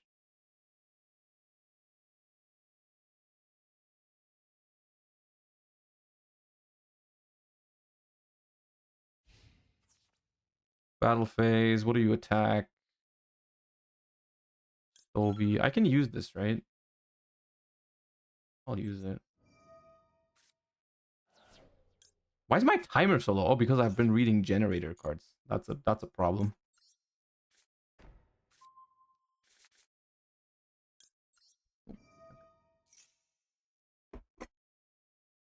Uh-oh. Nope.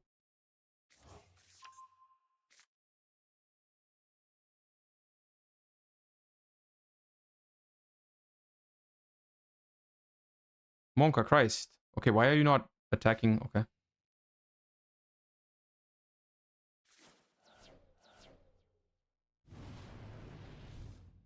Okay.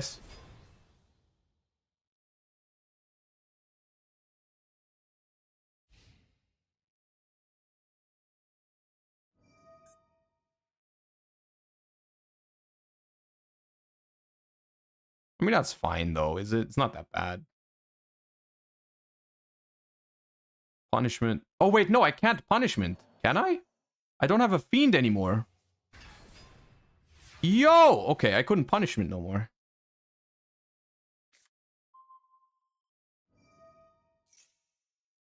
Well, yeah.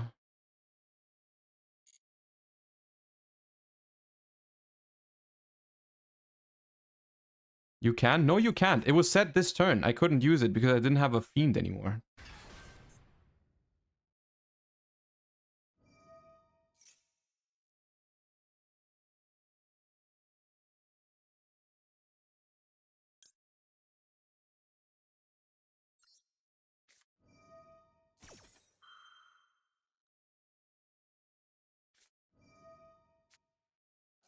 Bro, I'm not about to lose to... Am I?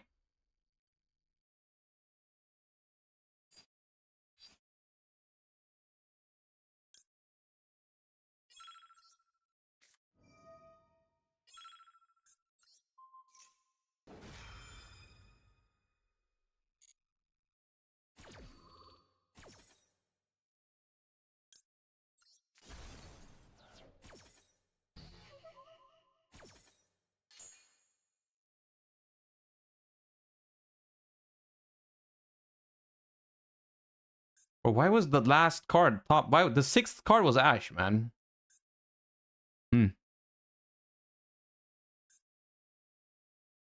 Actually, they may have top decked it with this thing.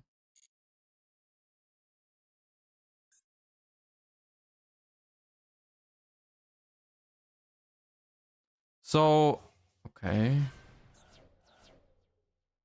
Dude. Let's trigger some cards, chat. Let's trigger some cards, okay? Boom.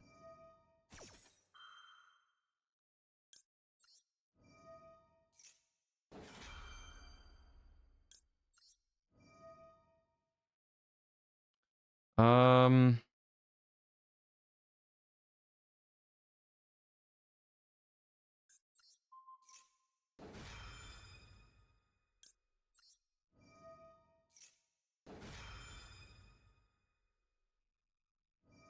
And they get a token now. Quick effect. Tribute to target a card in the field to banish it.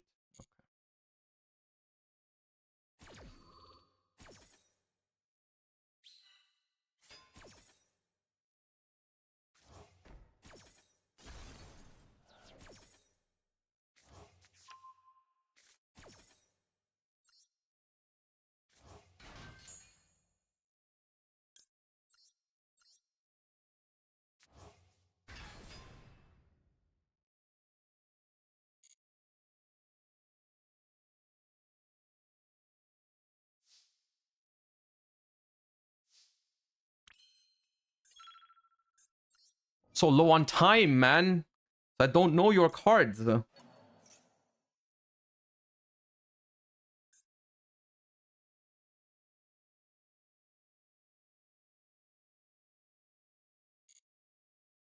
we need to play this a little bit differently than I would normally.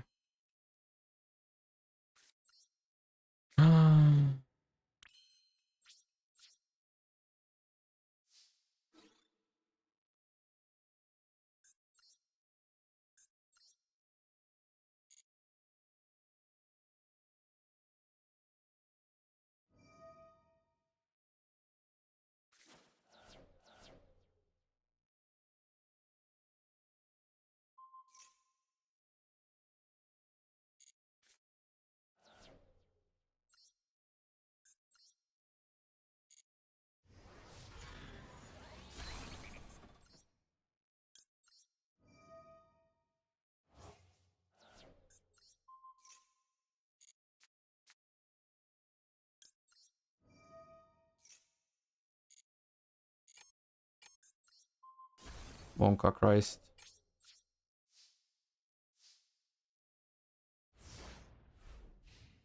Okay.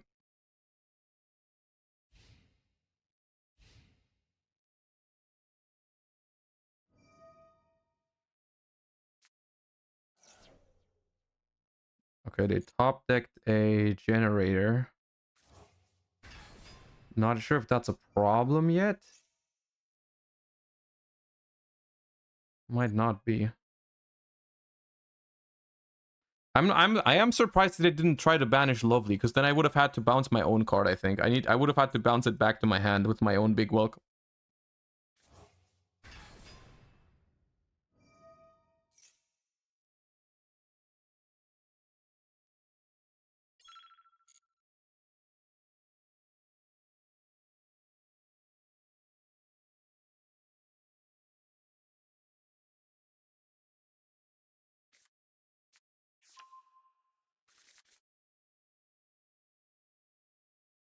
Okay, I wasn't toggled on. Now they can overlay. That's a problem.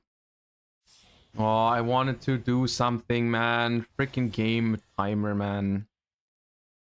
Oh. They didn't shotgun it. Okay. Thank you.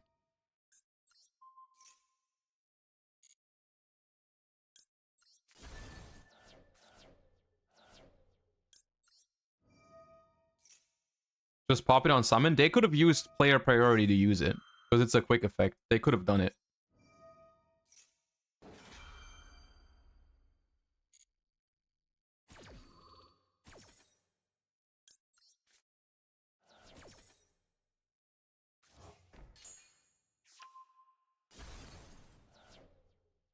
Now they're gonna Kurikara me again. Okay. Woo!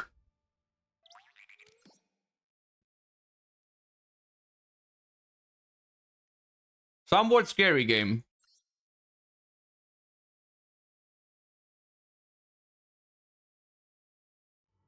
Yeah, I was gonna Daruma Cannon myself to reset the Lovely so they can't tribute it. But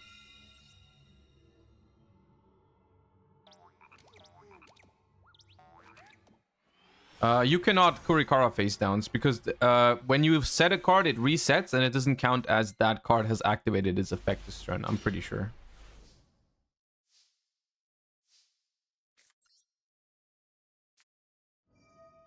Maybe they wanted to chain to the trap? Possibly, yeah. Wannabee! Poggers.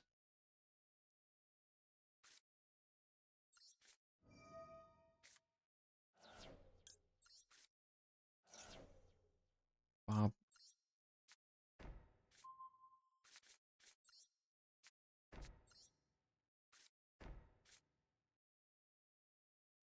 Alright, end phase. Activate Wannabee. Excavate 5.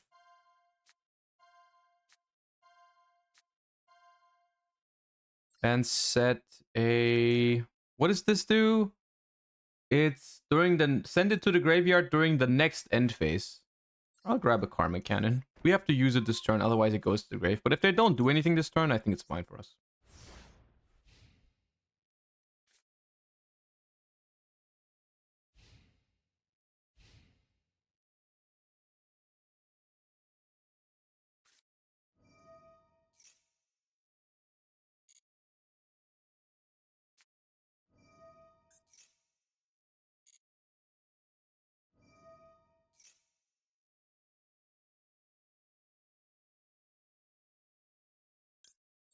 No.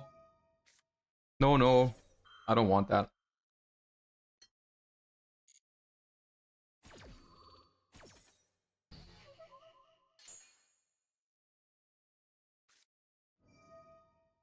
Well, draw 2, my friend. Go ahead.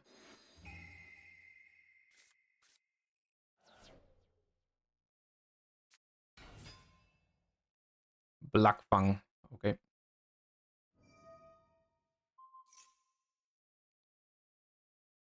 Okay.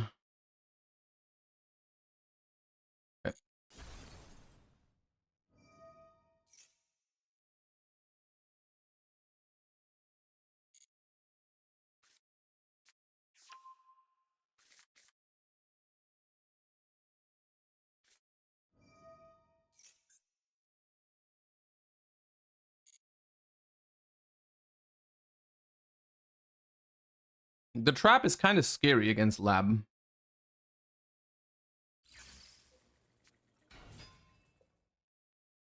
Pend 1. Okay.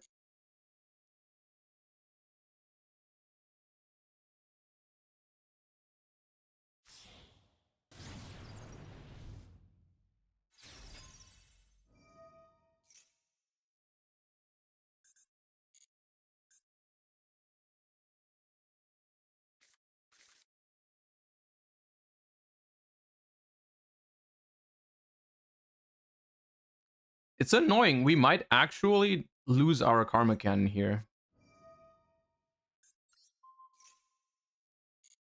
But I guess that's fine. I'll go Bucephalus. We didn't banish both Garuras. No. Okay, go Bucephalus. What? Okay. Bro, your deck just lost to an Ash and a Punishment, man. 2 cards. Nice deck. Nice deck.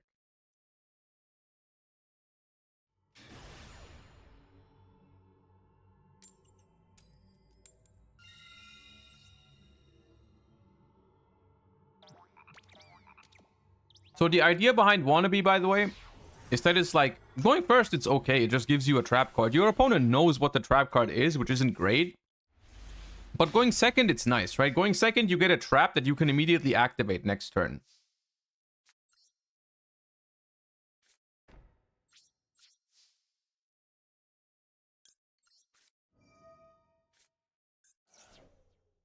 No, we've drawn the level 2 insect that activates from hand. Very busted. Of course, it also gives you a higher chance of drawing, you know, of drawing like engine. It can be engine, it can be disruption. I think it's decent.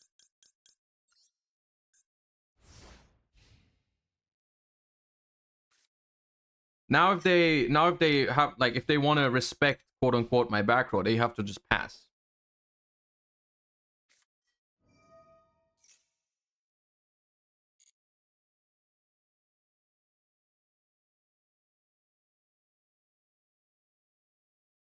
Bro, every day.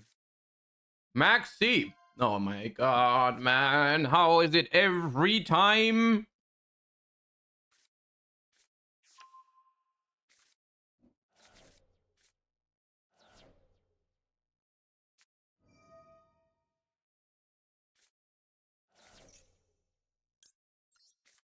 I cannot catch a break, man. Easy clap, Maxi resolved.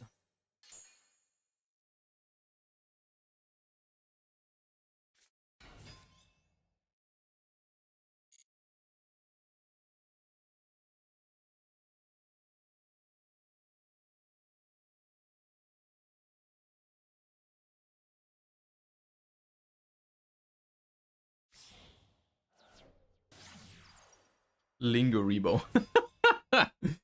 Lingeribo, man. They are desperate. Wait, what is that? Talents to draw 2? Sure.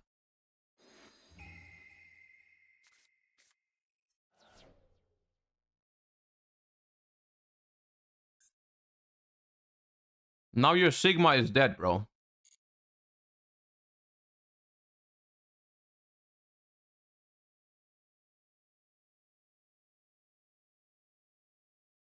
Can we play plants?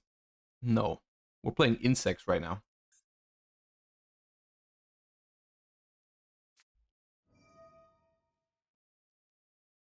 Okay.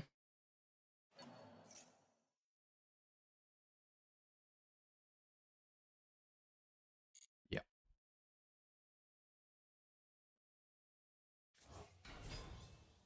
Hmm.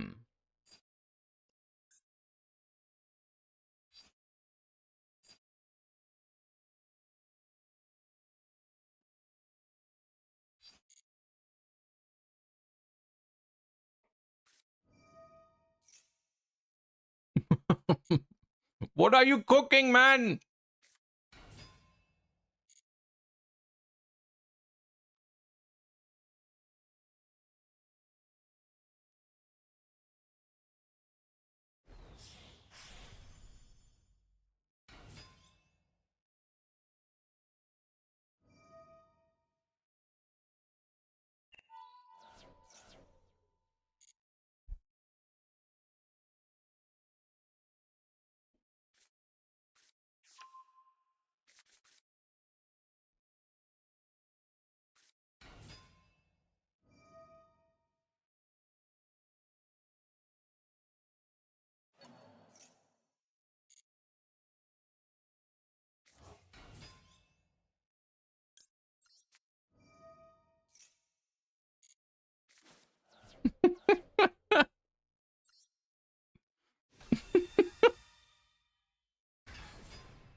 We're not done. We are not done.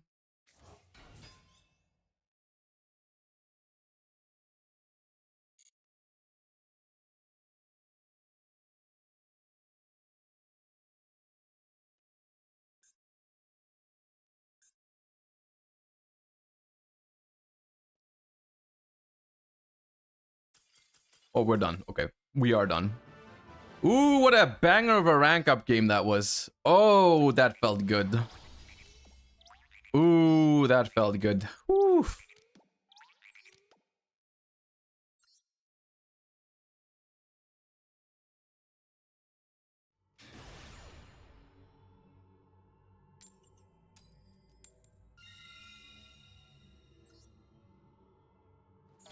We won all the coin flips so far. We're the best. We cannot be stopped.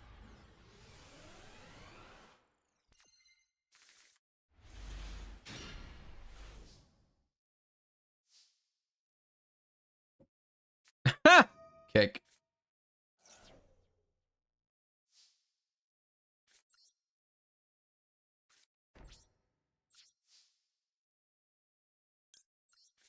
I have an insect too. Let's both discard our insects. Okay, please hit a trap though. Hit it. Wannabee! Wannabee! Okay, we both went -1. It's fine. It's fine. It's fine. We both went -1. It's just fair. It's only fair. I wanted to give them a chance. I wanted to give them a chance.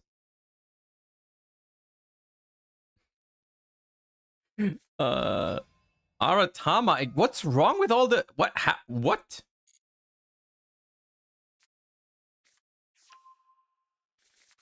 Huh?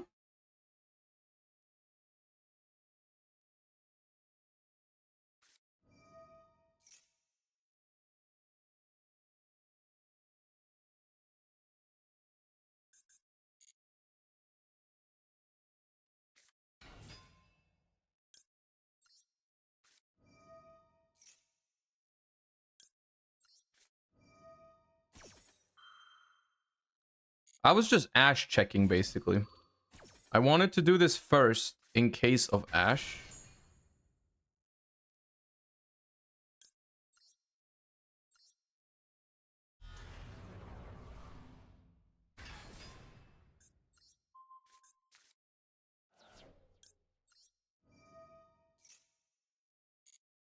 No, let's destroy this.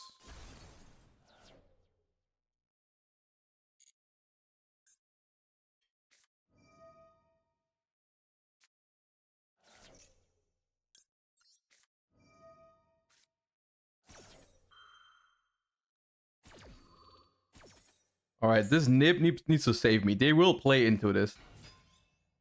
We need to draw Nib. I played 2.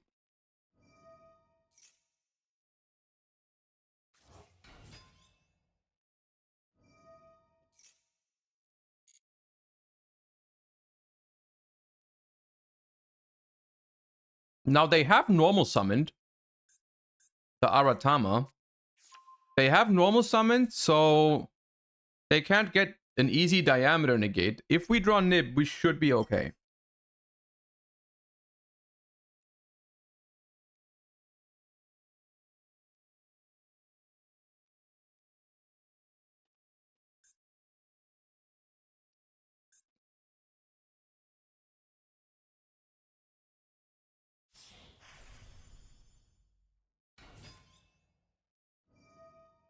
Uh-oh.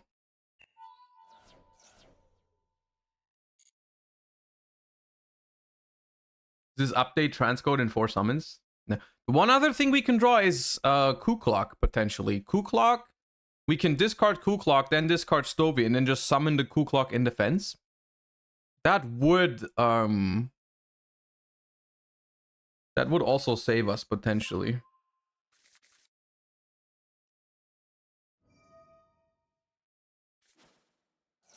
Oh, this is how they get diameter, I guess.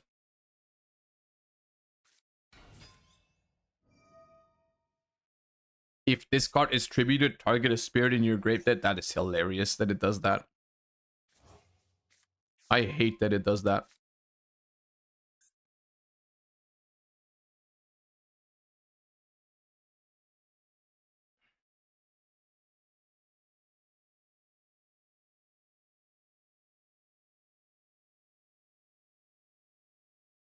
Okay.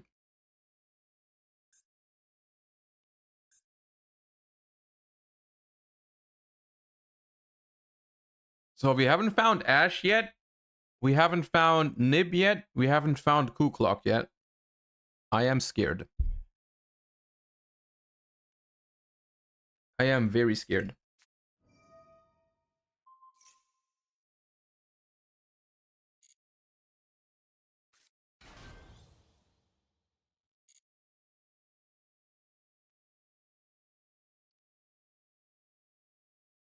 But like, if they want to... Okay, they...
Hmm.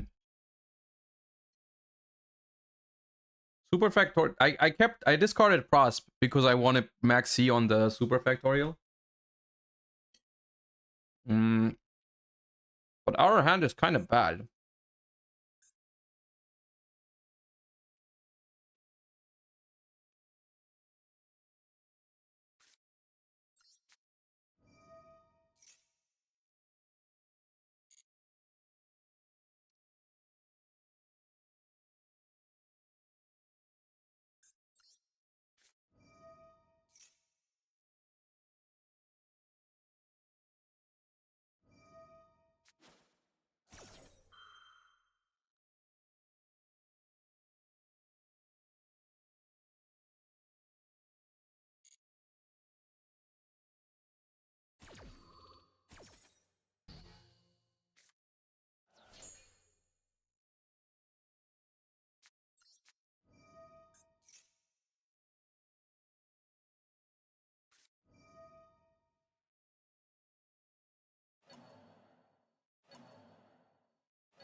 Can you explain and show some Centurion real quick for reasons? First of all, it's called Center Eon. And we're doing that next week.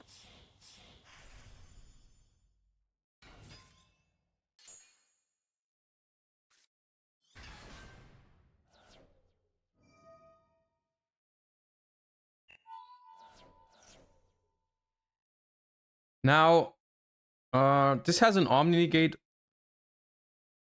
this turn. This turn and this turn only. I'll force it.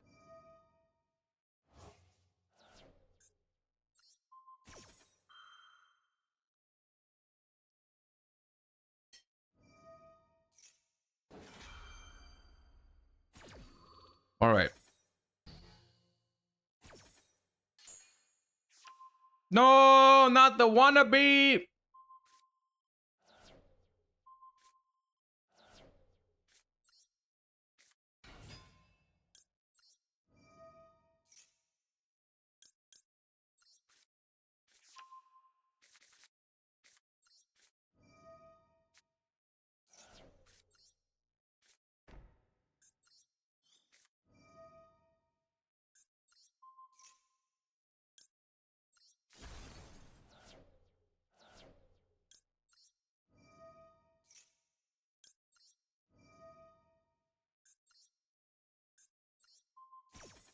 It is funny how we drew like 10 cards off of Maxi, and this game still is... I don't want to say it's close. It's not close, but it's like, you know, it's still a game, right? They still have almost the same number of cards that we do. Which is concerning, to say the least.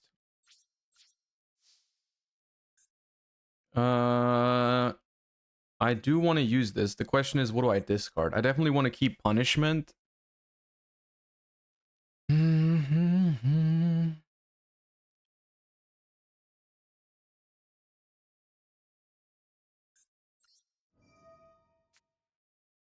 It might have been close if he had a pulse. Yeah, I mean, the reason why they comboed this way and why they made the Linger Revo and everything is because they wanted to get 3 Math Mechs into the grave, I think. I think that was the main thing they were trying to do.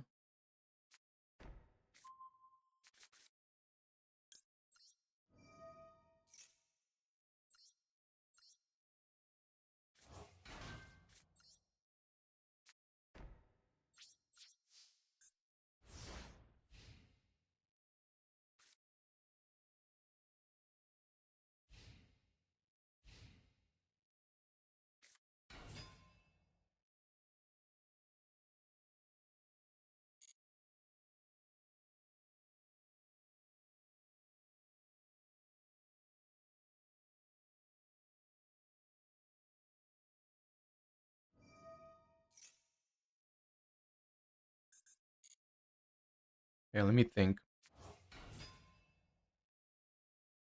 I don't want them to have Alimbertion. I really don't. Let's go big.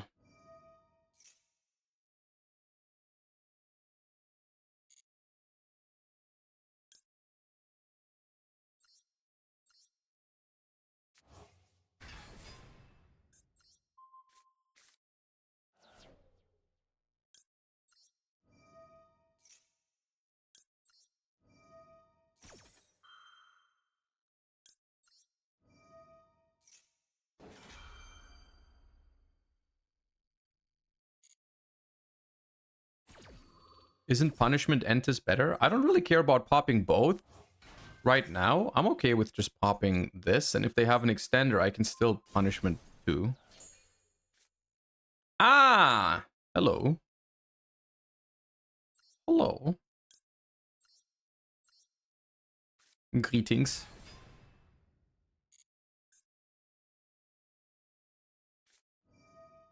Okay. Now... I mean, no, it's fine. It's no problem. We just go... We punish them. We chain Lady. We set a good old trap card. I'm thinking the Ruma. Yeah, we set the Ruma and send Entis.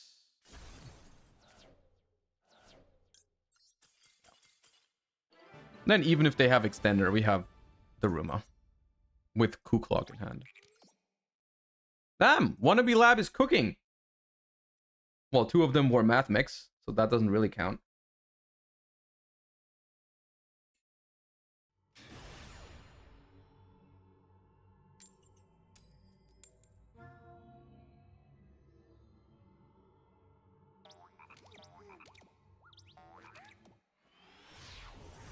Has Wannabee resolved successfully yet? Yeah, multiple times.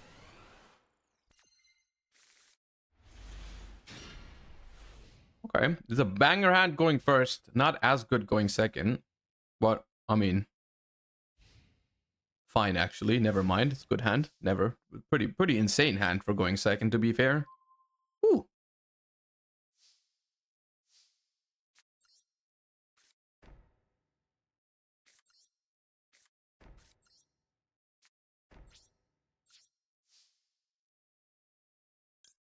This was like going first, but with 6 cards.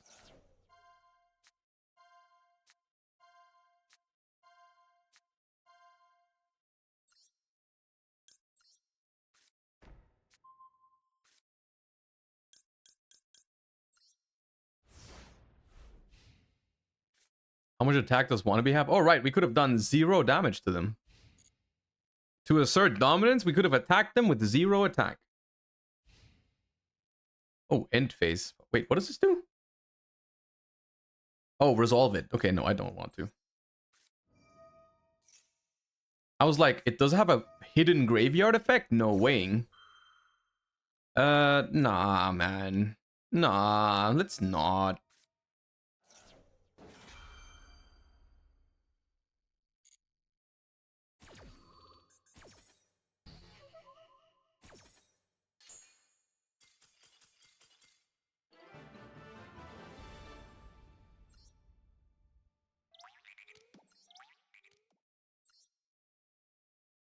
What were they playing? I don't think it's that interesting to check the deck list of someone only because they bricked.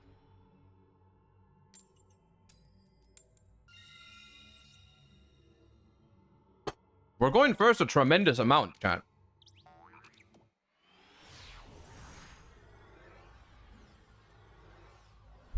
Check the deck. It could have been Mathmech. True.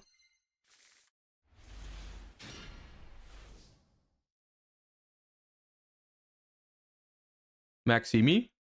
Come on. I know you want it. Nah, okay.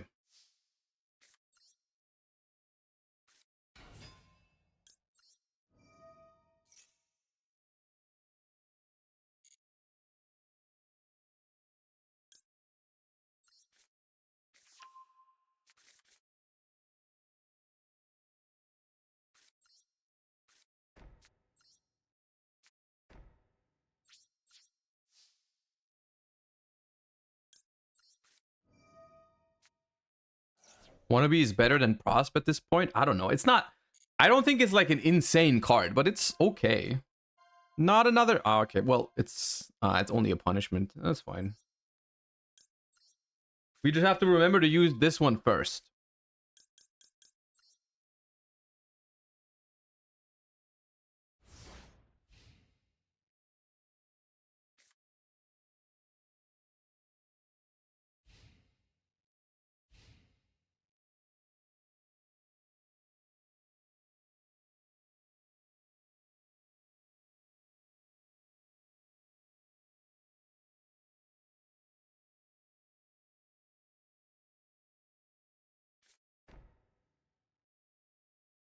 Lab Mirror? Could be.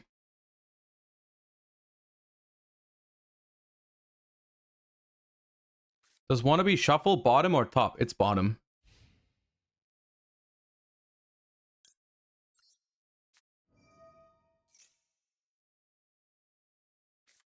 Okay, Maxi's fine. Ash would have been a problem.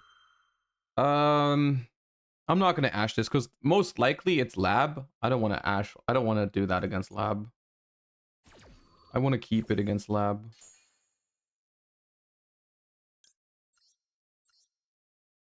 We're losing the punishment here, but it's whatever, really.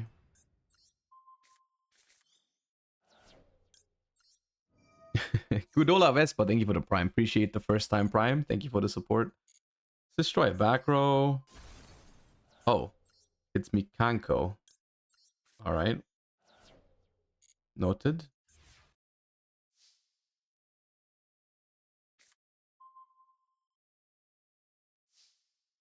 The coup clock has been drawn. That's pretty neat. And try and reset the big welcome.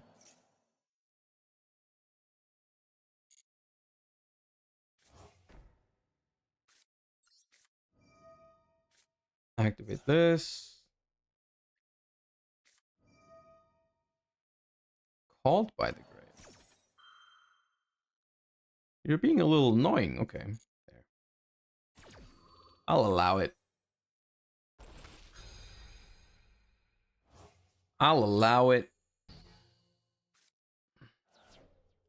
Now, I think I'm gonna go battle phase first, because that might be an evenly deck. They just drew a card in my end phase. I don't think we need those 1600 damage. Okay, no evenly, fine.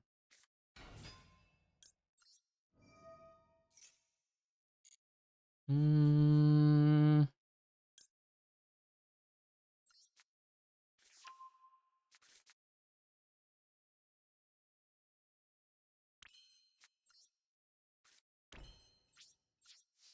I don't think I need to shotgun anything this matchup. I guess I'll shotgun the Maxi, because there's likely Kaijus and Lava Golems. But I don't need to shotgun the traps, because if they tribute my Lovely, I just bring it back with Big Welcome, right?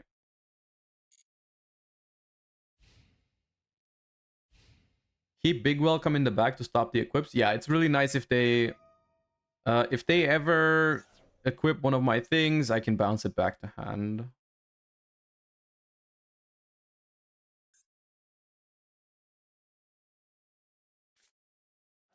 Ooh.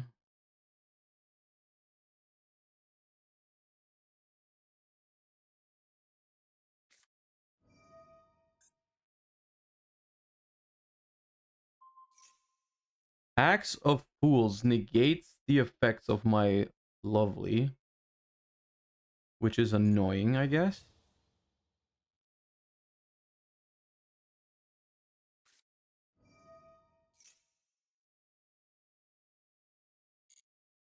Okay.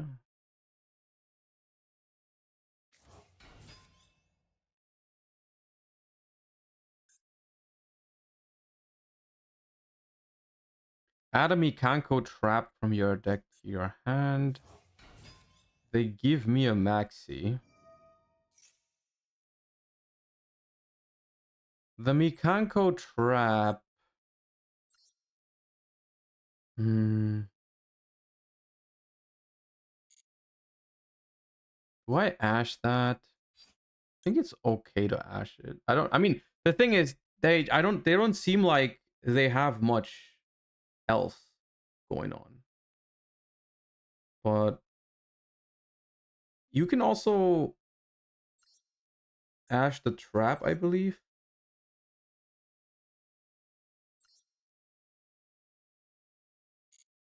Yeah, I'll not. It does play into some like talents or thrust, which I don't really want to.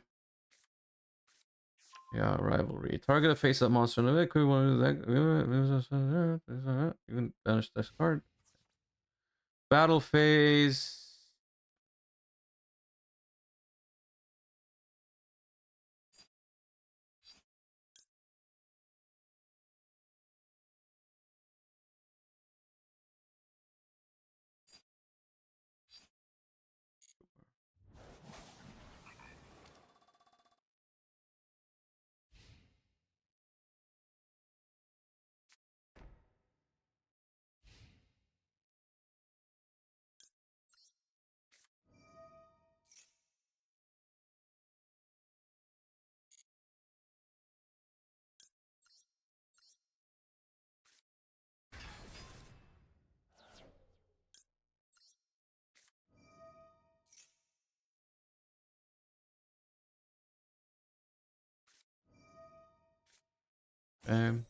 Kinda sucks.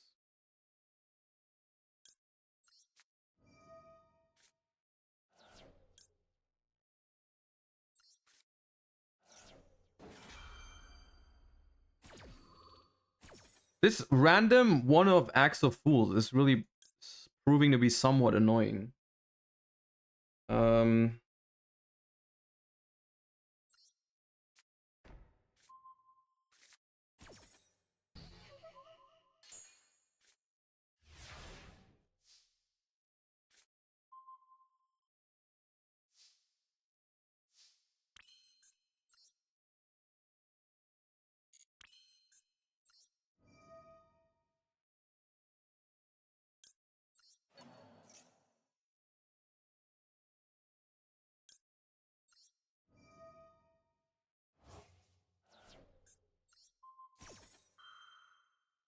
I still think we got it though. A little bit. It depends on their hand a little bit, but I think we're fine.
Wait, what? Why? Oh, this one stopped. I only read this one. Oh, man. Oh, man. I could have stopped. I could have popped this one. Oh, that's whatever.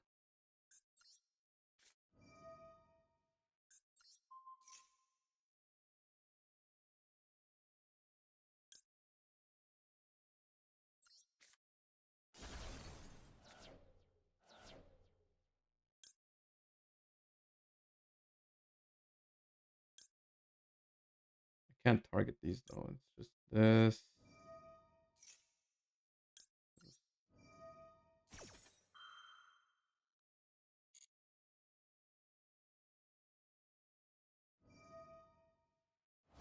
Yeah, it was game. We're still winning, but it was. Is it still game? I'm not sure. Do I have? No.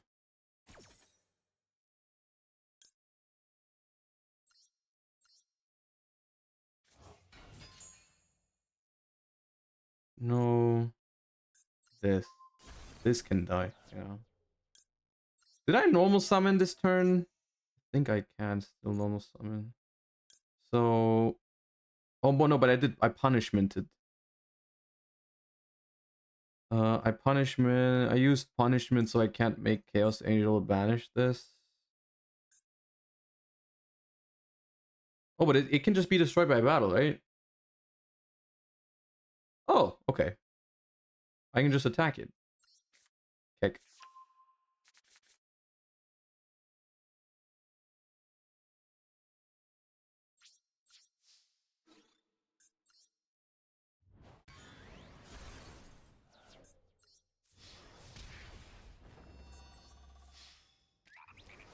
Okay.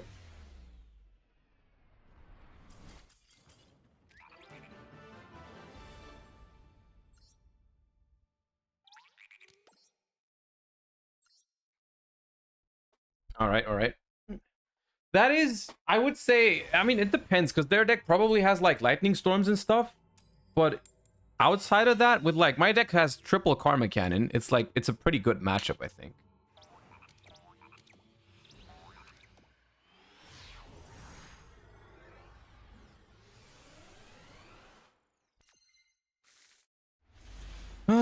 Hand is somewhat decent. 60 card deck, okay. Let's just resolve this extravagance for the love of God. Lost nothing important. Well, Goddess could be important.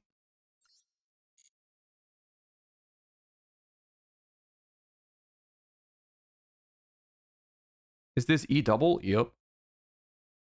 They do have something.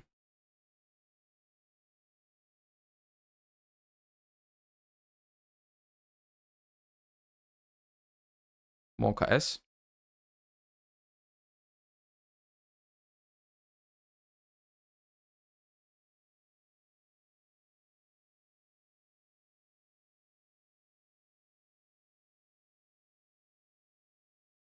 They thought long and hard about that.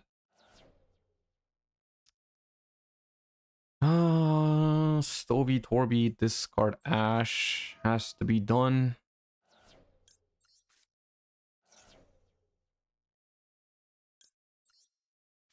It needs to be done.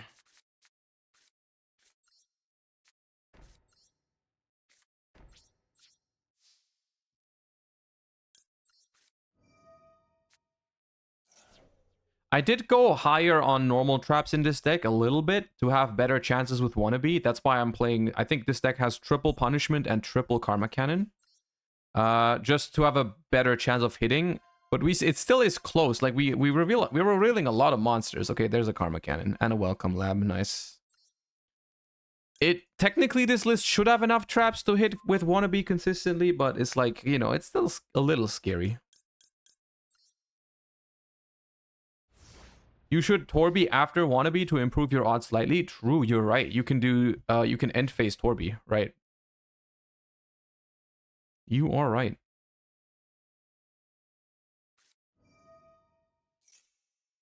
It's not just about slightly better odds. It's also just like if we only hit big welcome, we can set a different one, right? Yeah, it's better.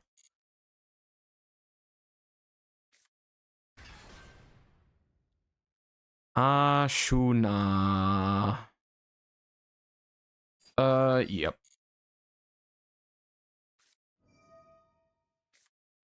Foxy Tune. It's a juicy Ash, but it's also a juicy Karma Cannon, man. It's a juicy Karma Cannon. I kind of want a Karma Cannon on resolve. Also doesn't play into Talents or Thrust. I let him discard. And I Karma Cannon.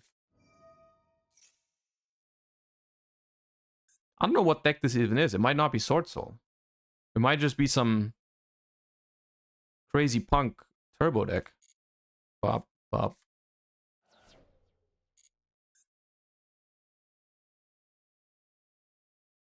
Alright. They haven't normal summoned yet, though, but we still have Ash, Punishment, and both welcomes. We should be okay. Battle Fazay. What's the point of that?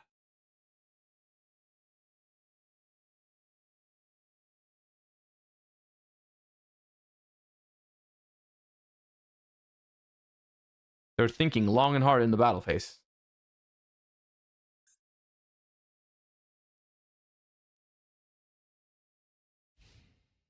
Okay, they've given up.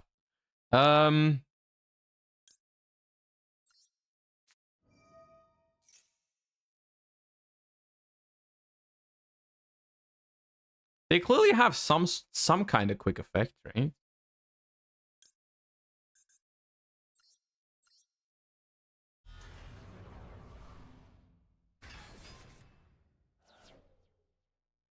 They have something.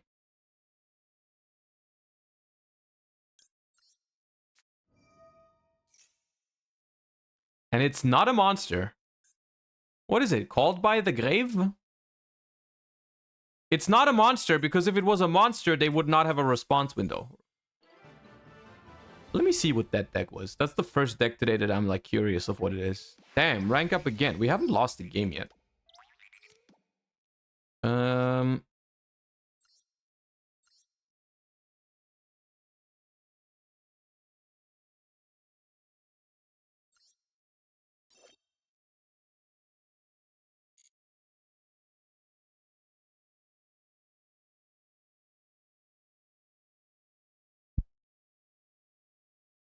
Okay. Story checks out. So the card in their hand was Cross Out, Called By, or Eclipse. One of those. Copy it? No, thank you.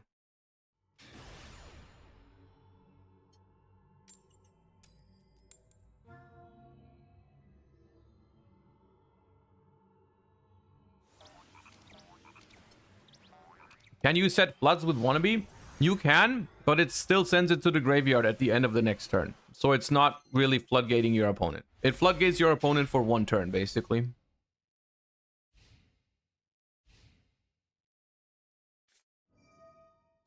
I think we're going to be able to discard this Nibiru.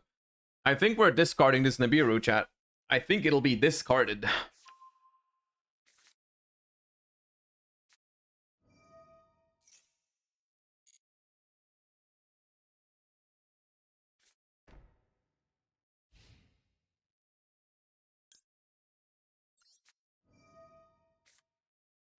Our hand is kind of custom for the mirror, to be honest. Our hand is insane.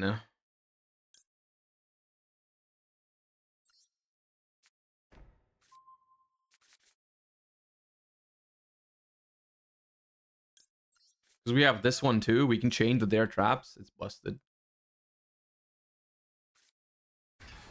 They do have field. Well, I mean, it's fine though. Oh, yeah. Oh, yeah, we're fine, chat.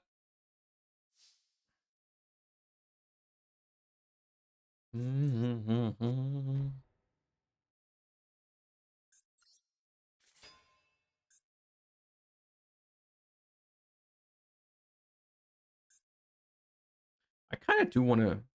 let's punch them a little bit. Punch.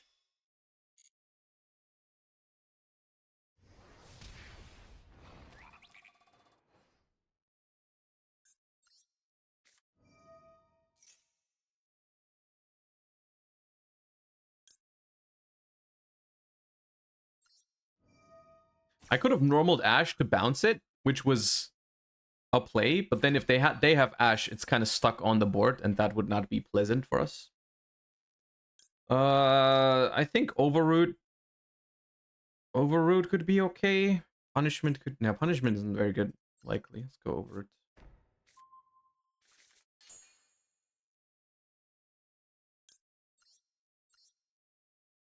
I don't play Eradicator in this, actually. I don't actually play Eradicator anymore. I took it out. It wasn't that great for me whenever I played with it. So eventually I removed it. And I don't think it's necessary here. Like, look at the board position. I don't think we need that card to win this matchup. Not playing IDP? We could play IDP, actually. It would also be good with the Wannabee to play an IDP. IDP is fine. Kick bye.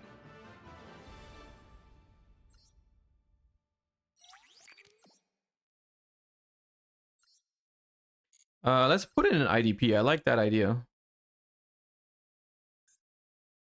Here's the list, by the way. One IDP. What do I remove? One punishment? Maybe.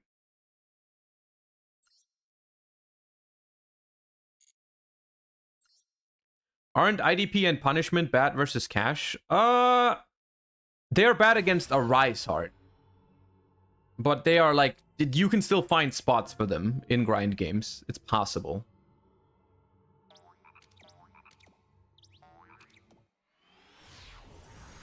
Extract because it's getting limited soon. Honestly, I think once Extract gets limited, you might play a whole different version of this deck with like, what's it called?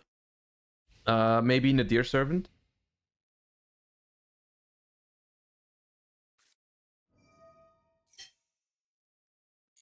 The Pearly angle.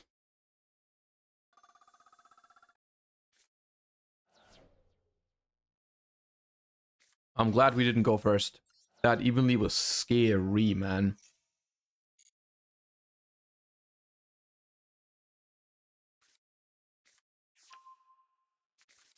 Nadir just for Entis or also playing Ecclesia? Well, with Nadir Servant, you have to play Ecclesia, right? Because it only adds monsters. It doesn't add punishment directly. Otherwise, you would already be playing it.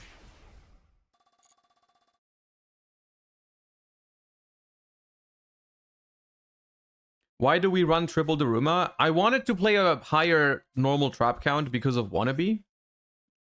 Then I added just more copies of the ones that I was already using.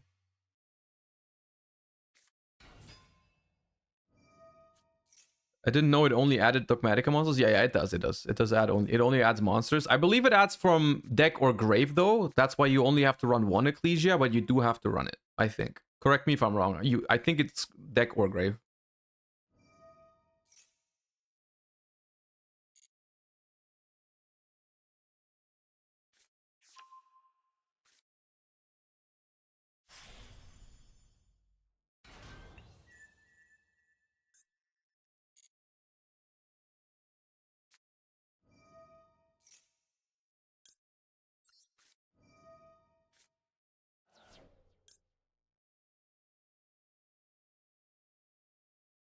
Actually, I don't like what I'm doing right now. Like, my idea was I'm chain blocking this to not be able to attach so they don't get Noir. The problem is they can still reattach. It's because they had pretty memory. This does not work. I don't know why they're chaining right now. They should be attaching this Sleepy from the graveyard, but Now they don't get the sleepy draw, which is not good for them.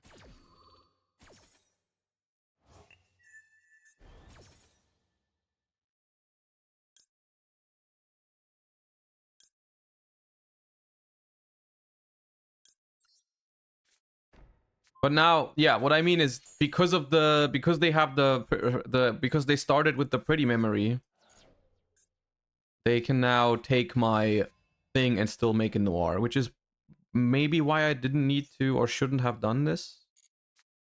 Can you miss? No? Okay. Yeah, okay. Well, it's a noir. It's a noir.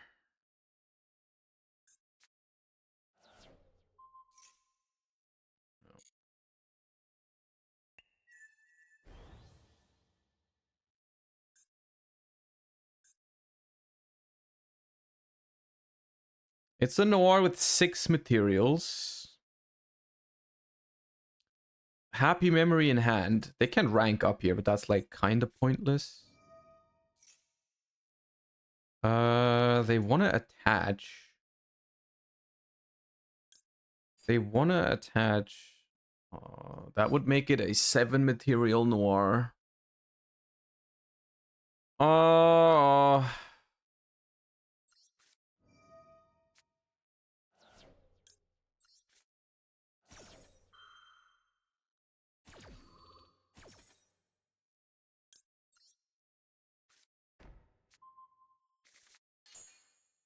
Isn't this just doomed? It's not looking great, no.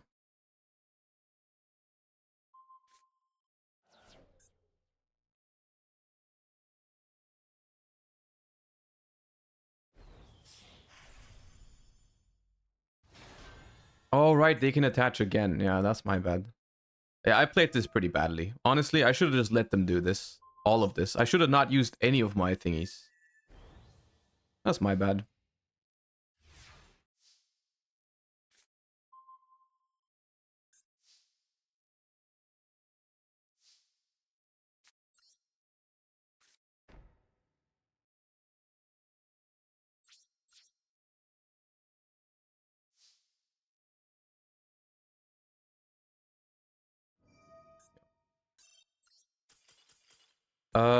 I'm trying to think. There was probably a chance we could have won that if we just let them do everything, but no. That's on me.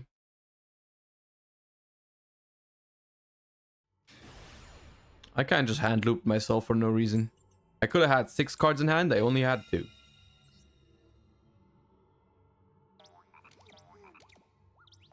So I just let them make a 5 material or 6 material noir. And then I set like 3 cards in the end phase, and that's probably okay.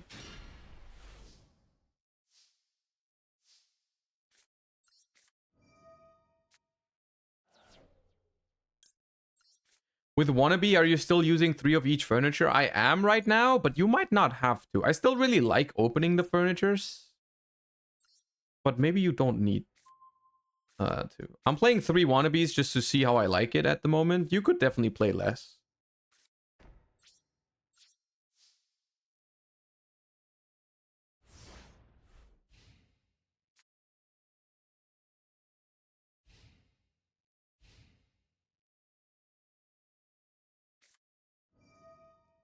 Quick launch. I'm gonna not max Sieg because it's a dragon deck and they tend to play Gamma. I'm gonna respect the Gamma. In the case of Ash or Called By, it obviously doesn't even matter. Makes no difference. But in the case of Gamma, it does make a difference. And honestly, resolving this like 1 or 2 summons later isn't a big deal. Normal recharger. Is now the time?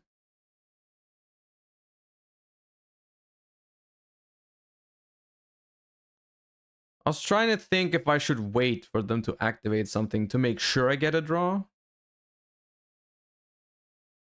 Because if I do it, like, I'm trying to think. If they don't have Ash, I think we win this game no matter what. But right here, if they have Ash and I drop Max C, they could just pass and Ash my welcomes, and maybe that's good enough to beat me. I think I should wait. I should wait and Max C them in a spot where they have to Ash it, if they have Ash. Is what I'm thinking.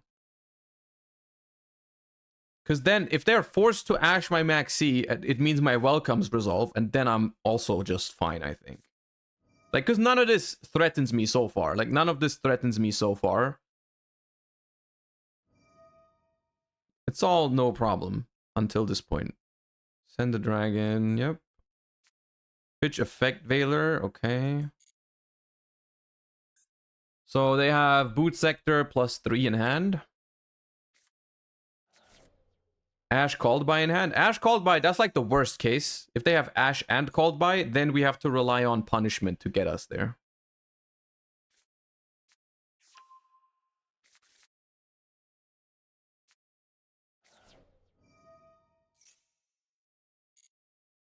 Once we get this pattern, how does D-Link add it to their end board? Is it only possible if you hard draw a Bestial or Lubellion? No, you can. I think you can also make it in other ways, but okay, there's the called by. Step number 1 for me to be annoyed. Step 2 is Ash.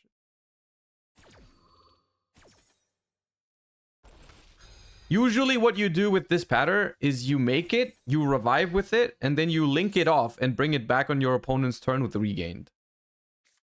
To play around something like Dark Ruler. Wait, they have more? What? They have a lot of rockets in their hand. Tell you that much. Yeah.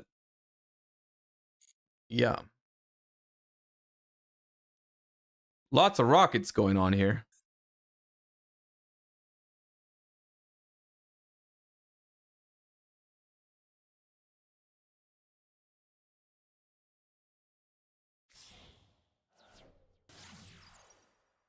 Hasty.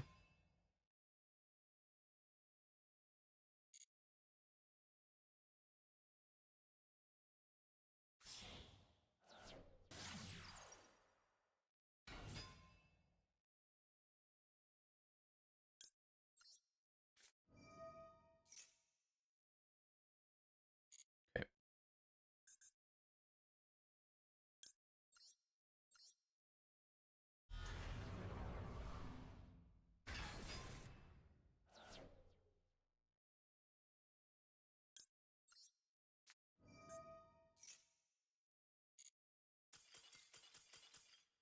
Curtains.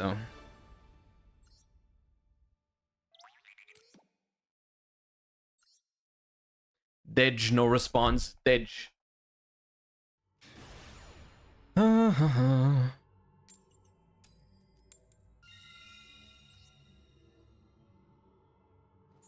one thing that's refreshing about Lab in Master Duel is that it's one of those decks that it doesn't die to Maxi.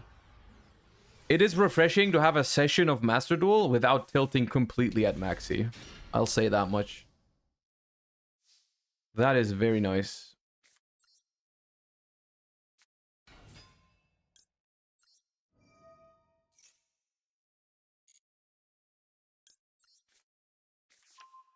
This hand is pretty freaking pog if they don't have Ash Blossom.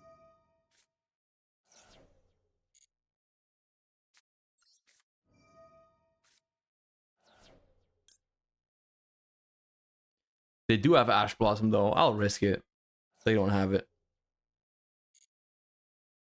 I could set Welcome Lab. If I set Welcome Lab, it's a little bit safer. Yeah. Hold up. Because now, even if they have Ash, I can still use the big welcome in the grave to bounce something and then resolve my effects. All right, we go with this. If there's an Ash here, there's an Ash here. I'm annoyed by that, but I can still... I think I wait until my opponent's turn, though.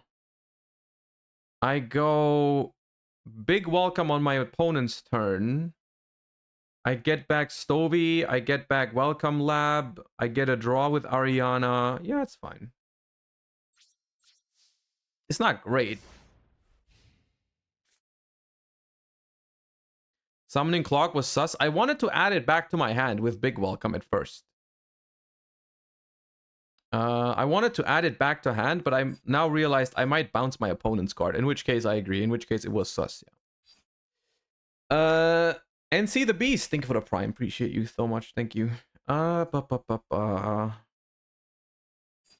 this should be in my hand right now.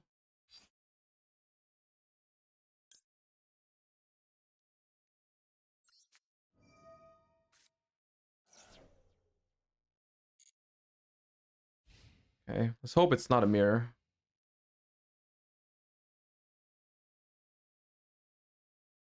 My thought process behind shotgunning Maxi here was that it's good if it's not a mirror match, and if it is a mirror match, then we are not under that much pressure, so I would like that would be good anyways.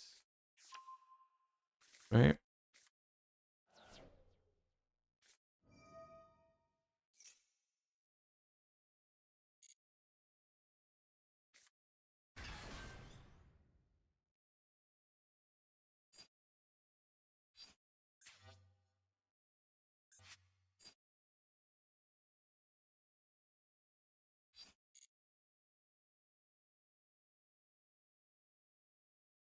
I mean, do I even care about the bounce? I don't really do, right? Actually, if they bounce the late, I can, that's fine.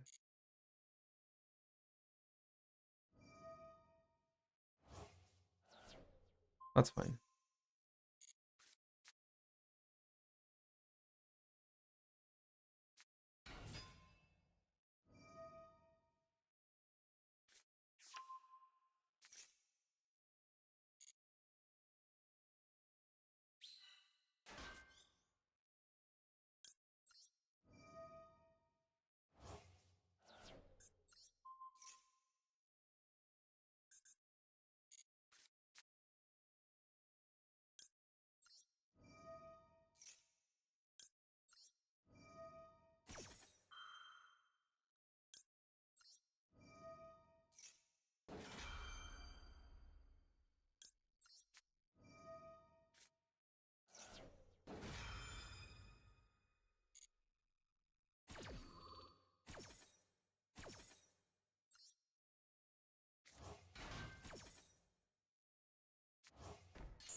We're doing things to this individual, man. Holy! We schmooved on them. Okay.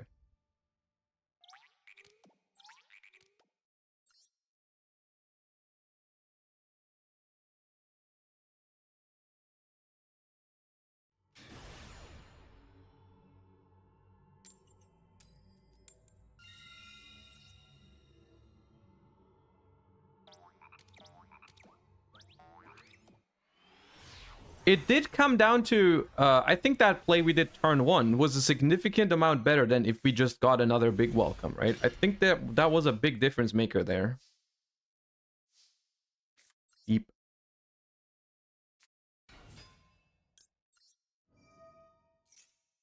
Maxi drawing the Ruma saved us. I mean, we could have drawn a lot of cards there with Maxi. Punishment, Nibiru. We were not in any real danger there.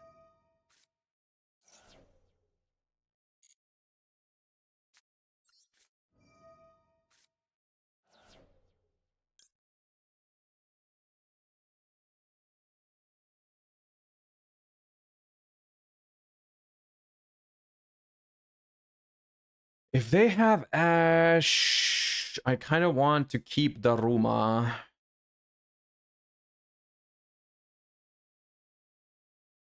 We could pitch Ash.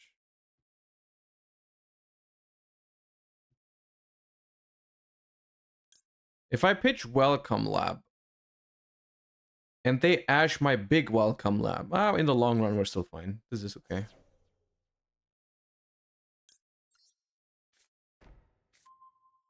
One or two Ku Clocks. This list is only on one Ku Clock.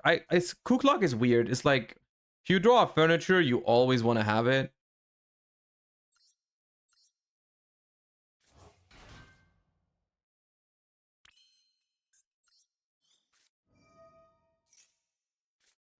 That's fine.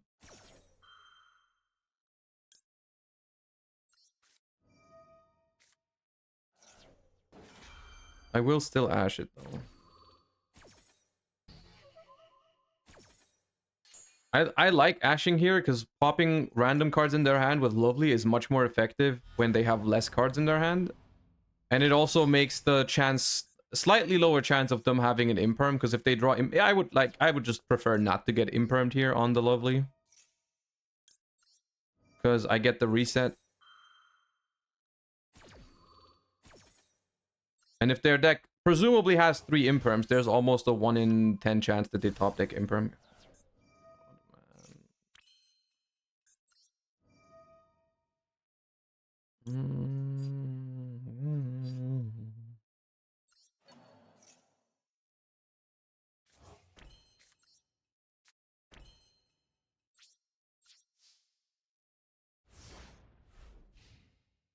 All right, well. It's probably tier, could be Pearly, yeah. That looks like it's tier. With a cash tier up package. That's fine.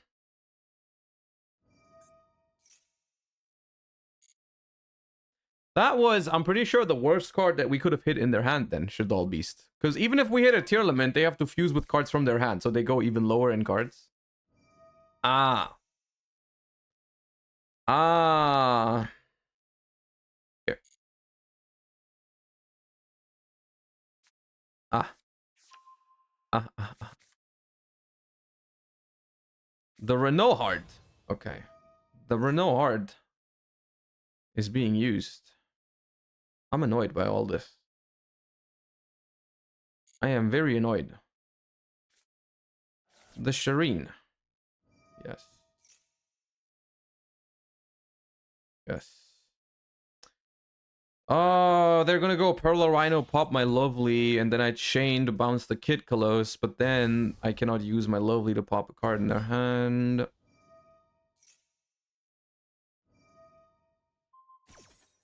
No, they popped the back row. Okay, they are not being very smart. Here.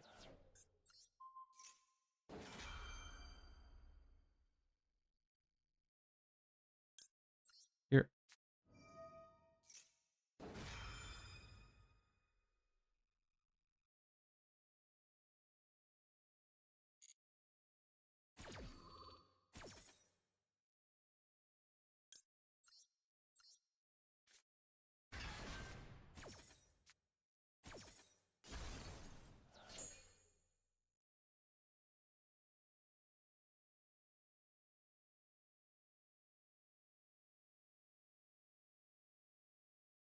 Average tier hand. Average tier. Yeah, Max C, Unicorn, Perla Rhino. Random pop with Lovely. Shaddoll Beast, by the way.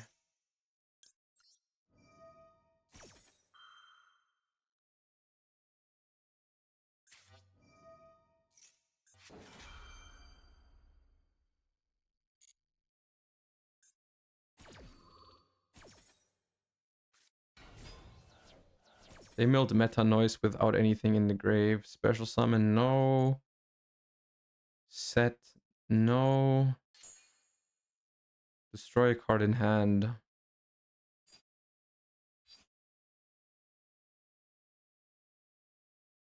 The thing is, this Havness was almost impossible for it to mill anything because they have used Sharon, right? Yeah, they used Sharon, so this literally couldn't hit a tier name. I can pop Unicorn. The field spell's been used this turn. I can pop a random card in their hand too. I'll pop a card in their hand. It was another Sharon. Now they have a target for Meta Noise. I love this game.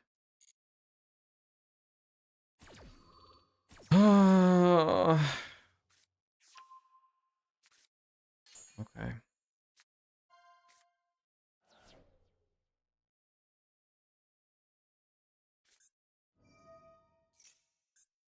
Birth. Well, turns out, had I popped the unicorn, they also had birth for it, so kind of whatever. Scream. Yeah. I mean, wait, battle phase? Okay. Oh, wait, they added birth. Yeah, right, we knew that.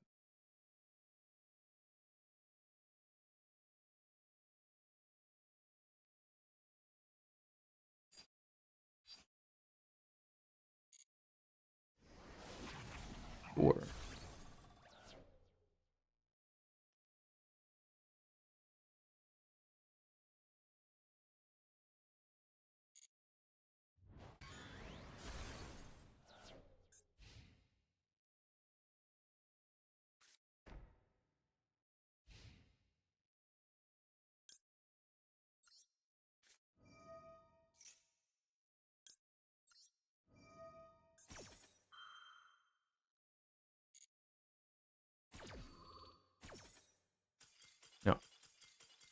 Yeah.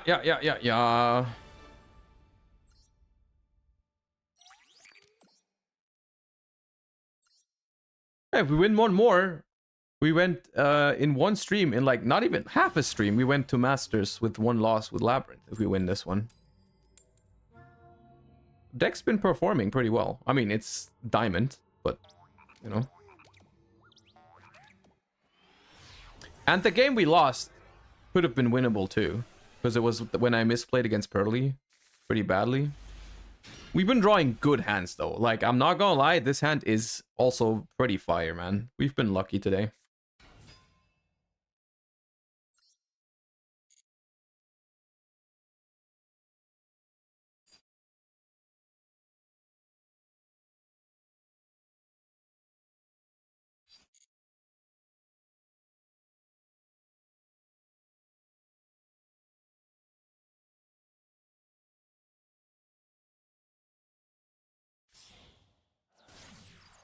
Ooh, is it a parallel exceed angle? No. Ooh, but the Lingaribo stops me from using the trap. But we have Nib.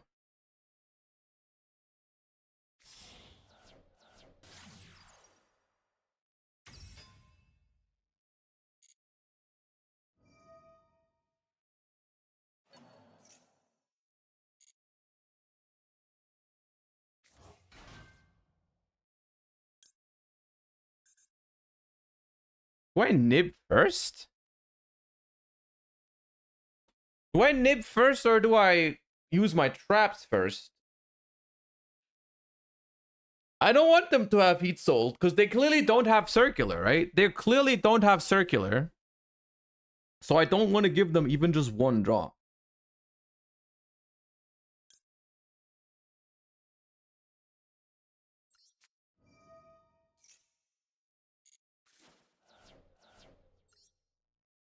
How much is this? It's small.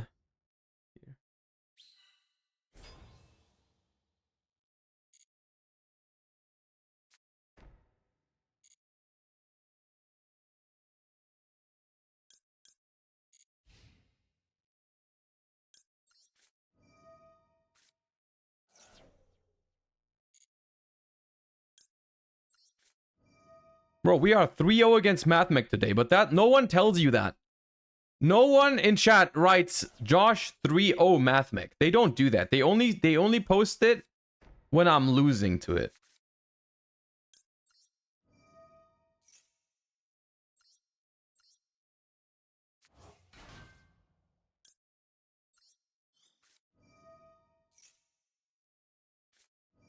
A bell. Okay, that's actually bad.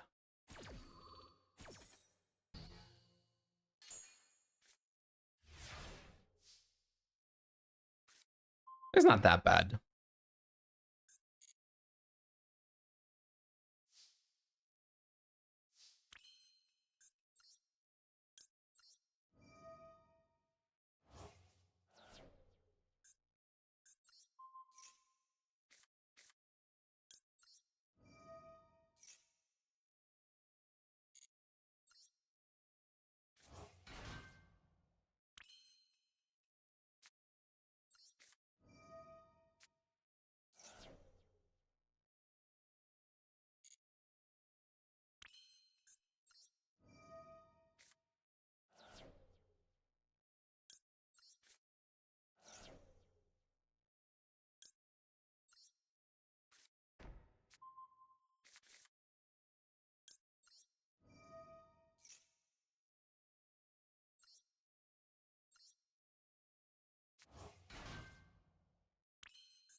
That's fine. Overroot cooks them. I mean, I even have Big Welcome in the graves. It's like it's over.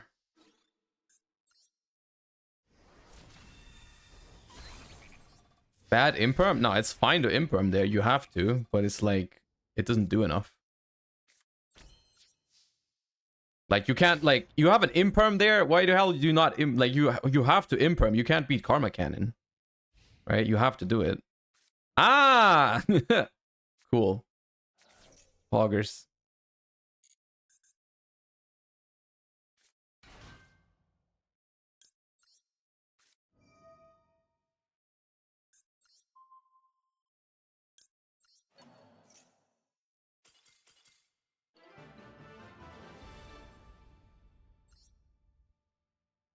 Easy master. Easy master. All right, chat. I think that is a wonderful. Now it's an even more wonderful time. Max TGG, thank you for the full year, 12 months. Appreciate the support. 3-0 against MathMech. I think that is a great time to call it a day because I have some plans for the rest of the day, so it's better if I get going like 20 minutes early. So sorry for the little bit shorter stream. I will make up for it though, because on Sunday, we're going to be streaming the YCS. It's going to be like another 12-hour stream or something like that on Sunday, so I'll make up for it. You are forgiven. Okay, thank you. Thank you for forgiving me. I'll be back on Sunday. Until then, you know, don't forget to follow the stream. Don't forget to follow the stream. I'll send you guys over to Lampy. We haven't raided Lampy in a while. So I'll send you guys over to Lampy. I hope you have a wonderful rest of the day. I hope you enjoyed the stream. A little bit of TCG today, a little bit of Master Duel today, so a little bit of best of both worlds angle. Hope you enjoyed it. I'll see you on Sunday for the YCS. You know, don't forget to join on Sunday for the YCS stream. And yeah, have a wonderful rest of your day. Wonderful start into your weekend. Thank you for watching, and I'll see you guys on Sunday. Peace. Bye-bye.